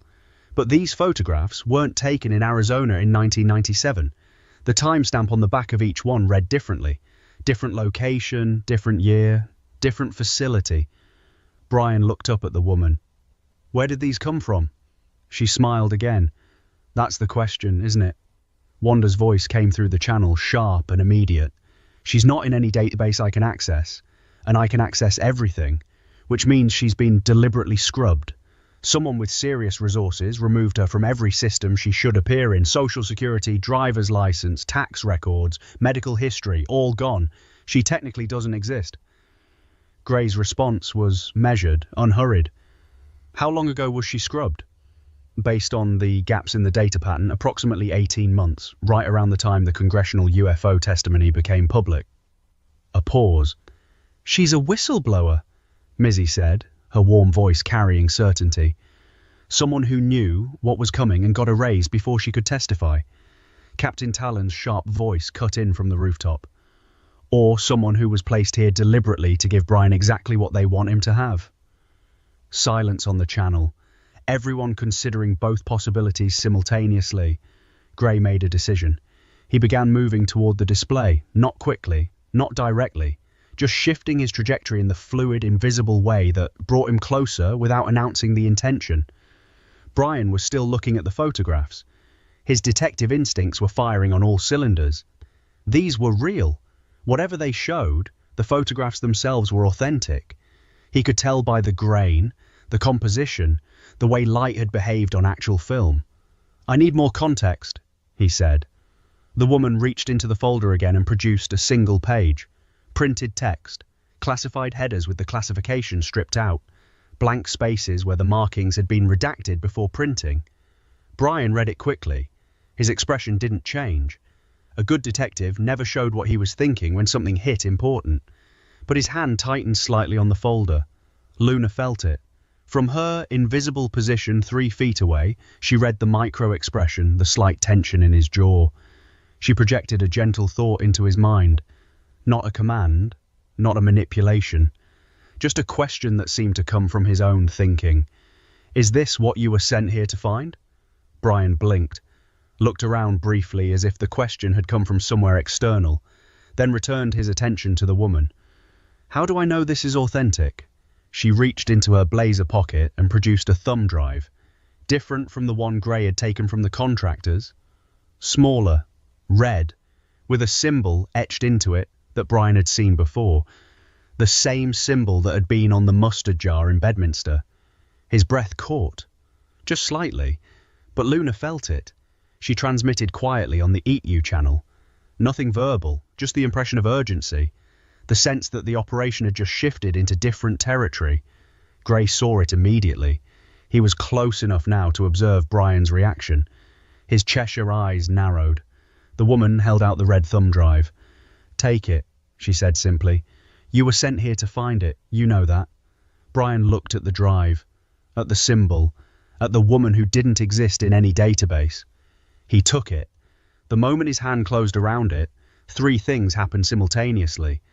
The surveillance team that Wanda had been monitoring on her feed started moving. All 3 teams, converging on the north display from different directions. The mouse emerged from behind a display about 0-point energy systems, a small piece of aged manchego tucked under one arm. He looked at the red thumb drive in Brian's hand. His whiskers twitched. His ears went back slightly. He made a gesture. 2 fingers pointed at the drive, then a sharp cutting motion across his throat. "Warning, that drive is a problem." Nobody saw him except Gray. And Gray, for the first time in a very long time, didn't know what to do with the signal. Then Henrietta's frustration peaked. She'd been holding it. 4-pointed star, meditation, balance, but 3 surveillance, TMs converging, a mouse giving, whinnying signals, a woman who did not exist handing Brian a drive with a temporal anomaly symbol on it. It was too much input, too many variables. The dual souls inside her fractured their balance for exactly 1 second. 1 second was enough. The lights in the convention center flickered. Every electronic display in a 20-foot radius around the north display glitched simultaneously. The surveillance team stopped moving as their communication devices experienced a half-second of complete signal loss. Then everything returned to normal. Henrietta breathed, 4-pointed star, back in balance. But in that half-second of electronic chaos, the woman in the blue blazer had moved. She was gone, disappeared into the crowd as if she'd never existed, which, according to Wanda's databases, she hadn't. Brian stood there holding the red thumb drive. The folder of photographs was still in his other hand. The display in front of him was empty. Wanda's voice came through, her fins typing rapid sequences across keyboards. "She's gone. I've lost her on every feed. Every camera in the convention center just had a half-second gap in coverage. The surveillance teams are reorienting. They know something happened. They don't know what." Gray was already moving away from the north display, his invisible presence drifting toward the exit, with perfect, unhurried grace. "We need to extract Brian." Mizzy's warm voice came through immediately. "Already handled." Brian's phone vibrated. A message, from the anonymous number he'd learned never to ignore. "Exit through the east doors. Don't run. Blue food. Truck outside. Order coffee. Wait." Brian pocketed the red thumb drive, tucked the folder under his arm, started walking toward the east exit, with the casual movement of someone who'd seen enough for one afternoon and was ready for coffee. He had no idea that he was carrying 2 separate pieces of intelligence, that 3 different organizations were willing to do, significant damage to obtain. He had no idea that the woman who'd given him the folder didn't exist. He had no idea that a small grey mouse had warned the team about the red thumb drive using military hand signals from behind a 0-point energy display. He just wanted coffee. Captain Talons watched from the rooftop as Brian emerged through the east doors and moved toward the blue food truck parked at the edge of the convention center lot. His single leg adjusted as he shifted position on the rooftop edge, his wings spreading slightly for balance. Brian's out, he's secure. Thunder emerged from between two parked cars in the lot, his orange fur dusty, from the parking lot asphalt looking like he'd just survived something dramatic. He fell into step 20 feet behind Brian, completely casual, occasionally stopping to investigate things on the ground, the way cats do when they're pretending they weren't just running at maximum velocity. Mizzy appeared at the food truck ahead of Brian, ordering something with the warm confidence of someone who belonged exactly where they were. She didn't look at him when he arrived. She didn't acknowledge him. But she was there, watching the lot, watching the east exit, making sure the surveillance teams that were still reorienting inside the convention center didn't follow him out. Gray materialized near the food truck from a direction that made no logical sense, given where he'd been standing 60 seconds earlier. He was examining something on a display rack next to the truck. Completely absorbed. Completely invisible despite being in plain sight. Luna was somewhere. Nobody knew exactly where. She was either invisible, or she was the woman at the far end of the lot who hadn't been there a moment ago. It was impossible to tell. Brian ordered coffee, plain, black, the way he always ordered it. The barista handed it over, and Brian stood there in the Phoenix afternoon heat, holding the red thumb drive in one pocket and a folder of impossible photographs under his arm, waiting for instructions that would come when they were ready. Wanda's voice came through his phone. She'd switched to audio, the human mimicking voice she used for direct communication. Smooth, professional, no hint of anglerfish. Sit tight. We're analysing what you were given. Don't look at the drive yet. Don't open the folder again. Just drink your coffee. Brian looked at his coffee, then at the sky, then back at his coffee. Sure, he said, to nobody visible. 3 states away, in her storm drain nest, Wanda's 14 keyboards were running parallel analyses on the data Gray had uploaded from the contractor's drive and cross-referencing it against the symbol Brian had described before he'd pocketed the red driver.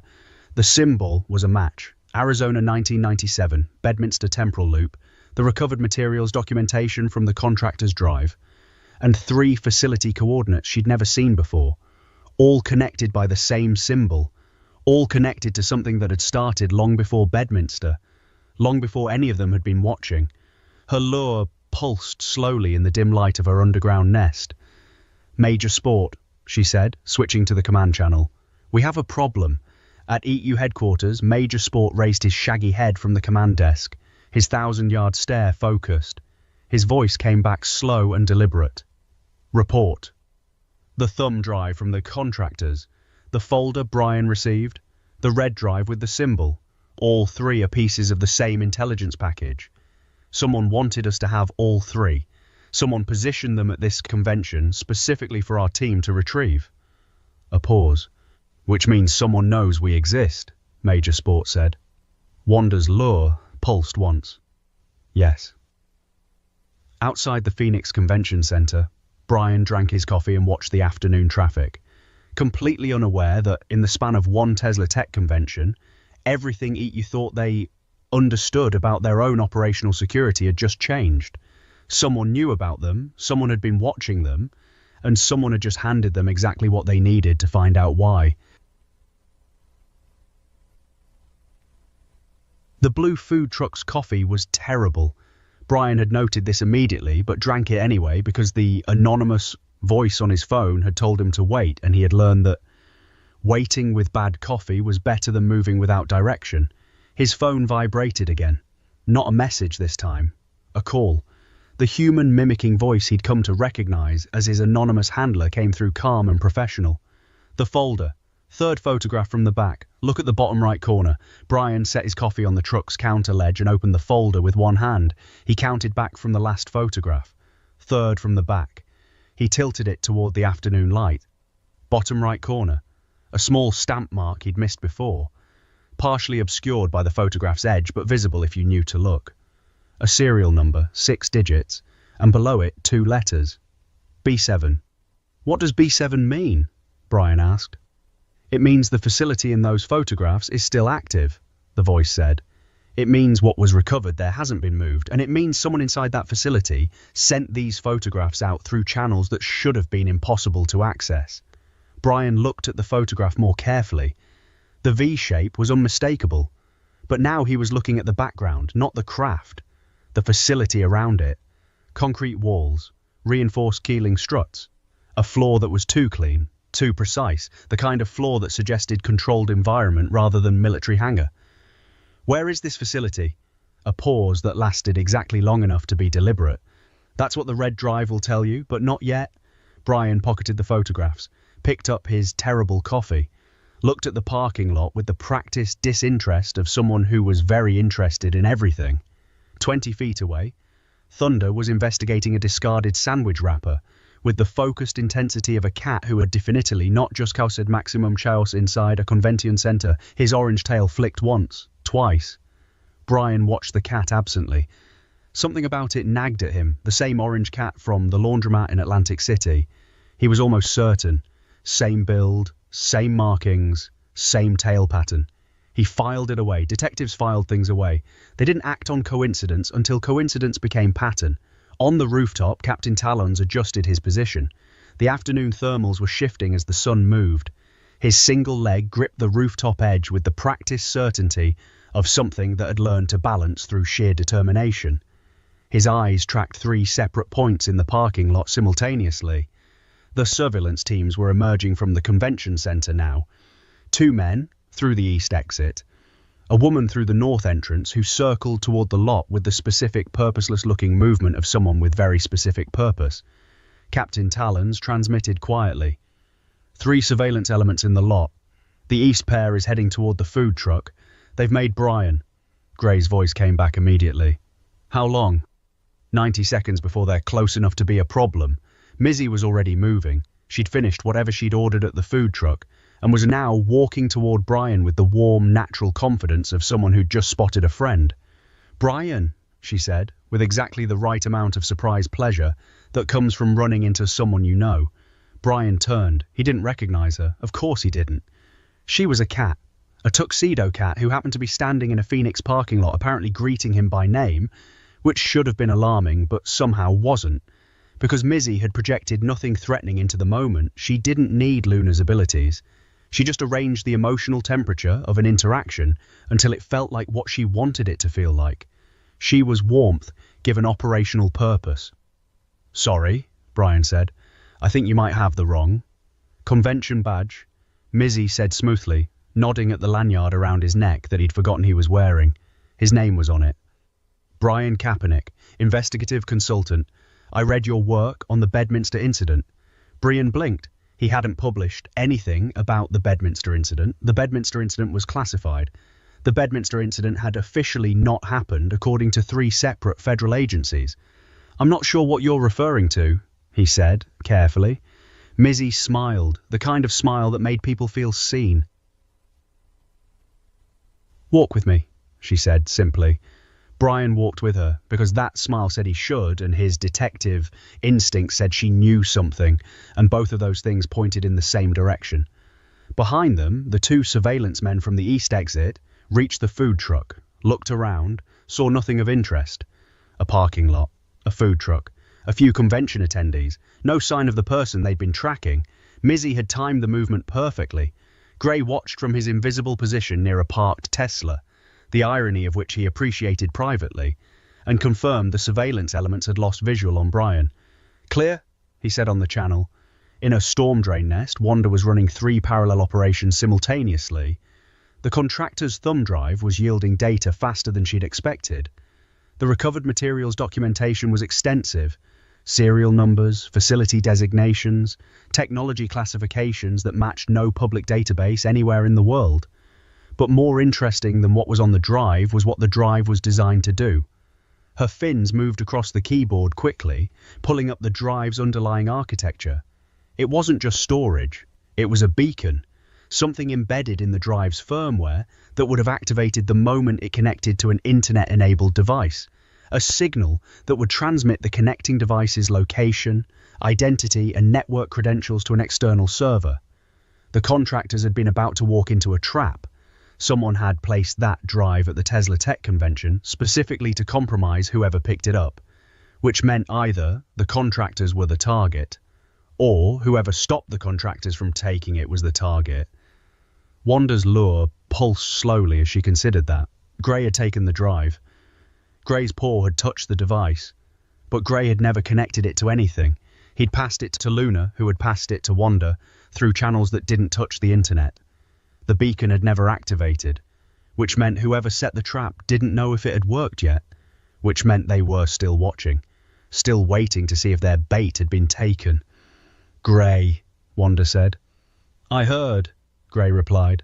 The red drive Brian has. Same question. I need to know if it's also a beacon before he connects it to anything. Agreed. One more thing, Wanda said. Her lure pulsed twice. The symbol on the red drive. I've cross-referenced it against everything I have access to. It appears in exactly 3 places. The mustard jar from Bedminster, the contractor's drive, and a recovered UAP materials manifest from 1997 that was filed 6 weeks after the Arizona sighting. A pause on the channel. Someone's been running the same operation for almost 30 years, Mizzy said.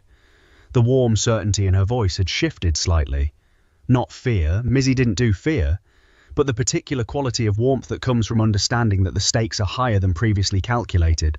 Major Sport needs to know, Captain Talon said from his rooftop. Major Sport already knows. Sport's voice came through on the command channel, the deliberate weight of it settling over everyone. I've been listening since Wanda found the beacon architecture. Here's what we're going to do. Nobody interrupted. When Major Sport spoke in that tone, nobody interrupted. Brian keeps the red drive. He doesn't connect it to anything. He carries it, because whoever placed it wants to know where he goes next, and we want them to follow him somewhere of our choosing. Gray's smooth voice came back. You want to use Brian as bait. Brian has been bait since Bedminster, Sport said simply. The difference now is we're choosing the trap instead of stumbling into theirs.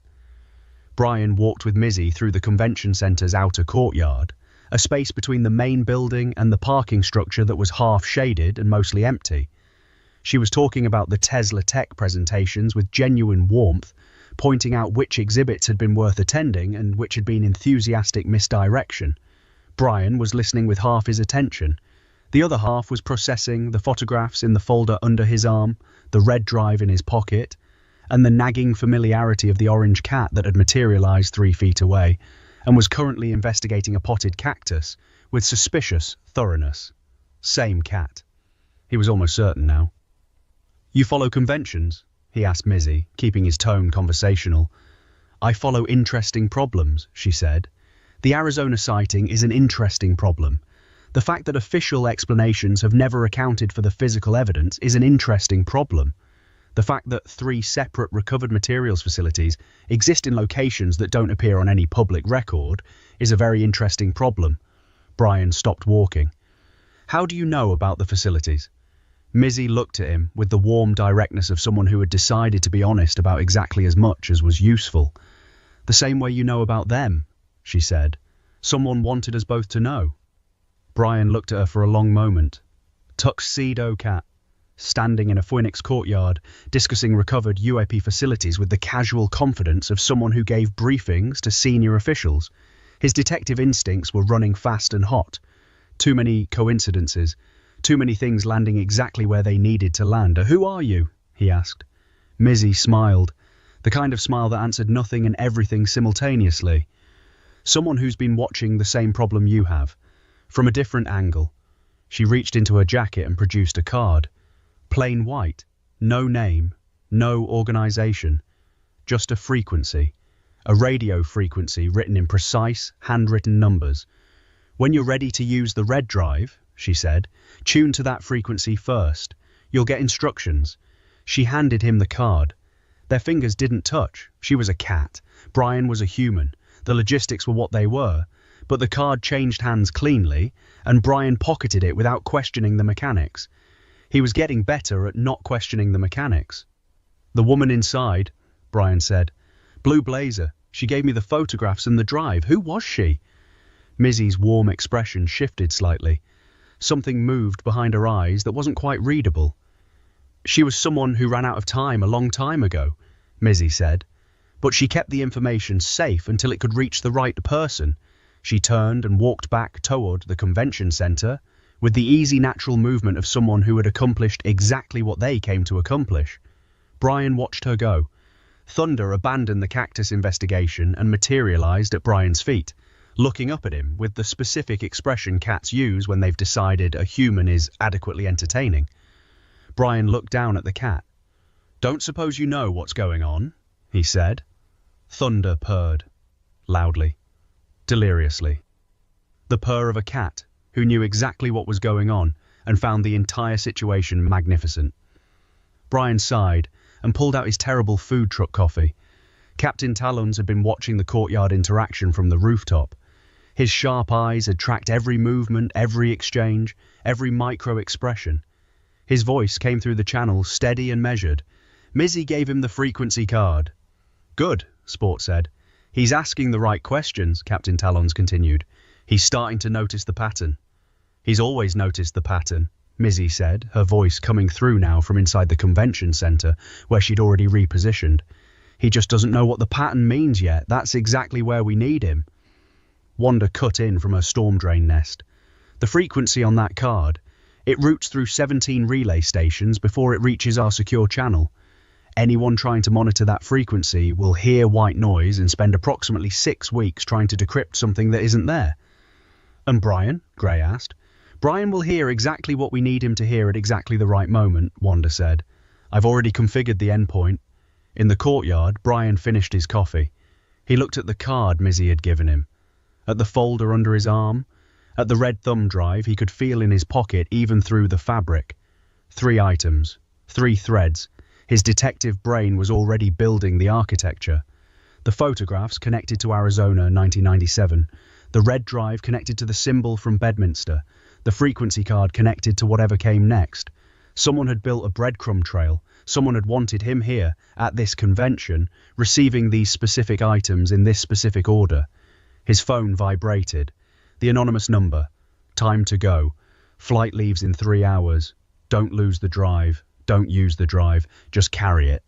Brian looked around the courtyard one more time. The orange cat had disappeared. The tuxedo cat was gone. The convention center hummed with activity behind the glass walls. He started walking toward the parking structure. His rental car was on level 3. His flight back to Atlantic City left at 7. He had a red thumb drive, a folder of impossible photographs, a radio frequency written on a plain white card, and absolutely no idea that he was carrying the most significant collection of recovered materials intelligence that had changed hands outside of a classified government facility in 27 years. He was also being followed by Gray, who was being monitored by Wanda, who was coordinating with Captain Talons, who was watching the parking structure entrance, who had already confirmed that 2 of the 3 surveillance elements were heading toward the same structure from different directions. The 3rd surveillance element was unaccounted for. That was the problem. Wanda was running every camera feed she had access to. Convention center, parking structure, street level, traffic cameras for a 6-block radius. And she couldn't find the 3rd element anywhere, which meant either they'd left or they were somewhere she couldn't see. In 20 years of running total information dominance over the Eastern digital infrastructure, there were very few places Wanda couldn't see. Her lure dimmed slightly as she considered the implications. "Gray," she said quietly, "the 3rd surveillance element is gone from my feeds." "Gone how?" "Gone like the woman in the blue blazer," Wanda said. "Gone like they were never there." A pause on the channel. The mouse emerged from behind a concrete pillar on level 2 of the parking structure. How he'd gotten there ahead of Brian was a mystery that you had long seen Stovov Tree to solve, and stood very still next to a silver sedan. His whiskers twitched, his ears rotated, his dark eyes tracked something the cameras couldn't see. Then he made a gesture. Clear, precise, Military hand signal for enemy contact. He was pointing up, level 3. Brian's car was on level 3. Gray was already moving.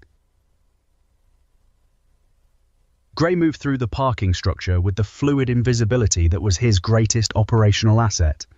Level 1 to level 2 in 30 seconds, using the stairwell access that maintenance workers used and nobody else ever noticed. His Russian blue fur caught no light worth mentioning. His footsteps made no sound worth recording. The mouse watched him pass from behind the concrete pillar. His dark eyes tracked Gray's movement with the specific attention of something that had survived impossible situations by paying absolute attention to everything. He held up 2 fingers, then pointed to the northwest corner of level 3. Then he held up 1 finger. Single contact. Northwest corner. Gray absorbed the information without breaking stride. Captain Talons had shifted position on the rooftop of the parking structure, moving to the northwest edge where the thermal vents from the structure below created reliable updrafts. His single leg adjusted. His wings spread fractionally for balance. His eyes were already on the northwest corner of level 3 through the open concrete facade. A figure, standing between 2 vehicles, positioned with the specific stillness of someone who was very good at waiting and very practiced at not being seen. Not good enough. Single contact, Captain Talons confirmed. Male, approximately 6 feet, dark jacket. He has line of sight to Brian's rental vehicle. He's been there long enough that his feet have shifted position twice. Armed? Spore asked from headquarters. Can't confirm from this angle. Assume yes, Sport said simply. Wanda was pulling every fragment of data she could find. The parking structure's own camera system, she'd been in it since they arrived in Phoenix, showed nothing in the northwest corner of level 3, which meant either the camera had been physically redirected before they arrived or someone had fed a false loop into the system. Someone with skills that approached her own. Her lure pulsed with something that wasn't quite respect and wasn't quite irritation, a combination that didn't have a clean name. Camera on level 3 northwest has been compromised, she said. Someone fed it a clean loop. Professionally done. I'm looking at empty parking spaces that may or may not actually be empty. Can you break the loop? Gray asked, his voice perfectly calm as he reached the level 2 stairwell door. Already breaking it, Wanda said. Give me 90 seconds. Brian was in the elevator. He didn't like parking structure elevators. They were the kind of enclosed space that made a detective's instincts fire without giving them anything specific to fire at. But his rental car was on level 3, and the stairwell door he'd tried on level 1 had been locked from the outside, which he'd noted as mildly unusual and filed away. He watched the floor numbers change. 1, 2, 3. The doors opened. The parking structure's level 3 was half empty, afternoon light cutting through the concrete facade in long diagonal strips. His rental car was visible from the elevator. Silver sedan, 3rd row, northwest corner. Brian stepped out and started walking toward it. His phone vibrated. Not a message, just a single vibration that meant something specific on the anonymous channel. He'd learned the codes without being taught them. 1 vibration meant stop. 2 meant proceed. 3 meant run. 1 vibration. Brian stopped. He was in the middle of the driving lane, exposed, which his instincts didn't love. He stepped sideways toward the nearest vehicle and leaned against it with the casual posture of someone checking their phone. He checked his phone, nothing on screen. But his hand found the red drive in his pocket and he held it there, not knowing why, just knowing that his instincts and the single vibration agreed on something. Gray came through the stairwell door on level 3, with the specific kind of silence that isn't absence of sound, but rather presence of intention. He was between Brian and the northwest corner before Brian had finished checking his phone, moving along the row of vehicles with his Russian blue form pressed low, invisible between wheel wells and undercarriages. He could see the figure now. Dark jacket, standing between a white pickup and a concrete pillar, watching Brian's rental car. Not watching Brian, watching the car, which meant they weren't there for Brian. They were there for something in the car. Gray processed this in the time it took to take 2 steps. Someone had gotten to the rental car before them. Someone had placed something in it, or taken something from it, or both. The figure in the dark jacket was waiting to confirm the operation had been completed successfully. Gray transmitted quietly. This isn't a threat to Brian. This is a search of his vehicle. Someone's already been in the car. Wanda's response was immediate. I'm through the camera loop, switching to live feed now. A pause. The car's been accessed. Driver's side door was opened approximately 40 minutes ago. Someone was inside for 6 minutes. What were they looking for? Mizzy asked. Given what Brian's carrying, Gray said, they were looking for the red drive. But Brian's had the drive on his person since the convention floor. They found an empty car, and they've been waiting ever since to see if he left it behind. Which means they don't know he has it on him, Captain Talon said from the rooftop. Which means they've been watching him but not closely enough, Sport said. A beat. That's interesting. The mouse appeared from beneath a vehicle 3 spaces from Brian's rental car. He'd covered the distance from the concrete pillar on level 2 to his current position in a time frame that defied reasonable explanation and that nobody on the team questioned anymore. He held very still, watching the figure in the dark jacket. Then he made a gesture. Both hands. Specific military signal that the team had learned to read the way musicians read sheet music. Stand down. Let them leave. Follow at distance. Gray absorbed the signal. He stopped moving, pressed himself against the wheel well of a black SUV and became part of the shadows there.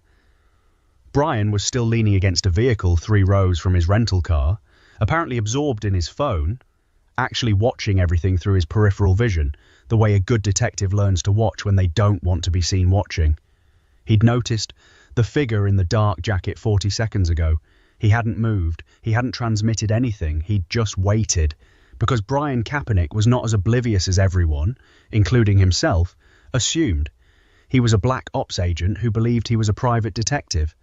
And whatever layer of his training operated below his conscious awareness was operating right now, keeping him still, keeping him quiet, keeping him exactly where the situation needed him to be. The figure in the dark jacket waited another 30 seconds, then made a decision. They moved away from the northwest corner toward the east ramp that led to the exit. Not running, not hurrying. The practiced movement of someone trained to leave a space as invisibly as they entered it. Gray tracked them from the shadows. The mouse tracked them from beneath vehicles. Captain Talons tracked them from the rooftop. None of them followed. The mouse had been clear. Distant surveillance only. Wanda had already shifted her camera access to the street-level feed surrounding the parking structure. She pick it up the fear to mohin the street. Dark jacket. Moving west on foot. Unhurried. She followed them through 14 cameras across 6 blocks before they entered a vehicle parked on a side street. Nondescript sedan, Arizona plates, the plates were registered to a rental company. She ran the rental records. The reservation was in a name that didn't exist. Credit card that had been active for 30 days and would be cancelled within 48 hours. A ghost identity, professional and temporary. I've got their vehicle, she said. I'll track it as far as my feeds allow. It'll go somewhere unremarkable, Gray said, emerging from the shadows between vehicles now that the figure was gone. Somewhere clean. They're professionals. Everyone's professionals lately, Wanda said, and there was something in her voice that was as close to unsettled as she ever allowed herself to sound. Brian pushed off from the vehicle he'd been leaning against and walked to his rental car. He checked it, without appearing to check it, ran his hand along the door frame, looked at the seat position, noted the slight angle of the rearview mirror that was 2 degrees off from where he'd left it. He got in, adjusted the mirror, started the engine. His phone vibrated twice.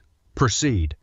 He pulled out of the parking structure and headed toward the airport, the red drive in his pocket and the folder of photographs on the passenger seat, completely unaware of how many eyes were still on him. Or mostly unaware. Major Sport was standing at the window in EAT-U headquarters when all the information came through, not because he needed to stand at the window to receive it, but because the window gave him something to look at, while he thought and thinking was what the situation currently required. Someone knew about Brian, not in the vague way that intelligence agencies sometimes accumulated information about private investigators who happened to work adjacent to classified events, specifically knew about him, had searched his rental car for the red drive specifically, had placed surveillance at the Tesla Tech convention specifically, which opened a question that sport had been turning over since Wanda first identified the beacon architecture in the contractor's drive. Were they compromised? He turned it over carefully. EU operated in total secrecy. Their communications were encrypted through channels that Wanda personally maintained. Their identities were protected by the same invisibility that protected them operationally. Nobody looked for animals. Nobody thought to look for a network of cats and a fish and a dog and an eagle and a mouse running black operations from storm drains and rooftops and parking structures, except someone apparently had. Or someone had found Brian first and worked backward. That was the more likely scenario. Brian's work was not entirely invisible. He filed reports, he had clients, he produced results that occasionally surfaced in the world in ways that left traces. The Bedminster incident had left traces. Someone who'd been watching Bedminster closely enough had followed those traces to Brian, and Brian led back to them. Not directly, not yet, but the vector existed. Sport made a decision. "We need to move Brian off the board temporarily," he said. The channel was quiet for a moment. Mizzy spoke first. "He's in the middle of the operation." "He's in the middle of their operation," Sport said. "The red drive is bait. We already established that. They're using him to carry it somewhere they want it to go. I want to choose where it goes instead of letting them choose." "You said that before," Gray said. "The trap instead of theirs." "Yes, and now I know what the trap is. The drive has a beacon. They want to know where Brian takes it. They want to follow the beacon to whatever facility or contact or location he connects it to. They believe he's working for someone and they want to find out who." A pause. "They're trying to find us," Wanda said. "Yes?" The word settled over, the Chanel like a stone settling into deep water. Captain Talon spoke from his rooftop position, his voice carrying the particular weight of a veteran who has assessed danger before. "Then we give them what they want. We let the beacon lead them somewhere, just not somewhere real." Sport's voice came back with the slow, deliberate satisfaction of a commander whose team had just caught up with his thinking. "Exactly. Brian's flight back to Atlantic City had a layover in Dallas. He sat in the terminal at Phoenix Sky Harbor with bad airport coffee that was marginally better than the food truck coffee, the red drive in his jacket pocket and the folder of photographs in his carry-on. His phone showed no new messages from the anonymous number. He used the silence to think, which was what detectives did with silence. They thought. The woman in the blue blazer who didn't exist had given him photographs and a drive. The tuxedo cat who knew his name had given him a radio frequency. The anonymous voice on his phone had told him to carry the drive but not use it. The parking structure surveillance had been looking for the drive in his car. 3 separate parties at the same convention, all interested in the same object, all moving around him as if he were the center of something without anyone explaining what the something was. He'd been the center of things before without knowing it.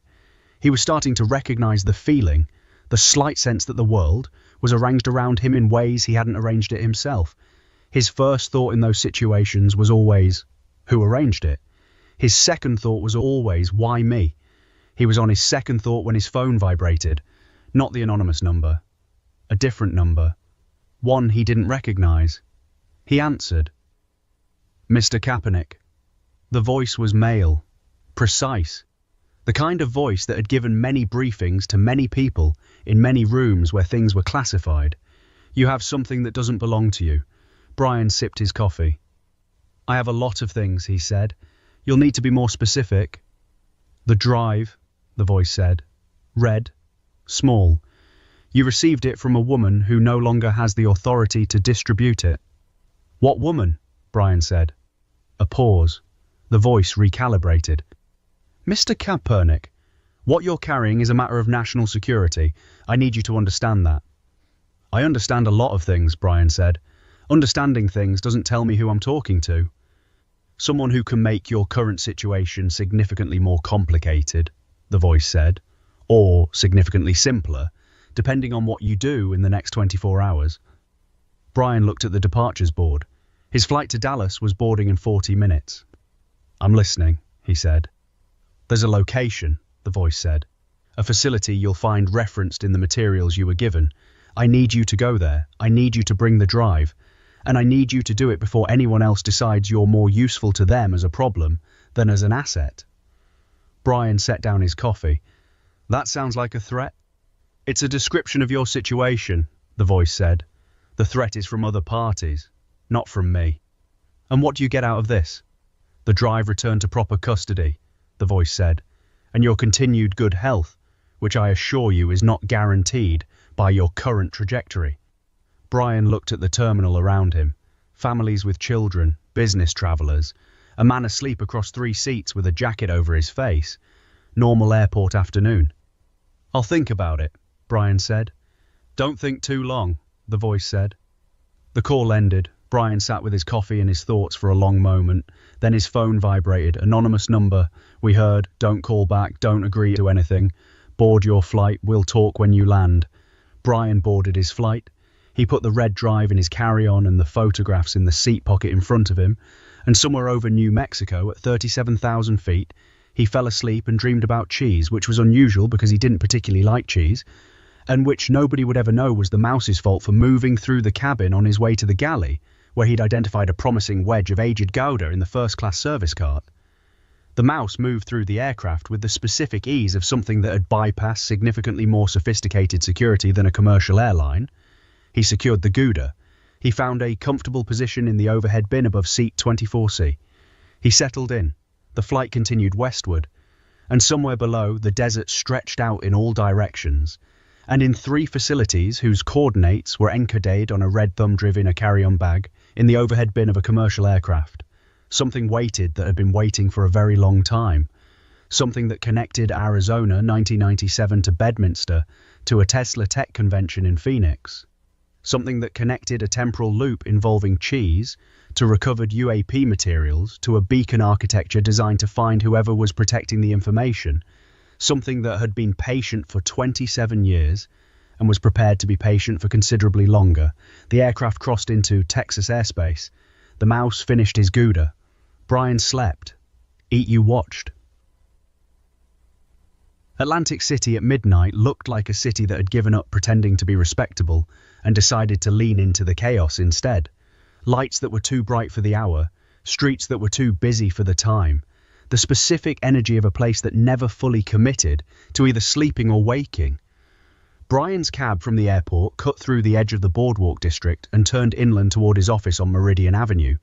He had the red drive in his jacket pocket, the folder of photographs in his bag, and a headache that had started somewhere over Texas and hadn't committed to leaving. His phone had been quiet since the anonymous number told him to board the flight. No messages during the layover in Dallas. Nothing during the second leg. The silence had the particular quality of silence that means something is being decided by people who aren't you. He paid the cab and stood outside his office building for a moment in the Atlantic City midnight air, which smelled like ocean and poor decisions and something faintly chemical that probably had an explanation he didn't want to know.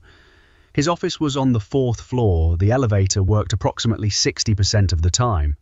Tonight it worked, which he noted as either good luck or a bad sign, depending on how the rest of the night went. He unlocked his office door. The light was already on. Brian stood in the doorway for a moment, assessing. Nothing visibly displaced, nothing obviously wrong. His desk was where he'd left it. His ancient typewriter was where he'd left it. His plant was slightly more dead than he'd left it, which was the plant's own contribution to the situation. Luna was sitting on his desk. The tuxedo shapeshifter was perfectly still, her hypnotic eyes catching the desk lamplight in a way that made them appear to glow from within. She looked at him with the patient certainty of someone who had been waiting exactly as long as was necessary and not a moment longer.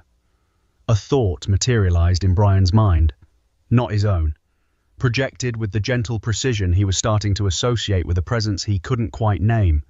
Sit down, there's a lot to cover. Brian sat down. Because the thought say to, and because his feet hurt, and because the Atlantic City midnight air had done nothing for his headache, and sitting seemed like the most reasonable response to finding a cat on his desk, who could apparently put thoughts in his head. He was getting better at accepting the mechanics. Luna's eyes held his. Another thought arrived, more complex than the first, carrying texture and image alongside the words. The man who called you at the airport. He works for the same organization that placed the beacon in the contractor's drive. He's not government. He's the organization that the government has been trying to find for 11 years. He wanted you to bring the drive to a facility location because the facility location would tell him where the drive had been. The drive was never meant to go to the facility. The drive was meant to lead him to whoever received it. Brian absorbed this. His detective brain organized it into architecture. So the drive itself is worthless, he said. Luna blinked once. The information on the drive is real. The facility coordinates are real. The recovered materials documentation is real. But the beacon was the actual payload. The information was just packaging to make the drive worth carrying. And they want to know who I work for. Brian said. A beat. Luna's eyes didn't waver. They already know you work for someone. They don't know who. They've been trying to find out since Bedminster. Brian looked at the red drive on his desk. He'd placed it there without thinking about it, the automatic gesture of someone emptying their pockets after a long day. Who do I work for? He asked. The question wasn't entirely rhetorical. He'd been asking it in one form or another since the first anonymous call had arrived on his phone 3 years ago. He'd assembled pieces of the answer the way a detective assembles pieces of anything, slowly, carefully, with the understanding that the picture only becomes clear when enough pieces are in place. Luna's eyes held his for a long moment. Then she looked away. The communication closed. Not because she didn't know the answer, because it wasn't time for that answer yet. Brian understood. He'd been a detective long enough to know that timing was part of information. The right answer at the wrong time was still the wrong answer. He picked up the red drive. All right, he said to the empty office, to Luna, to whoever was listening through whatever channels they were listening through. Tell me what to do with it. Wanda had been running scenarios since the aircraft crossed into New Jersey airspace. Her 14 keyboards hadn't stopped moving. Her 20 monitors displayed overlapping data streams. The beacon architecture of the red drive, the voice analysis she'd run on the airport call, the facility coordinates from the photographs, the symbol cross-reference that connected everything back to 1997.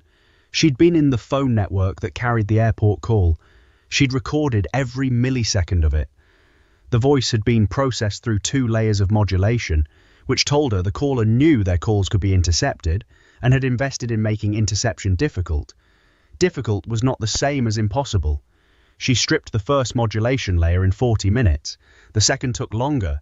3 hours of dedicated processing across 7 of her parallel systems. What she found underneath wasn't a voice. It was a signature.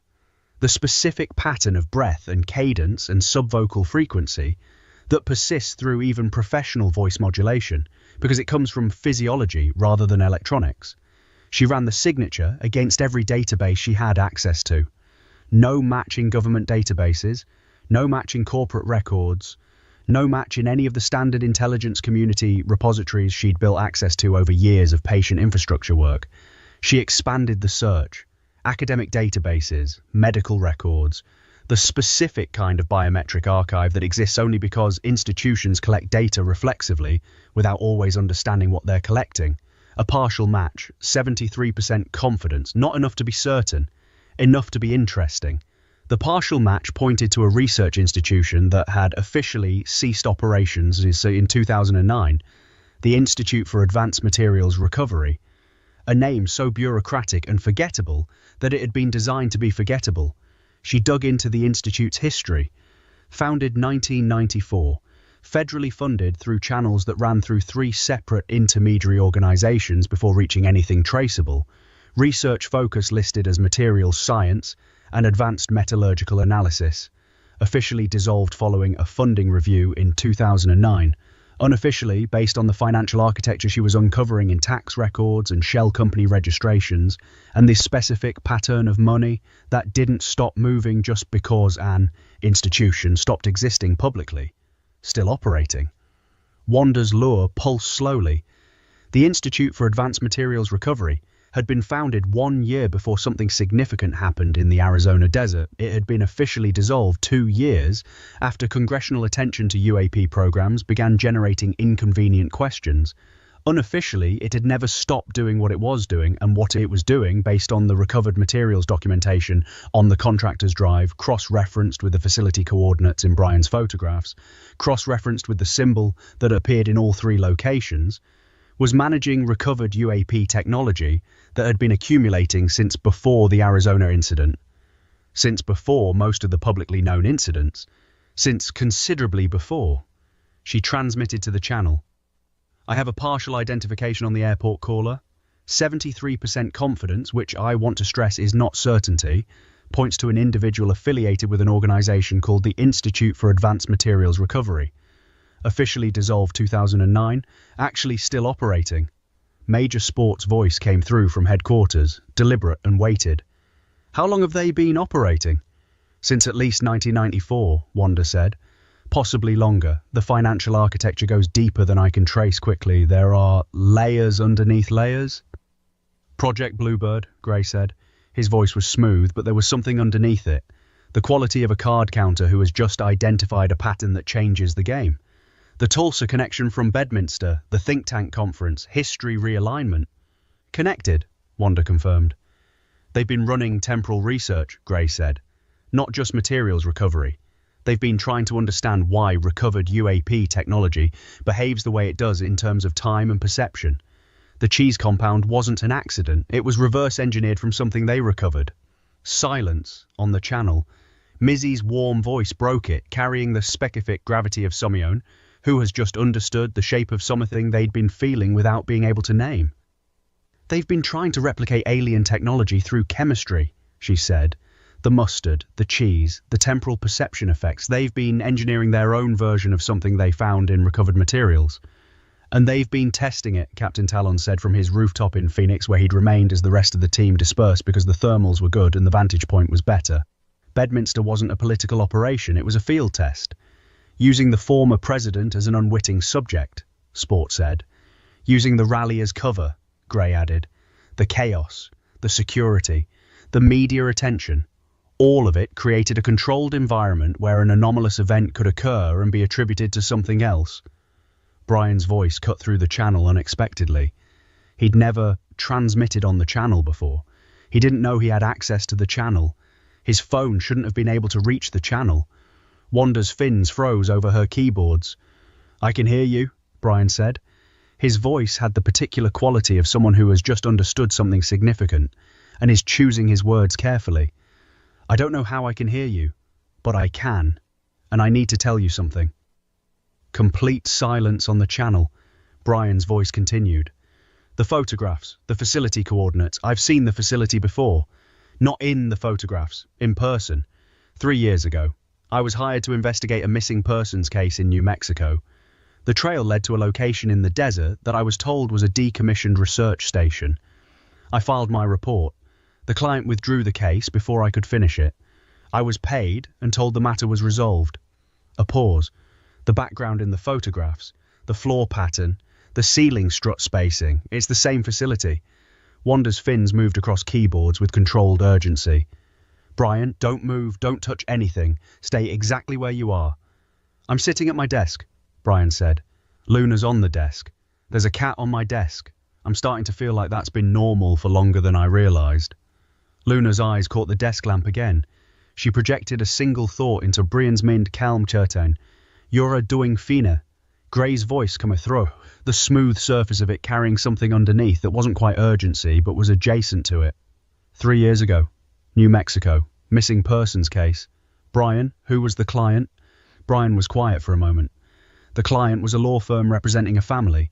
The missing person was a researcher, mid-50s, materials scientist by training. She'd been working at what was described as a private research facility. Her name, Gray said. Another pause. Dr. Elaine Marsh, Brian said. Wanda's lure pulsed once, twice, 3 times in rapid succession. Brian, she said, and her voice had dropped the human mimicry enough that something of the anglerfish came through, something wet and deep and entirely serious. The woman in the blue blazer at the Tesla Tech convention, the one who gave you the photographs and the red drive, I need you to look at the 3rd photograph in the folder. Not the symbol, the background, the far left edge of the frame. Brian opened the folder. 3rd photograph, bottom right corner had the B7 stamp he'd already found. He moved his attention to the far left edge. A figure, partially out of frame. The photograph had been taken quickly, at an angle, the way photographs get taken when you're trying to document something without appearing to document it. The figure was a woman, partially visible, enough to see the line of her jaw, the angle of her shoulder, the specific posture of someone who is simultaneously trying to appear casual and monitoring everything in the room with complete attention. Briank knew that posture. He'd spent 3 years looking at it in the photographs his former client had provided when filing the missing persons report. "That's Dr. Elaine Marsh," he said, quietly. "Yes," Wanda said. "She was the missing person." "Yes. She gave me the photographs and the drive." "Yes." Brian set the photograph down carefully. "She's been missing for 3 years," he said. "She was the missing person I was hired to find. Someone withdrew the case before I found her, and she showed up at a Tesla Tech convention in Phoenix and handed me intelligence about a facility that matches the location I traced her disappearance to 3 years ago." "Yes," Wanda said. "She found me," Brian said. "She's been waiting. She needed me to have this information, and she waited until she could reach me safely." "That's our assessment," Mizzy said, her warm voice carrying the specific quality it carried when she was certain about something. "Which means she knows who I work for," Brian said, "even though I don't." Silence. Luna's eyes caught the light. She projected nothing. She just watched him with the patient attention of something that understood this was a moment that needed to breathe. Brian looked at the red drive on his desk, at the folder of photographs, at the tuxedo cat who could put thoughts in his head and apparently knew considerably more about his professional situation than he did. "All right," he said. He picked up the red drive, turned it over in his fingers. The symbol caught the light, the same symbol from the mustard jar in Bedminster, from the contractor's drive, from the 1997 Recovered Materials Manifest. "The radio frequency," he said. "The card the tuxedo cat gave me in Phoenix." He reached into his jacket and found it.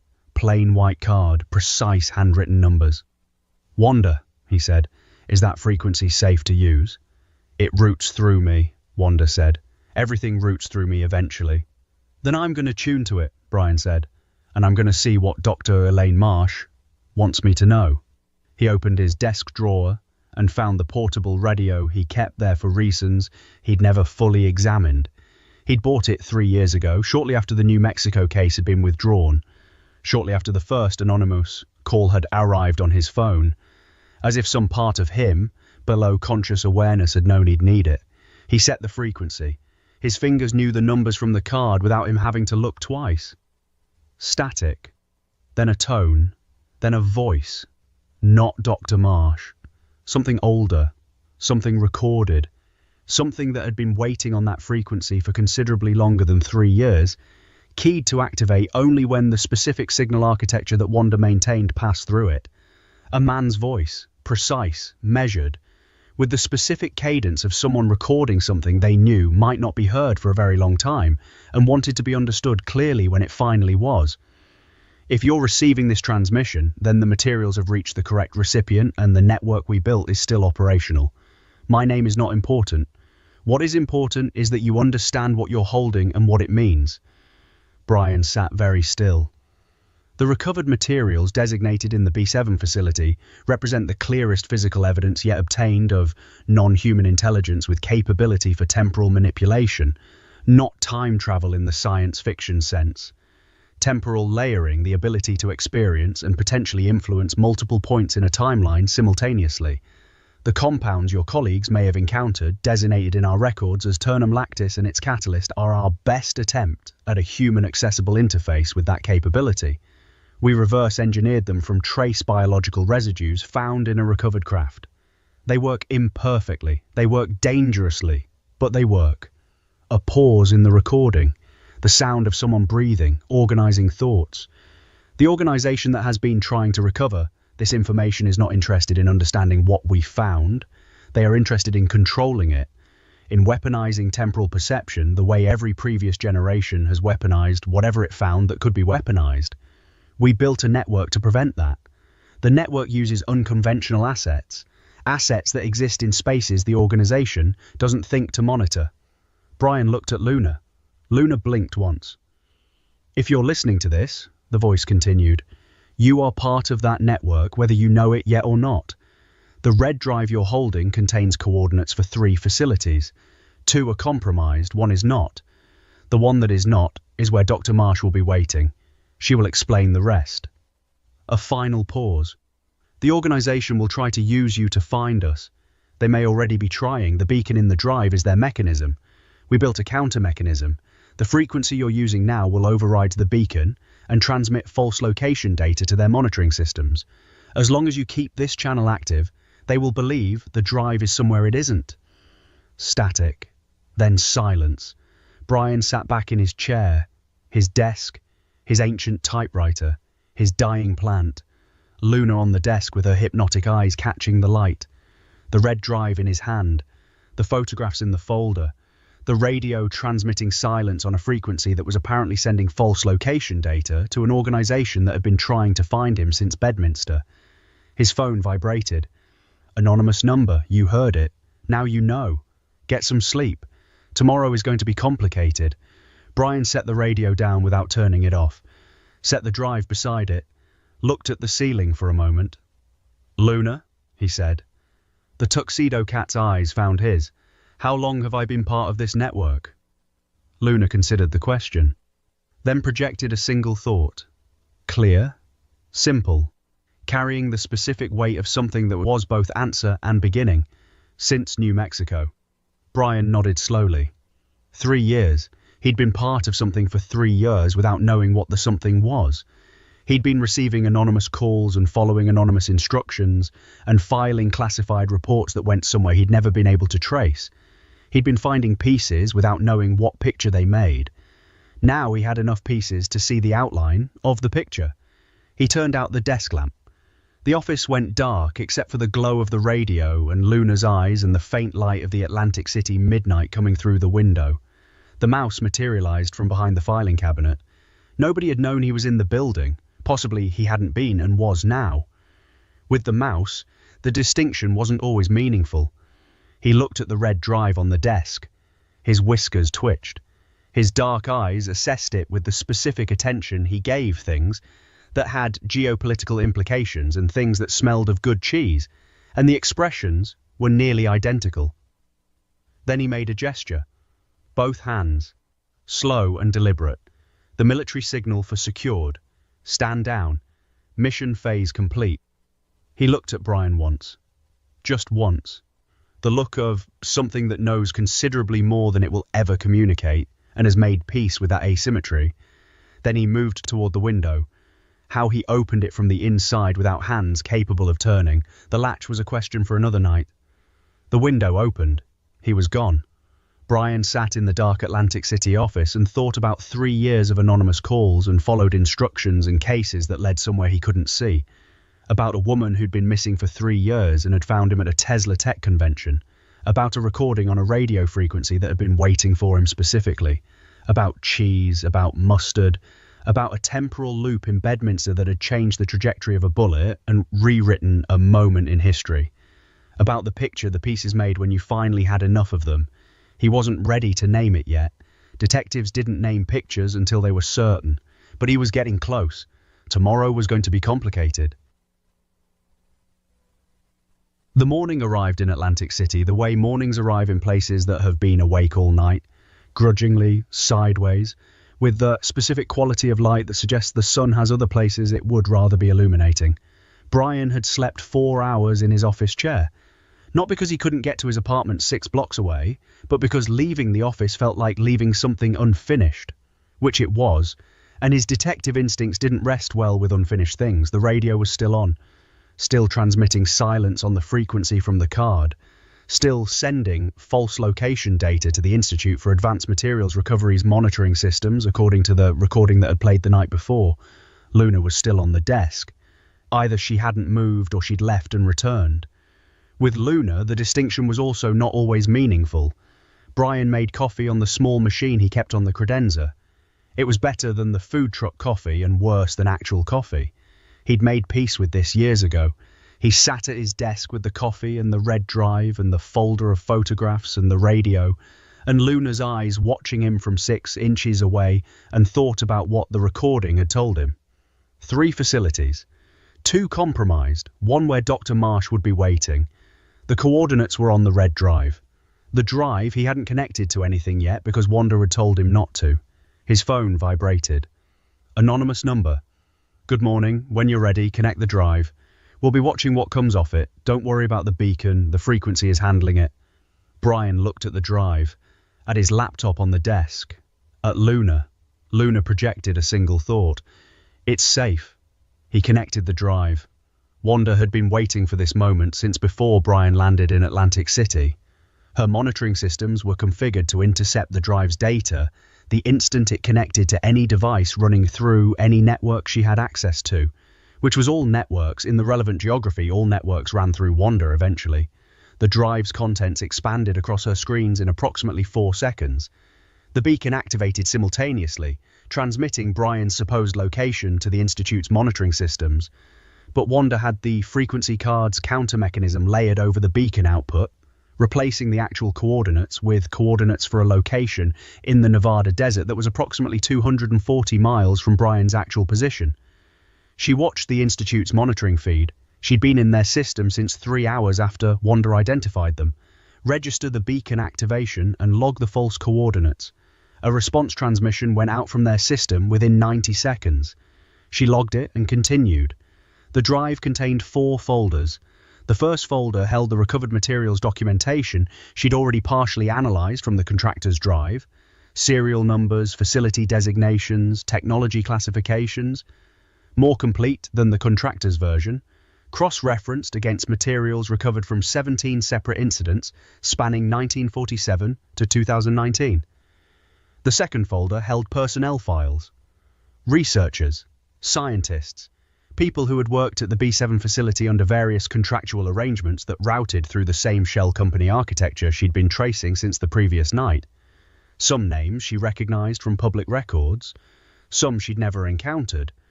3 were listed with status designations that used a code she didn't immediately recognise. She flagged the code and moved on. The third folder held the facility coordinates. 3 locations. The coordinates were embedded in what appeared to be standard GPS data, but were actually layered. The surface coordinates pointed to unremarkable locations: a commercial warehouse district in Nevada, a defunct agricultural research station in Montana, a marina facility in coastal Maine. The actual coordinates were encoded in the metadata of the GPS files. She extracted them. Nevada desert, 200 miles from anything public. Montana, a location. She cross-referenced against satellite imagery and found a structure that official mapping databases described as terrain. Maine, a coastal location that her maritime traffic databases showed, had received irregular vessel visits on a pattern that didn't match any commercial or recreational purpose she could identify. The second layer, coordinates for the Nevada location, matched the false coordinates she was transmitting to the Institute's monitoring system. That was not an accident. Someone had built the drive's coordinate system, knowing that the beacon would be intercepted and that whoever intercepted it would use the surface coordinates as the false location. The actual Nevada facility was the false location the drive was designed to transmit. The Institute would send resources to Nevada looking for whatever they thought Brian had led them to. The real location was Maine. She cross-referenced the Maine coordinates against everything she had: maritime records, property records, environmental survey data, satellite imagery from 4 separate sources. The structure at the Maine coordinates had been built in 2003. Property records listed the owner as a conservation trust that she traced through 7 intermediary organisations before hitting a wall she couldn't penetrate in the time available. The structure had been modified twice: 2009, the year the Institute officially dissolved; 2019, the year of the last recovered materials incident in the drive's documentation. The 4th folder was locked, encrypted with an architecture she hadn't seen before. Not a standard encryption protocol, something custom built, something that would take time she didn't currently have. She transmitted to the channel: I have the drive contents, 3 things you need to know immediately. First, the real facility is in Maine, not Nevada. The Nevada coordinates are deliberately designed to mislead anyone who intercepts the beacon. Second, the Institute's monitoring system has logged the beacon activation and dispatched resources toward Nevada. We have a window before they realize they're chasing a false location. Third, there's a 4th folder on the drive that I can't access yet. Custom encryption. It's the most important thing on the drive, and it's the thing we can't read. Major Sport's voice came through, slow and weighted. How long on the encryption? Unknown. It's unlike anything I've encountered. I'm not saying I can't break it. I'm saying I don't know when. Estimate. Wanda's fins paused over her keyboards for a moment. She didn't like giving estimates on things she didn't understand. It went against the professional precision she'd maintained since the day she'd taken over New York's digital infrastructure. Days, possibly more. A pause on the channel. Grace spoke, his voice carrying that maverick quality of someone who has assessed the odds and decided they're acceptable. We don't have days. The Institute will figure out Nevada is wrong before that. Their resources aren't unlimited, but they're not slow. Agreed, Sport said. Maine is the play. Brian needs to go to Maine. Brian needs to know he's going to Maine, Mizzy said, warm, but practical.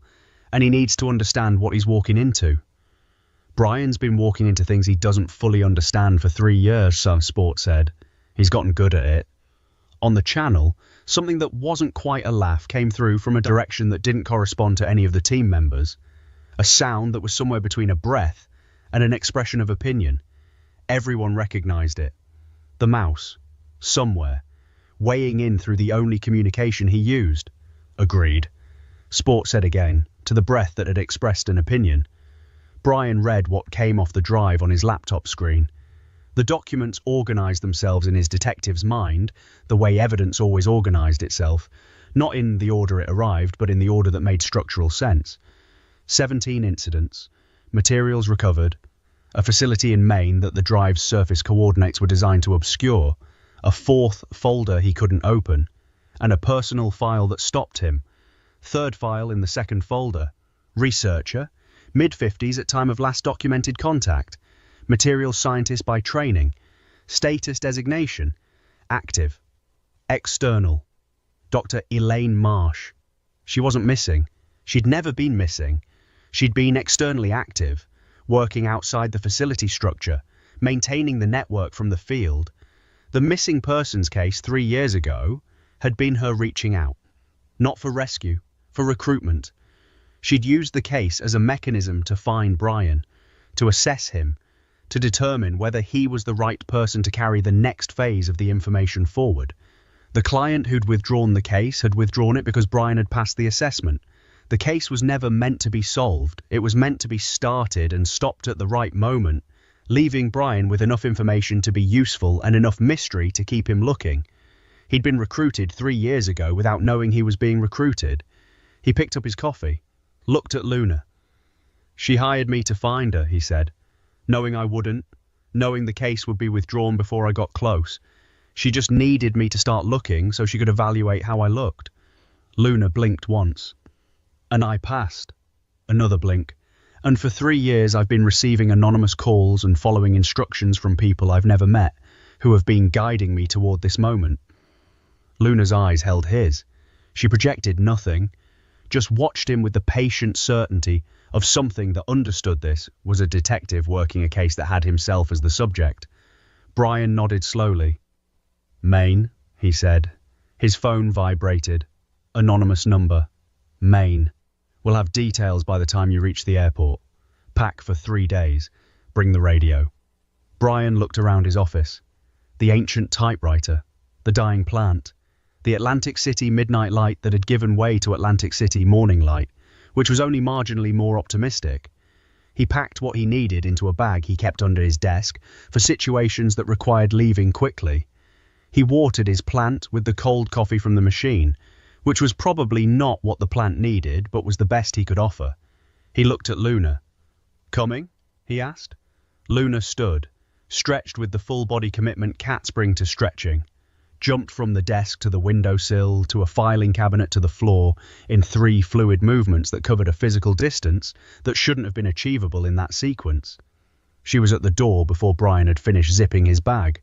Gray was already in Maine, not because he had information about Maine before the drive analysis, because Gray operated on the principle that the most important location in any operation was always somewhere nobody had identified yet, and he'd learnt to position himself toward the unidentified location before it became identified. It was the card counter's instinct applied to geography. The next card was always the most important one. He'd taken a private charter from Phoenix to Portland the previous evening, in a name that traced back through 4 layers of corporate identity to a holding company in the EAT-U resource structure. The flight had cost $14,000. Gray had not worried about the cost.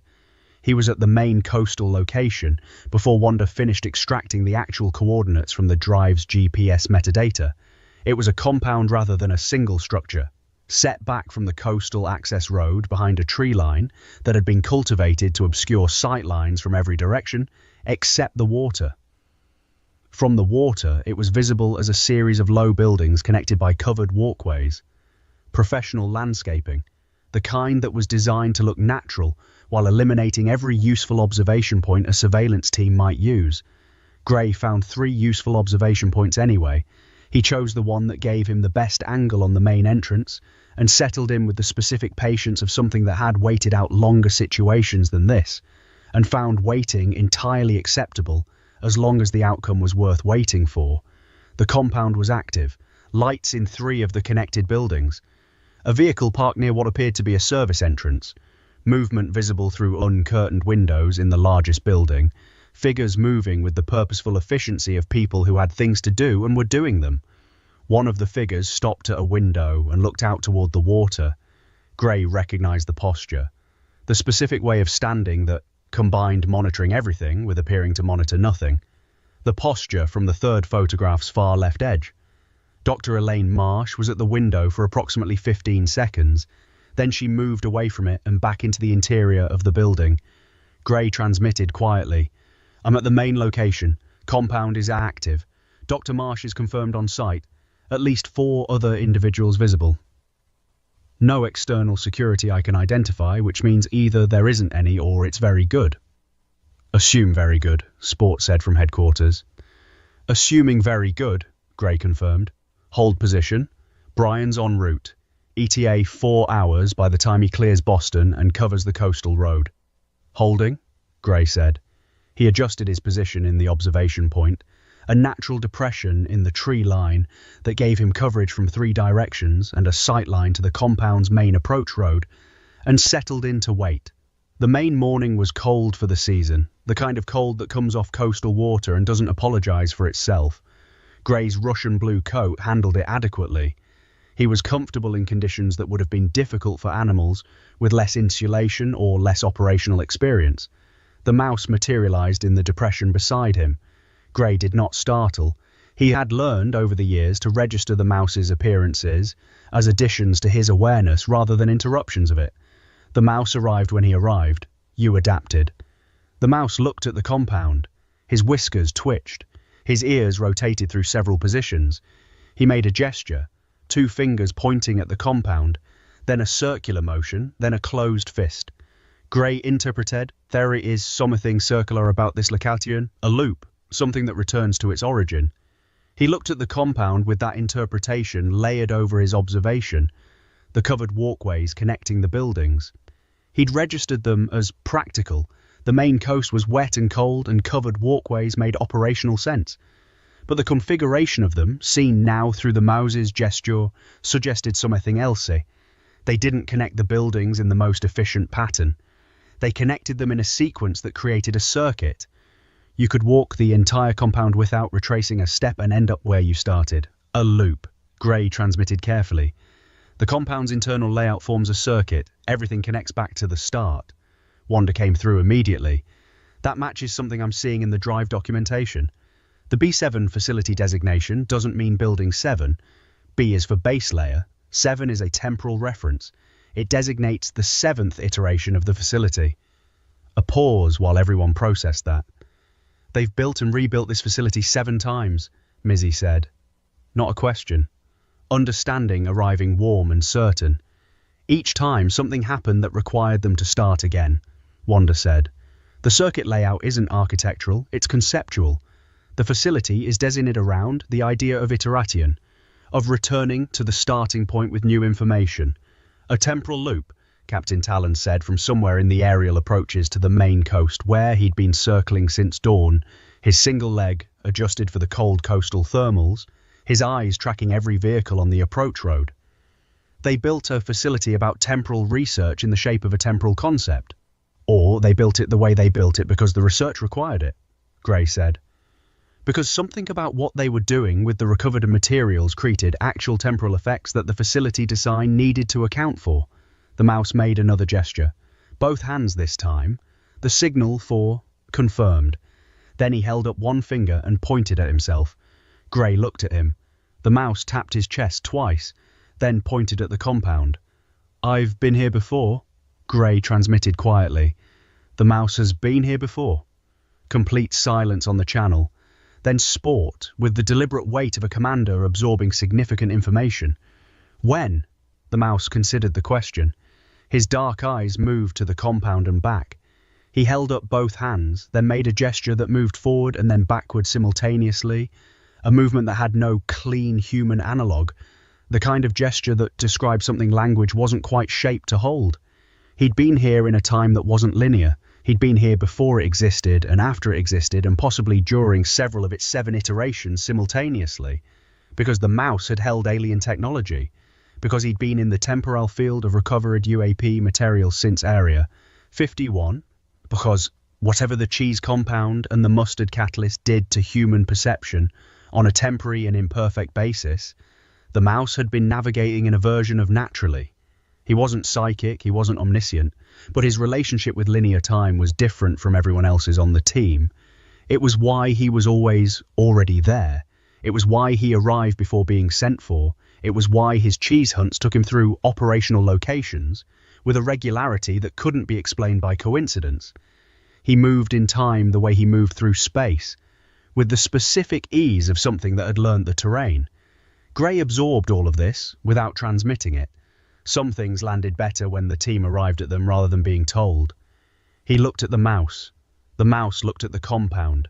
His whiskers twitched once, decisively, and he made a final gesture.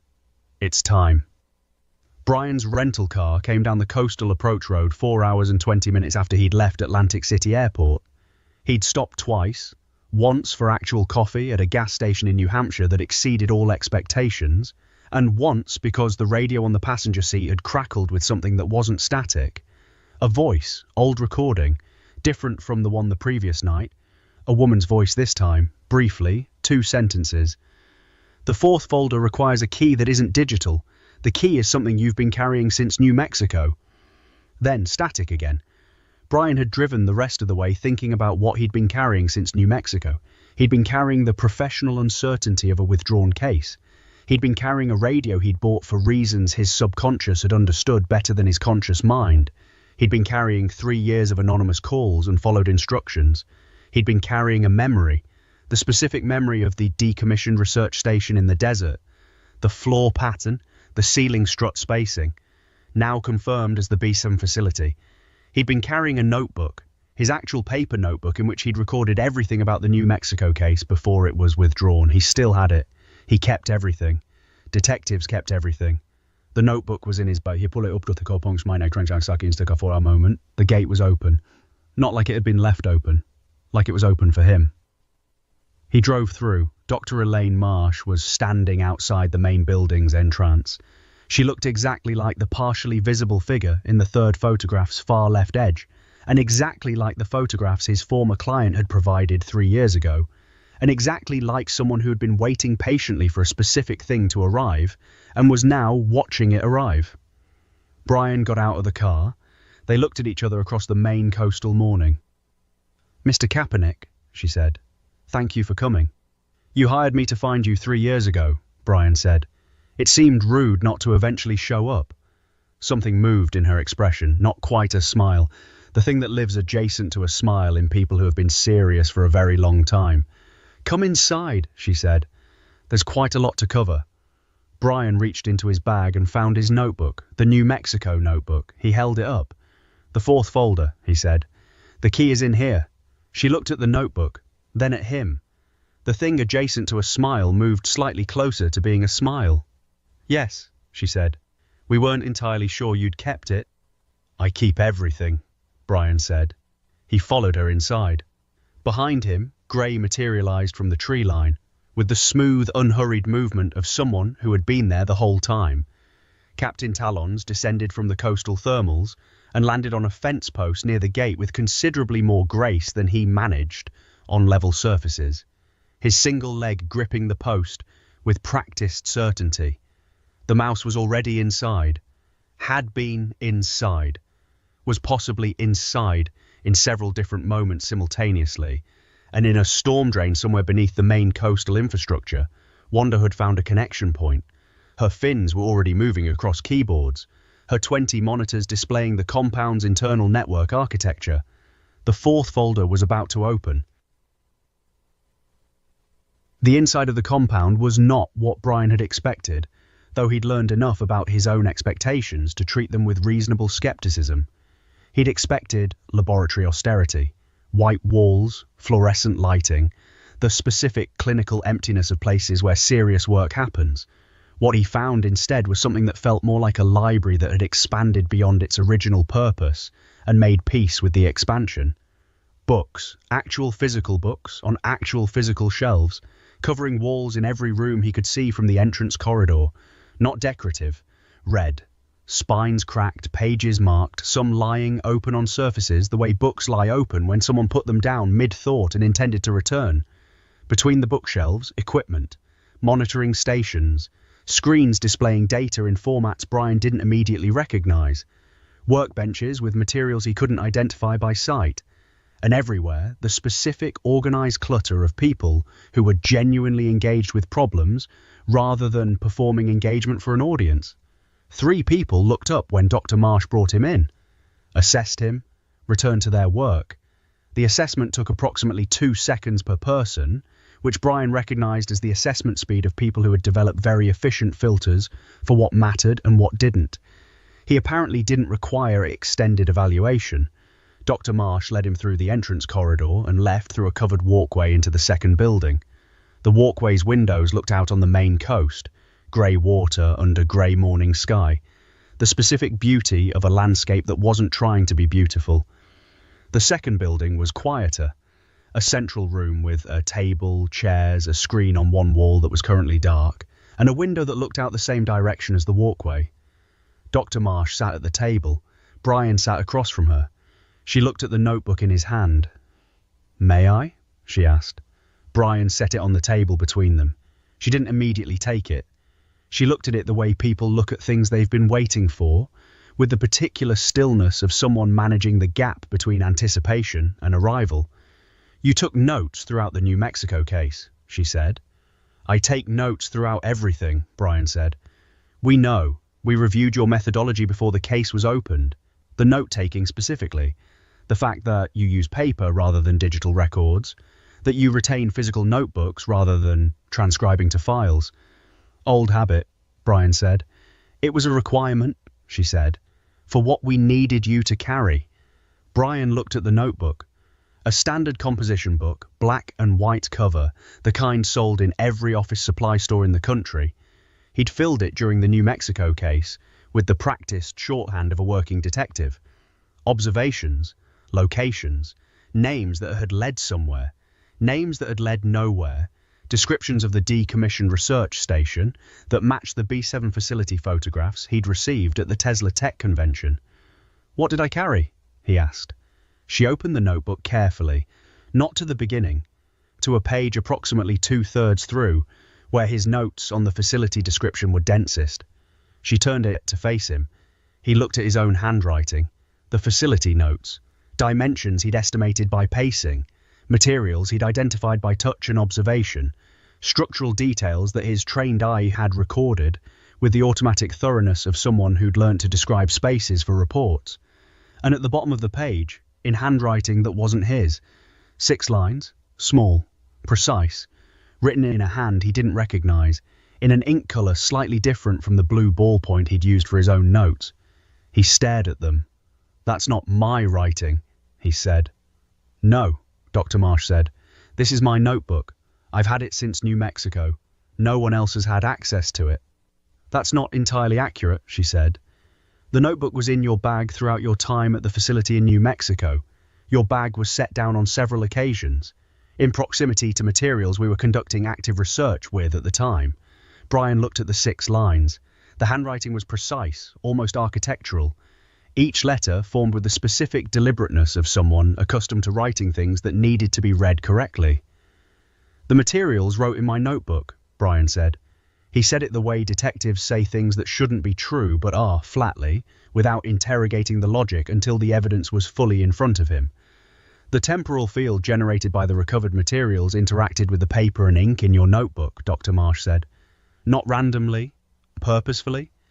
The field, and this is the part that takes time to accept, the field appears to have intent, or something that functions like intent. It left information in a medium it calculated would be preserved and transported to a point where it could be used." Brian looked at the 6 lines. "What does it say?" She turned the notebook back toward herself and read aloud. "The 4th key is the 7th iteration divided by the first contact minus the interval between what was found and what was lost. Apply to the sequence in reverse." Brian absorbed this. "That's a mathematical instruction," he said. "Yes." "For the encryption on the 4th folder?" "Yes." "The recovered materials wrote a decryption key in my notebook in New Mexico 3 years ago, because they calculated I would eventually receive a drive with a 4th folder that needed decrypting." He said this the same way he'd said the previous thing, flatly, processing evidence. "The temporal field doesn't experience time linearly," Dr. Marsh sighed. "It experiences something closer to the full range of a sequence simultaneously. What happened in New Mexico and what happens in this room aren't separated by 3 years from the field's perspective. They're part of the same configuration." Brian looked at the window and the grey Maine water beyond it. "The cheese," he said. "The mustard compound from Bedminster. That's what you reverse engineered from the field." "From trace biological residues in the craft," she confirmed. "We've spent 20 years trying to create a human-accessible version of what the field experiences naturally. The compounds we developed allow a human consciousness to briefly perceive temporal layering, multiple points in a sequence, simultaneously. The effect is imperfect, unstable, and varies significantly by individual physiology. It made a man believe he could speak saxophone," Brian said. She paused, looked at him carefully. "You've read the original documentation?" "I've encountered references to it," Brian said.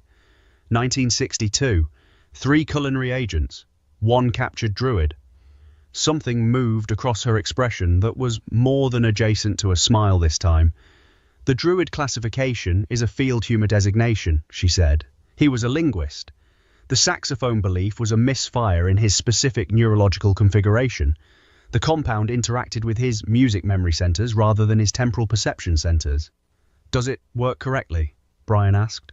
"On anyone?" She was quiet for a moment. "On some individuals, yes.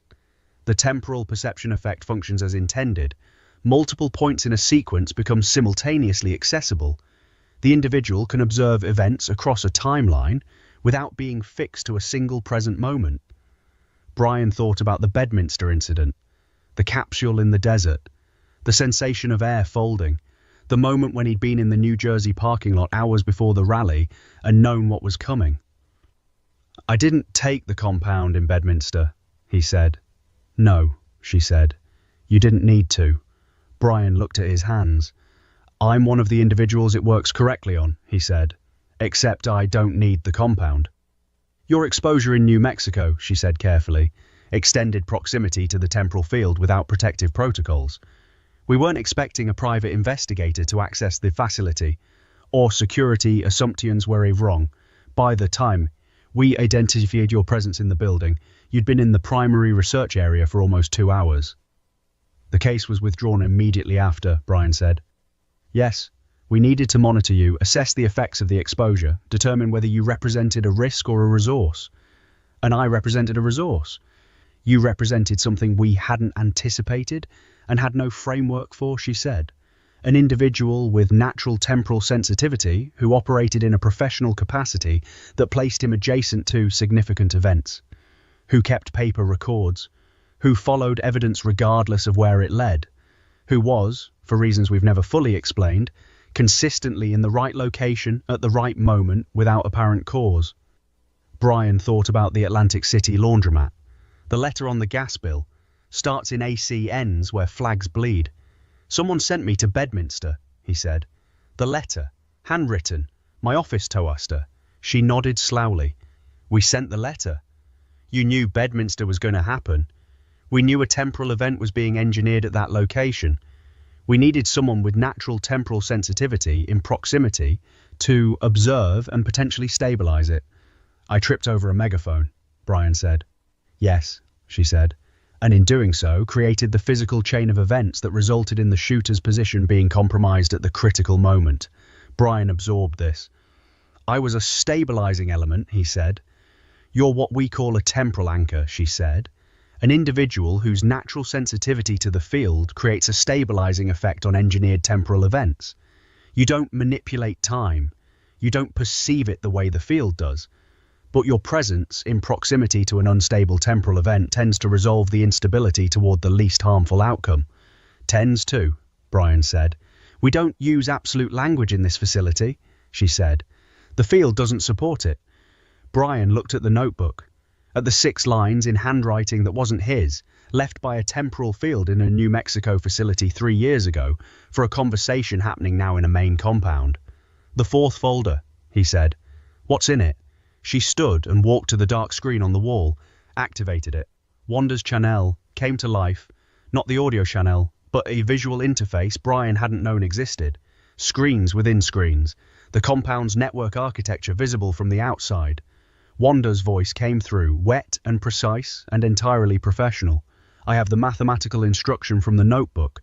The 7th iteration divided by the first contact minus the interval. I need the specific values. Dr. Marsh moved to a workstation in the corner of the room and pulled up a file.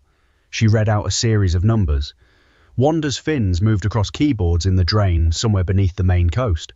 Brian watched the screen. The 4th folder's encryption architecture displayed itself in abstract visual form. Layers of code that Wanda's systems were working through with the specific efficiency of something that had been given the right tool for the right lock. It took 4 minutes and 37 seconds. The folder opened. Wanda was quiet for a moment. Her lure pulsed slowly in the dim light of her underground nest as she read what the folder contained. Then she spoke. Everyone needs to hear this, she said. On the Eat You channel, the full team assembled the way the team assembled in significant moments, not in a single location, not even in the same state, but present in the specific way that a network of operatives becomes present when the information requires it. Gray from his observation point in the main tree line, Captain Talons from a fence post near the compound gate, his single leg gripping with practiced certainty. Henrietta from wherever Henrietta was when she was between assignments, a location she never specified, and the team had learned not to ask about.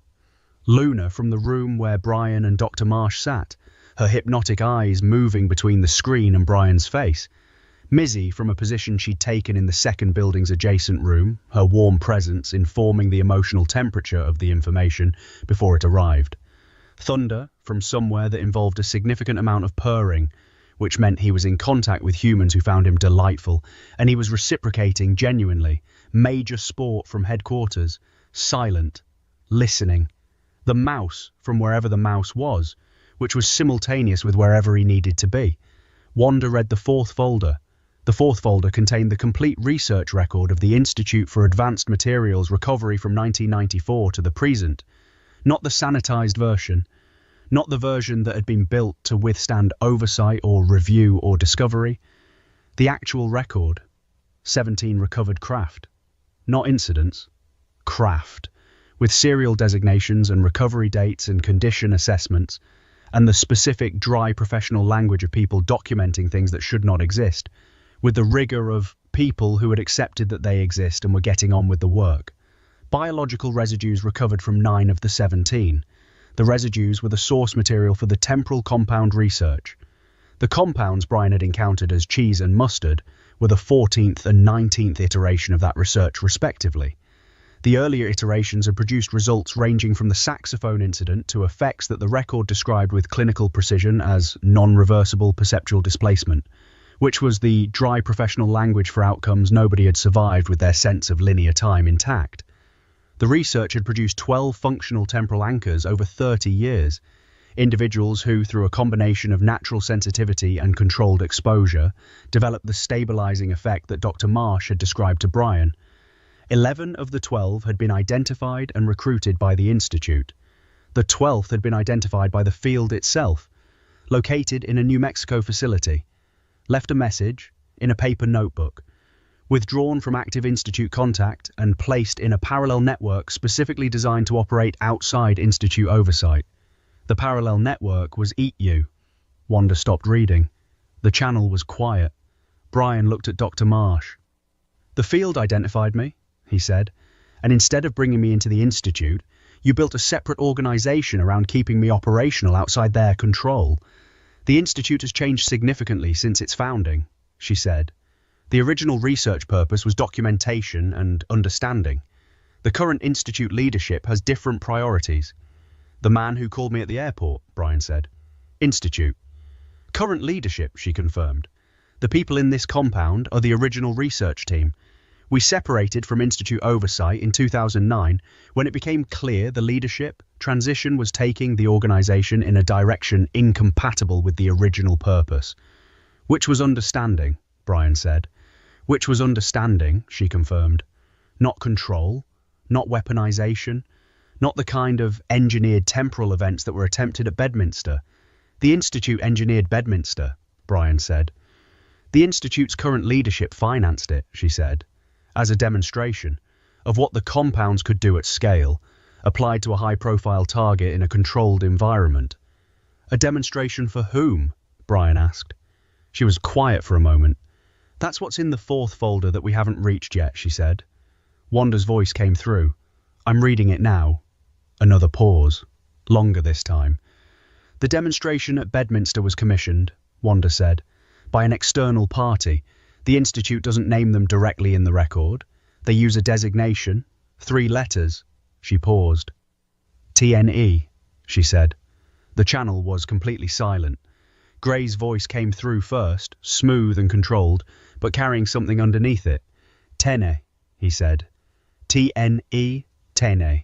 Mizzy's warm voice followed, and the warmth had shifted into something more complex. "The Council," she said. Another silence. Longer. Captain Talon spoke from the fence post, his voice carrying the weight of a veteran who has just identified the scale of what he's looking at. "The Council of Tenor commissioned the Bedminster demonstration." "To evaluate what?" Sport said, from headquarters, his deliberate voice carrying the command weight that meant he was already moving toward a decision. Wanda read further. "To evaluate the 12th anchor," she said. "Brian, they wanted to see how the 12th anchor responded to an engineered temporal event, whether the stabilizing effect would activate, whether it could be relied upon." Brian sat at the table in the main compound and looked at the grey coastal water through the window. The Council of Tenor, ancient, possibly immortal, operating above every other organization in the architecture of what he was beginning to understand, was a very large architecture indeed. They had commissioned an assassination attempt that was never intended to succeed. They had engineered a temporal event specifically to observe how he responded to it. He had been a test subject. He thought about the capsule in the desert, the sensation of air folding, the moment of standing in the New Jersey parking lot 3 hours before the rally, the letter in his toaster, the envelope that had disintegrated into ash. All of it engineered. All of it a controlled environment for evaluating his specific response. "Did I pass?" he asked. Nobody answered immediately. Then Wanda. "The 4th folder ends with an assessment," she said, "filed by the Council's observer at Bedminster. Single line." She paused. "Anchor confirmed viable. Proceed to Phase 2, she read. Brian nodded slowly. Phase 2, that was main. Phase 2 was the compound. Phase 2 was the 4th folder opening and the full architecture becoming visible, and Brian understanding what he was and what he was part of and what came next. He looked at Dr. Marsh. "What's Phase 2? He asked. She looked at him with the specific expression of someone who has been waiting for a long time to have a conversation and is now having it and finding that the preparation and the reality were different in ways that mattered. Phase 2, she said, is you understanding everything and then deciding what to do with it. Brian looked at the notebook on the table, at the 6 lines in handwriting that wasn't his, at the plain white card with the radio frequency, at the red drive, at the grey main water. There's a prosthetic being made, he said, red, white and blue, for Captain Talons. From the fence post, near the compound gate, Captain Talons made a sound that no eagle should have been capable of making in that frequency range, a sound that was adjacent to something private and significant. That's not phase 2, Brian said, but it matters. It matters first. He looked at Dr. Marsh. Get me the people who make the prosthetic, he said. Then we'll talk about phase 2. Outside, on the fence post, Captain Talons stood as straight as a one-legged eagle could stand on a fence post in a cold Maine morning, which was straighter than most things stood anywhere, and looked out at the water with the specific dignity of something that had been seen. The mouse appeared on the fence post beside him, sat, looked at the water in the same direction, made no gesture, just sat there, which was from the mouse everything.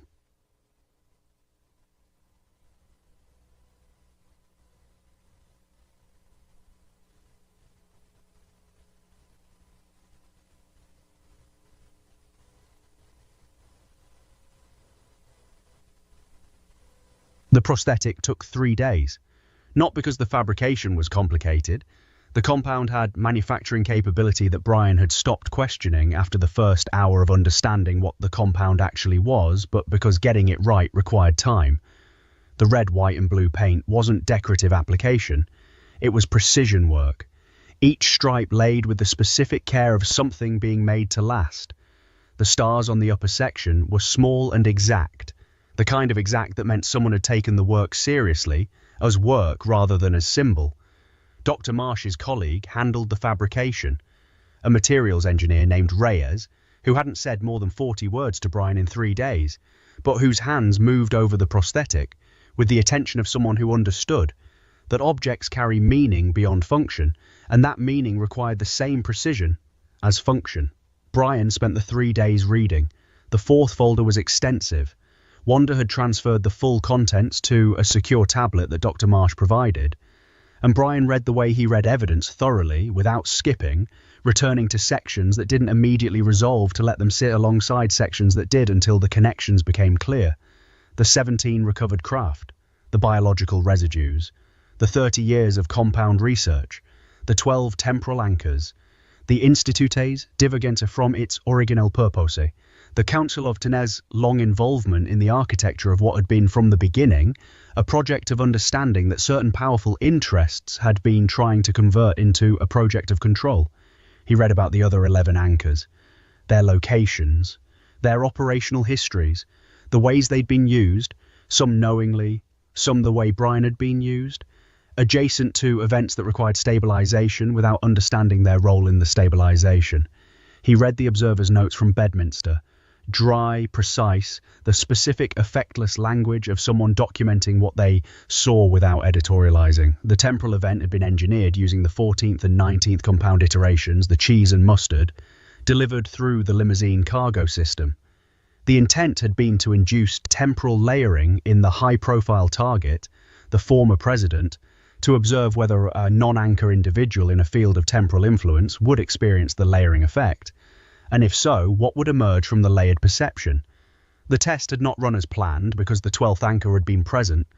Brian's stabilizing effect had resolved the temporal field toward its least harmful outcome before the compound could be administered. The shooter's distraction, the bullet's trajectory, the confetti arch, all of it downstream of the field, resolving around Brian's presence. The observer's assessment had been clinical and complete. Anchor confirmed viable. Proceed to Phase 2. He read about Phase 2. Phase 2 was not an operation. It was not a mission with objectives and timelines and success metrics. Phase 2 was the thing that came after the evaluation, the anchor understanding their function, and making an informed decision about how to exercise it. Because Anshaw's, the 4th folder made clear, could not be directed, could not be deployed, could not be positioned and activated like equipment. The stabilizing effect was a function of genuine presence, genuine engagement with a situation, genuine response to what was actually happening, rather than what someone else had determined should happen. An anchor, who knew they were being used as an anchor and was complying with direction, became something less than an anchor.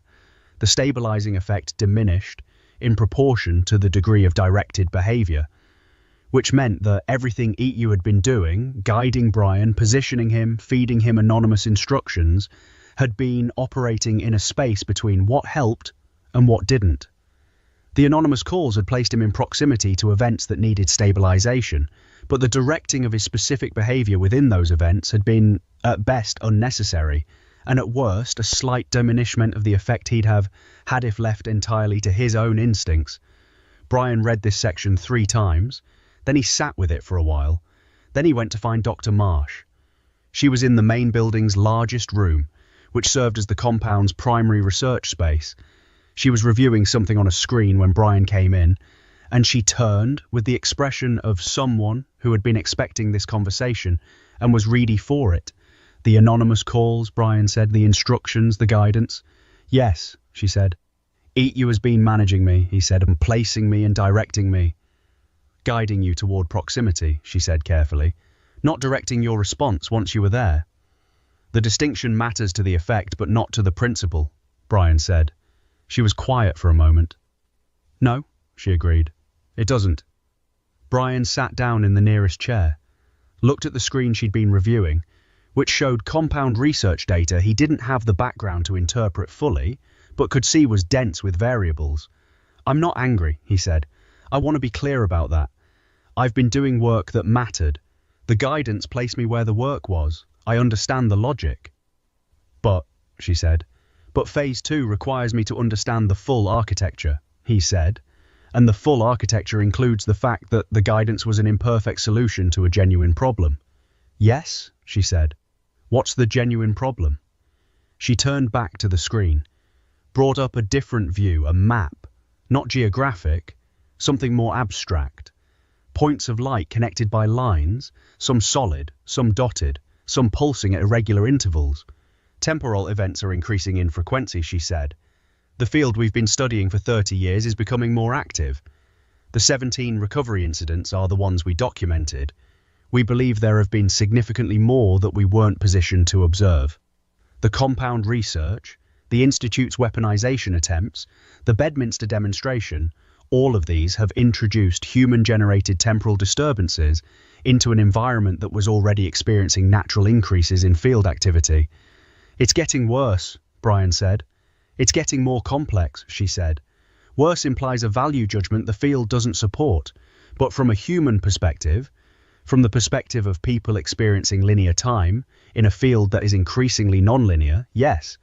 More complex resolves to worse. And anchors stabilize the complexity, Brian said. 12 anchors, distributed across locations where the field activity is highest, operating with full understanding of their function and full autonomy in how they exercise it, would provide significant stabilization, she said. More than 12 anchors being guided by well-intentioned organizations who don't fully understand that guidance diminishes the effect. Brian looked at the map, the points of light, the connecting lines. Where are the other 11? He asked. She looked at him carefully. Some are known to us, some are known to the Institute, some are known only to the Council. And the Council commissioned Bedminster to evaluate me, Brian said, which means the Council knows about all 12. We believe so, she said. What does the Council want? She was quiet for longer than she'd been quiet for anything else in 3 days of conversation. We don't know, she said finally. The Council's agenda is not legible to us. We know they've been monitoring the field for longer than any human institution. We know they have access to information about the field's behavior that we haven't been able to develop independently. We know they commissioned a demonstration to evaluate an anchor. We don't know why. We don't know what they intend to do with what they learned. Brian thought about the secret cat society, the tail twitch codes, the zoomies in neighborhoods that were passing intelligence along relay networks, the Council of 10 cats, possibly immortal, operating at a level of knowledge that made everything else look like the newspaper membership tier. He thought about Mizzy, who was warm and certain and had said that trust and alignment were different things. He thought about Gray, who had said that money was just a tool to get from point A to point B, and that as long as you knew where point B was and had the resources, there was nothing you couldn't accomplish. He thought about the mouse, who had been here before in a time that wasn't linear, who communicated through gesture and presence, who had sat on a fence post next to Captain Talons in the cold Maine morning and made no gesture at all, which was from the mouse everything. He thought about Thunder somewhere being petted by delighted strangers, his reckless genius already 3 moves ahead of a situation that hadn't fully resolved yet. About Wanda in her storm drain nest, 14 keyboards, 20 monitors, total information dominance over a geography that expanded every year. About Henrietta, balanced on her 4-pointed star, 2 souls in one body, power she couldn't fully control, waiting for the moment it would be needed. About Luna, who could project thoughts into minds, and had chosen very carefully which thoughts to project and when. About Captain Talons on the fence post, standing as straight as something can stand when it's doing it on one leg, and pride and decades of service. About Major Sport, behind his desk, looking out his window at other dogs, carrying full responsibility for everything, with the deliberate weight of someone who had accepted that weight and would continue accepting it. He thought about Brian Kaepernick, private detective, government contractor, temporal anchor, person who kept paper notebooks and watered plants with cold coffee, and had somehow ended up at the center of something that had been building for 30 years. "I need to make some calls," he said. Dr. Marsh looked at him. "Not the anonymous number," he said.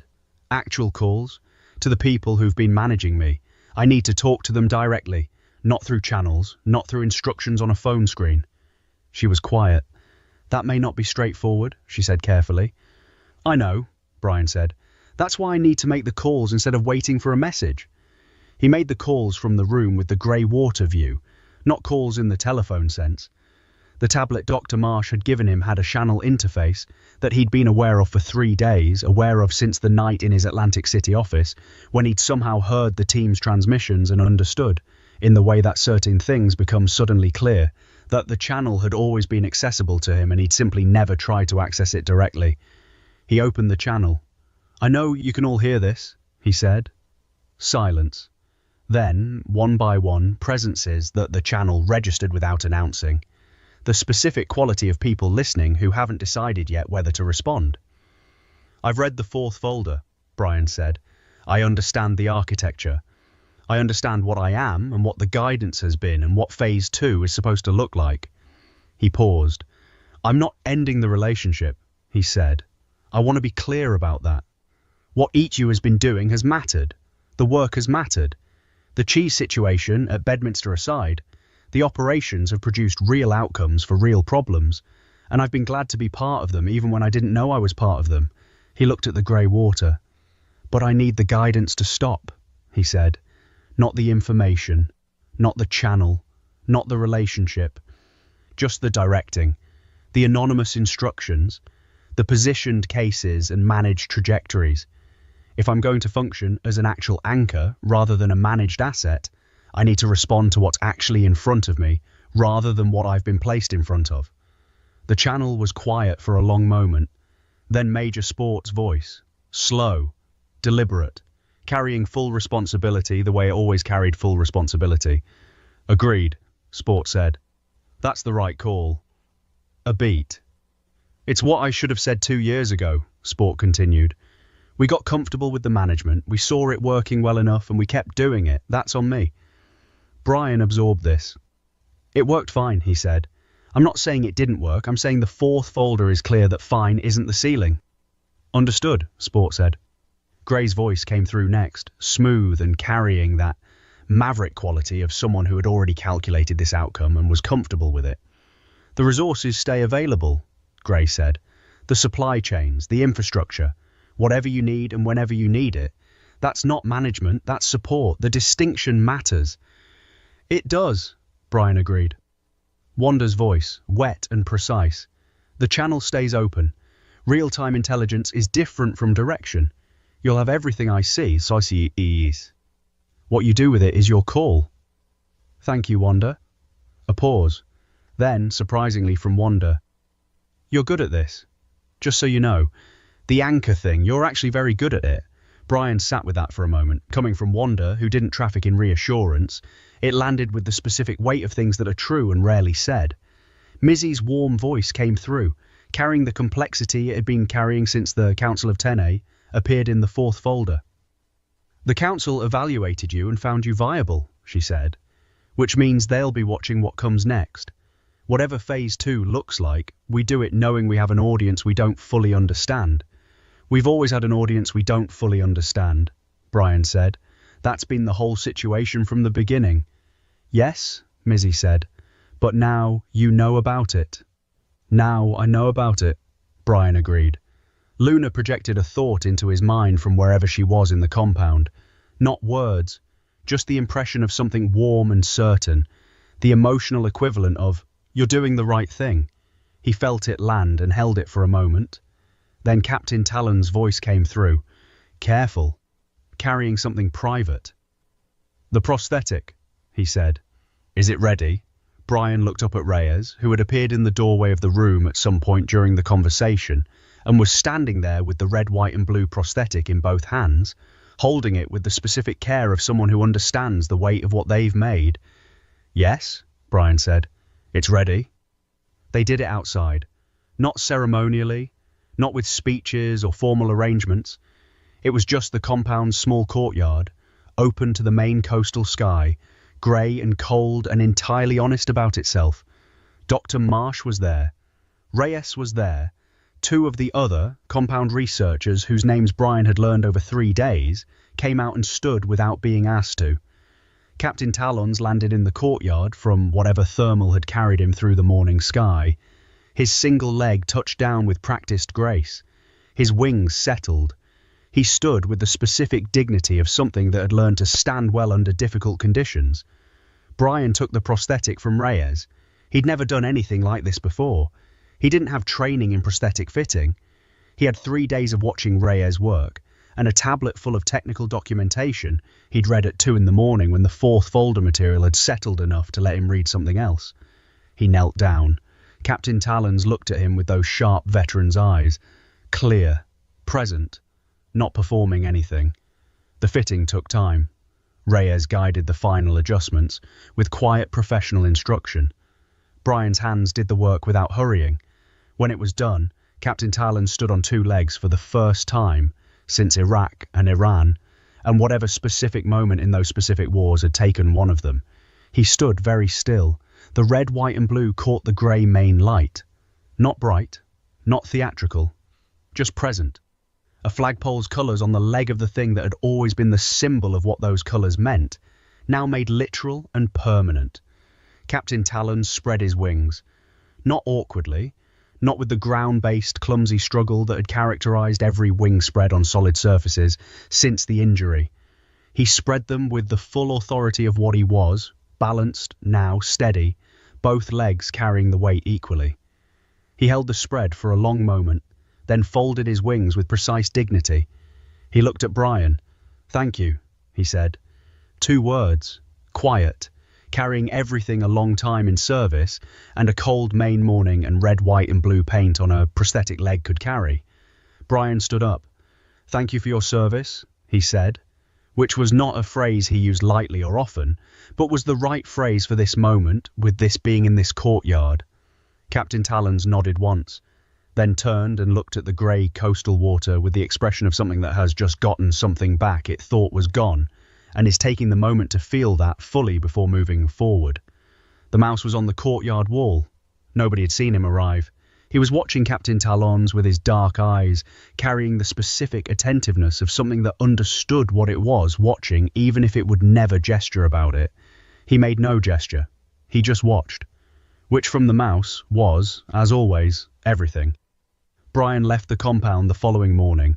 He had the red drive in his bag, the folder of photographs, the notebook with 6 lines in handwriting that wasn't his, the plain white radio card, and his own notebook, a new one, which he'd started filling the morning after the 4th folder opened with the careful shorthand of a detective beginning a new case. The case didn't have a name yet. He'd title it when he understood it well enough to name it correctly. That was how he worked. Dr. Marsh walked him to his rental car. "Phase 2, Brian said. "What does it actually look like, day to day?" She considered this. "You do what you do," she said. "You investigate. You follow evidence. You stay in proximity to the events that draw your attention. The stabilizing effect doesn't require you to do anything other than be genuinely present in the situations you encounter. And when the field activity increases, he said, the channel will carry information, she said. Wanda will see things, the team will see things, you'll receive intelligence. What you do with it is yours to decide. And the council, he said. The council is watching, she said. We believe they want the field stable. We believe their agenda and ours are aligned in that respect. We don't know what else their agenda contains. Brian nodded. The other 11 anchors, he said. Eventually, she agreed. He got in the car, started the engine. The main coastal road stretched ahead of him, winding through the tree line, toward the highway that would take him to the airport, that would take him back to Atlantic City and his office and his dying plant, and the next case that would arrive through whatever mechanism the next case arrived through, now that the anonymous instructions were no longer part of the architecture. He rolled down the window. Dr. Marsh, he said. She looked at him. The field, he said. In New Mexico. When it wrote in my notebook. The 6 lines. Yes, she said. Did it know it was writing in my notebook specifically, he said? Or did it write in everything it could reach, and my notebook happened to be what I found? She was quiet for a long moment. The kind of quiet that meant the question was more interesting than it initially appeared. We've debated that internally for 3 years, she said. The honest answer is we don't know. The field's interaction with physical materials is not fully understood. It may have written in many places. It may have written specifically in yours. The distinction may not be meaningful from the field's perspective. Brian nodded slowly. From the field's perspective, he said. Right. He rolled up the window and drove down the coastal road. In the rearview mirror, the compound disappeared behind the Kokiwaki trailer. Dr. Marsh Fier was visibly for a moment at the gate, and then wasn't. The grey main sky sat low and honest over everything. His phone didn't vibrate. No anonymous message, no anonymous call. The channel was open but quiet, the specific quiet of people who had agreed to a new arrangement and were respecting the space the arrangement required. He drove for 20 minutes before anything happened. Then thunder materialized in the back seat. Brian looked in the rearview mirror. The orange tabby was sitting on the back seat with the compact muscled presence that made small spaces seem adequately sized. He was looking out the side window with the expression of a cat who found car travel acceptable and coastal scenery moderately interesting. Brian looked at the road, looked in the mirror again. How did you get in the car? He said. Thunder's tail flicked once. The expression that said the question didn't require an answer because the answer was self-evident to anyone paying attention. Right, Brian said. They drove in silence for a few miles. The coastal road gave way to a larger route heading inland. Traffic appeared, the specific, unremarkable texture of regular driving on a regular day in a regular part of the world. I know you understand me, Brian said to the mirror. I know you've always understood me. I know you all have. Thunder's ears rotated forward. Present. Listening. I don't need you to confirm it, Brian said. I'm just stating it. For the record. Because I keep records. He looked at the road. The record should reflect that I figured it out, he said. Not when I was told. Before I was told. A detective figures things out. That's the job. Thunder made a sound. Not a meow, not quite a purr. The specific sound that cats make when they are acknowledging something without commenting on it, which is different from every other sound they make, and entirely recognizable once you know it. Brian drove. The grey main sky opened slightly as he moved inland. A seam of something lighter running along the western horizon. Not quite sun, the promise of sun, sometime later. His phone stayed quiet. The channel stayed quiet. The road stretched ahead. And in the back seat, Thunder settled into the comfortable arrangement of a cat who had somewhere to be and had found adequate transportation and was prepared to be patient about the journey. Brian looked in the mirror one more time. Next case, he said. Whenever it comes. Thunder blinked once. Slowly. The specific blink that means obviously. What else would there be? Brian Kaepernick drove toward the airport with a red drive in his bag and a notebook full of evidence and 3 years of understanding that had just become something larger and more clearly shaped. The field was active, growing more complex. 11 other anchors were out there somewhere, some knowing what they were, some not yet. The Council of Tenor was watching. The Institute was reorganizing around a Nevada wild goose chase that would eventually resolve into confusion and then eventually into suspicion and eventually into the understanding that something they couldn't identify had outmaneuvered them in Maine.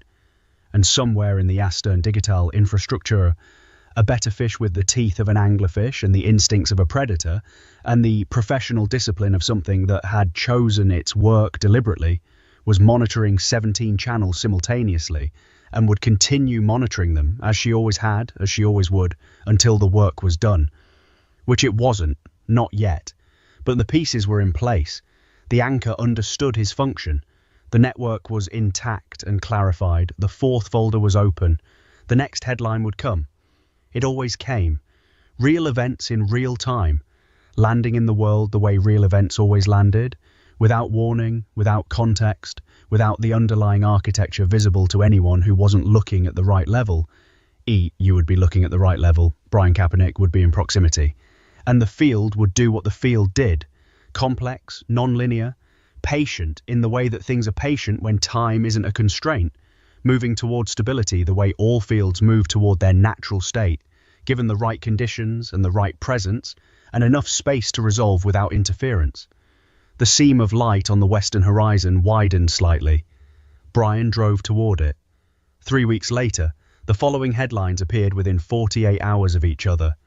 Giant pandas Bao Li and Qingbao made their official public debut at the Smithsonian's National Zoo in Washington, D.C.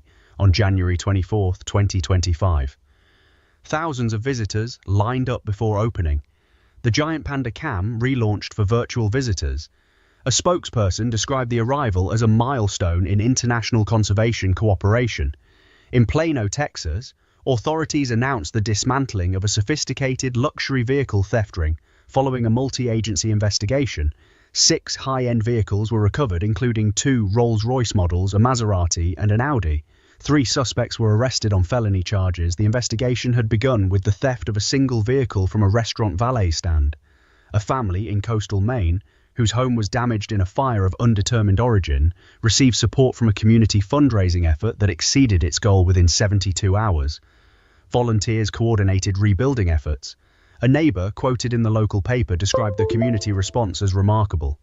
The cause of the fire was listed in the incident report as unknown, pending investigation.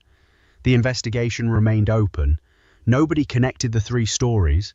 Nobody saw the thread running through them, except the ones who were looking at the right level, and one private detective in Atlantic City who was watering his plant with cold coffee and reading the headlines with the careful attention of someone who keeps records and knows that the record should reflect everything, including the things that look unconnected until they aren't. He opened his new notebook. He wrote the date. He began. E8U, Environmental Anti-Terror Unit. The news is real, or is it? End of episode 2. The medical AI was flawless. It had scanned warlords and kings, predators and scholars, and never once erred. Its verdicts were final, written into archives that stretched back millennia. No cadet passed through the Imperial Academy without facing its judgment. Its core was housed beneath 3 layers of neutron shielding, seated in a chamber cooled to sub-zero to preserve its perfect neural lattice. It did not reason like a living being. It compared, analyzed, filtered. Genomic data ran through its systems like sacred scripture. It did not simply diagnose, it classified. Before it, a cadet's bloodline, planetary origin, immune profile, cellular aging rate, epigenetic response history, and ancestral resilience were all laid bare. There was no appeal. No correction, only the verdict. The first in line stepped forward, a tusked warrior from Drex Prime, hide knotted with calluses from 100 ritual battles. His chest rose high, nostrils flaring as he stepped into the scanning ring. The machine activated. A hum filled the sterile air as silver-blue tendrils of light traced across his skin. Internal diagnostics began. Ultrasonics mapped bone density, electromagnetic pulses scanned neural pathways, spectral cytometry analyzed blood oxygenation in real time. The screen blinked. Rejected. Murmurs rippled through the hall. The cadet stood, stunned. His tusks had shattered enemies. His species had colonized 2 war moons. But the machine was unmoved. The next stepped forward a scaled lieutenant from the Pilari Reach. She stood 2 meters tall, her eyes reptilian and alert, body tempered from vacuum drills and deep gravity maneuvers. Again, the machine scanned. Again, the screen pulsed. Insufficient. Another sleek avian wings partially clipped in ceremonial tradition.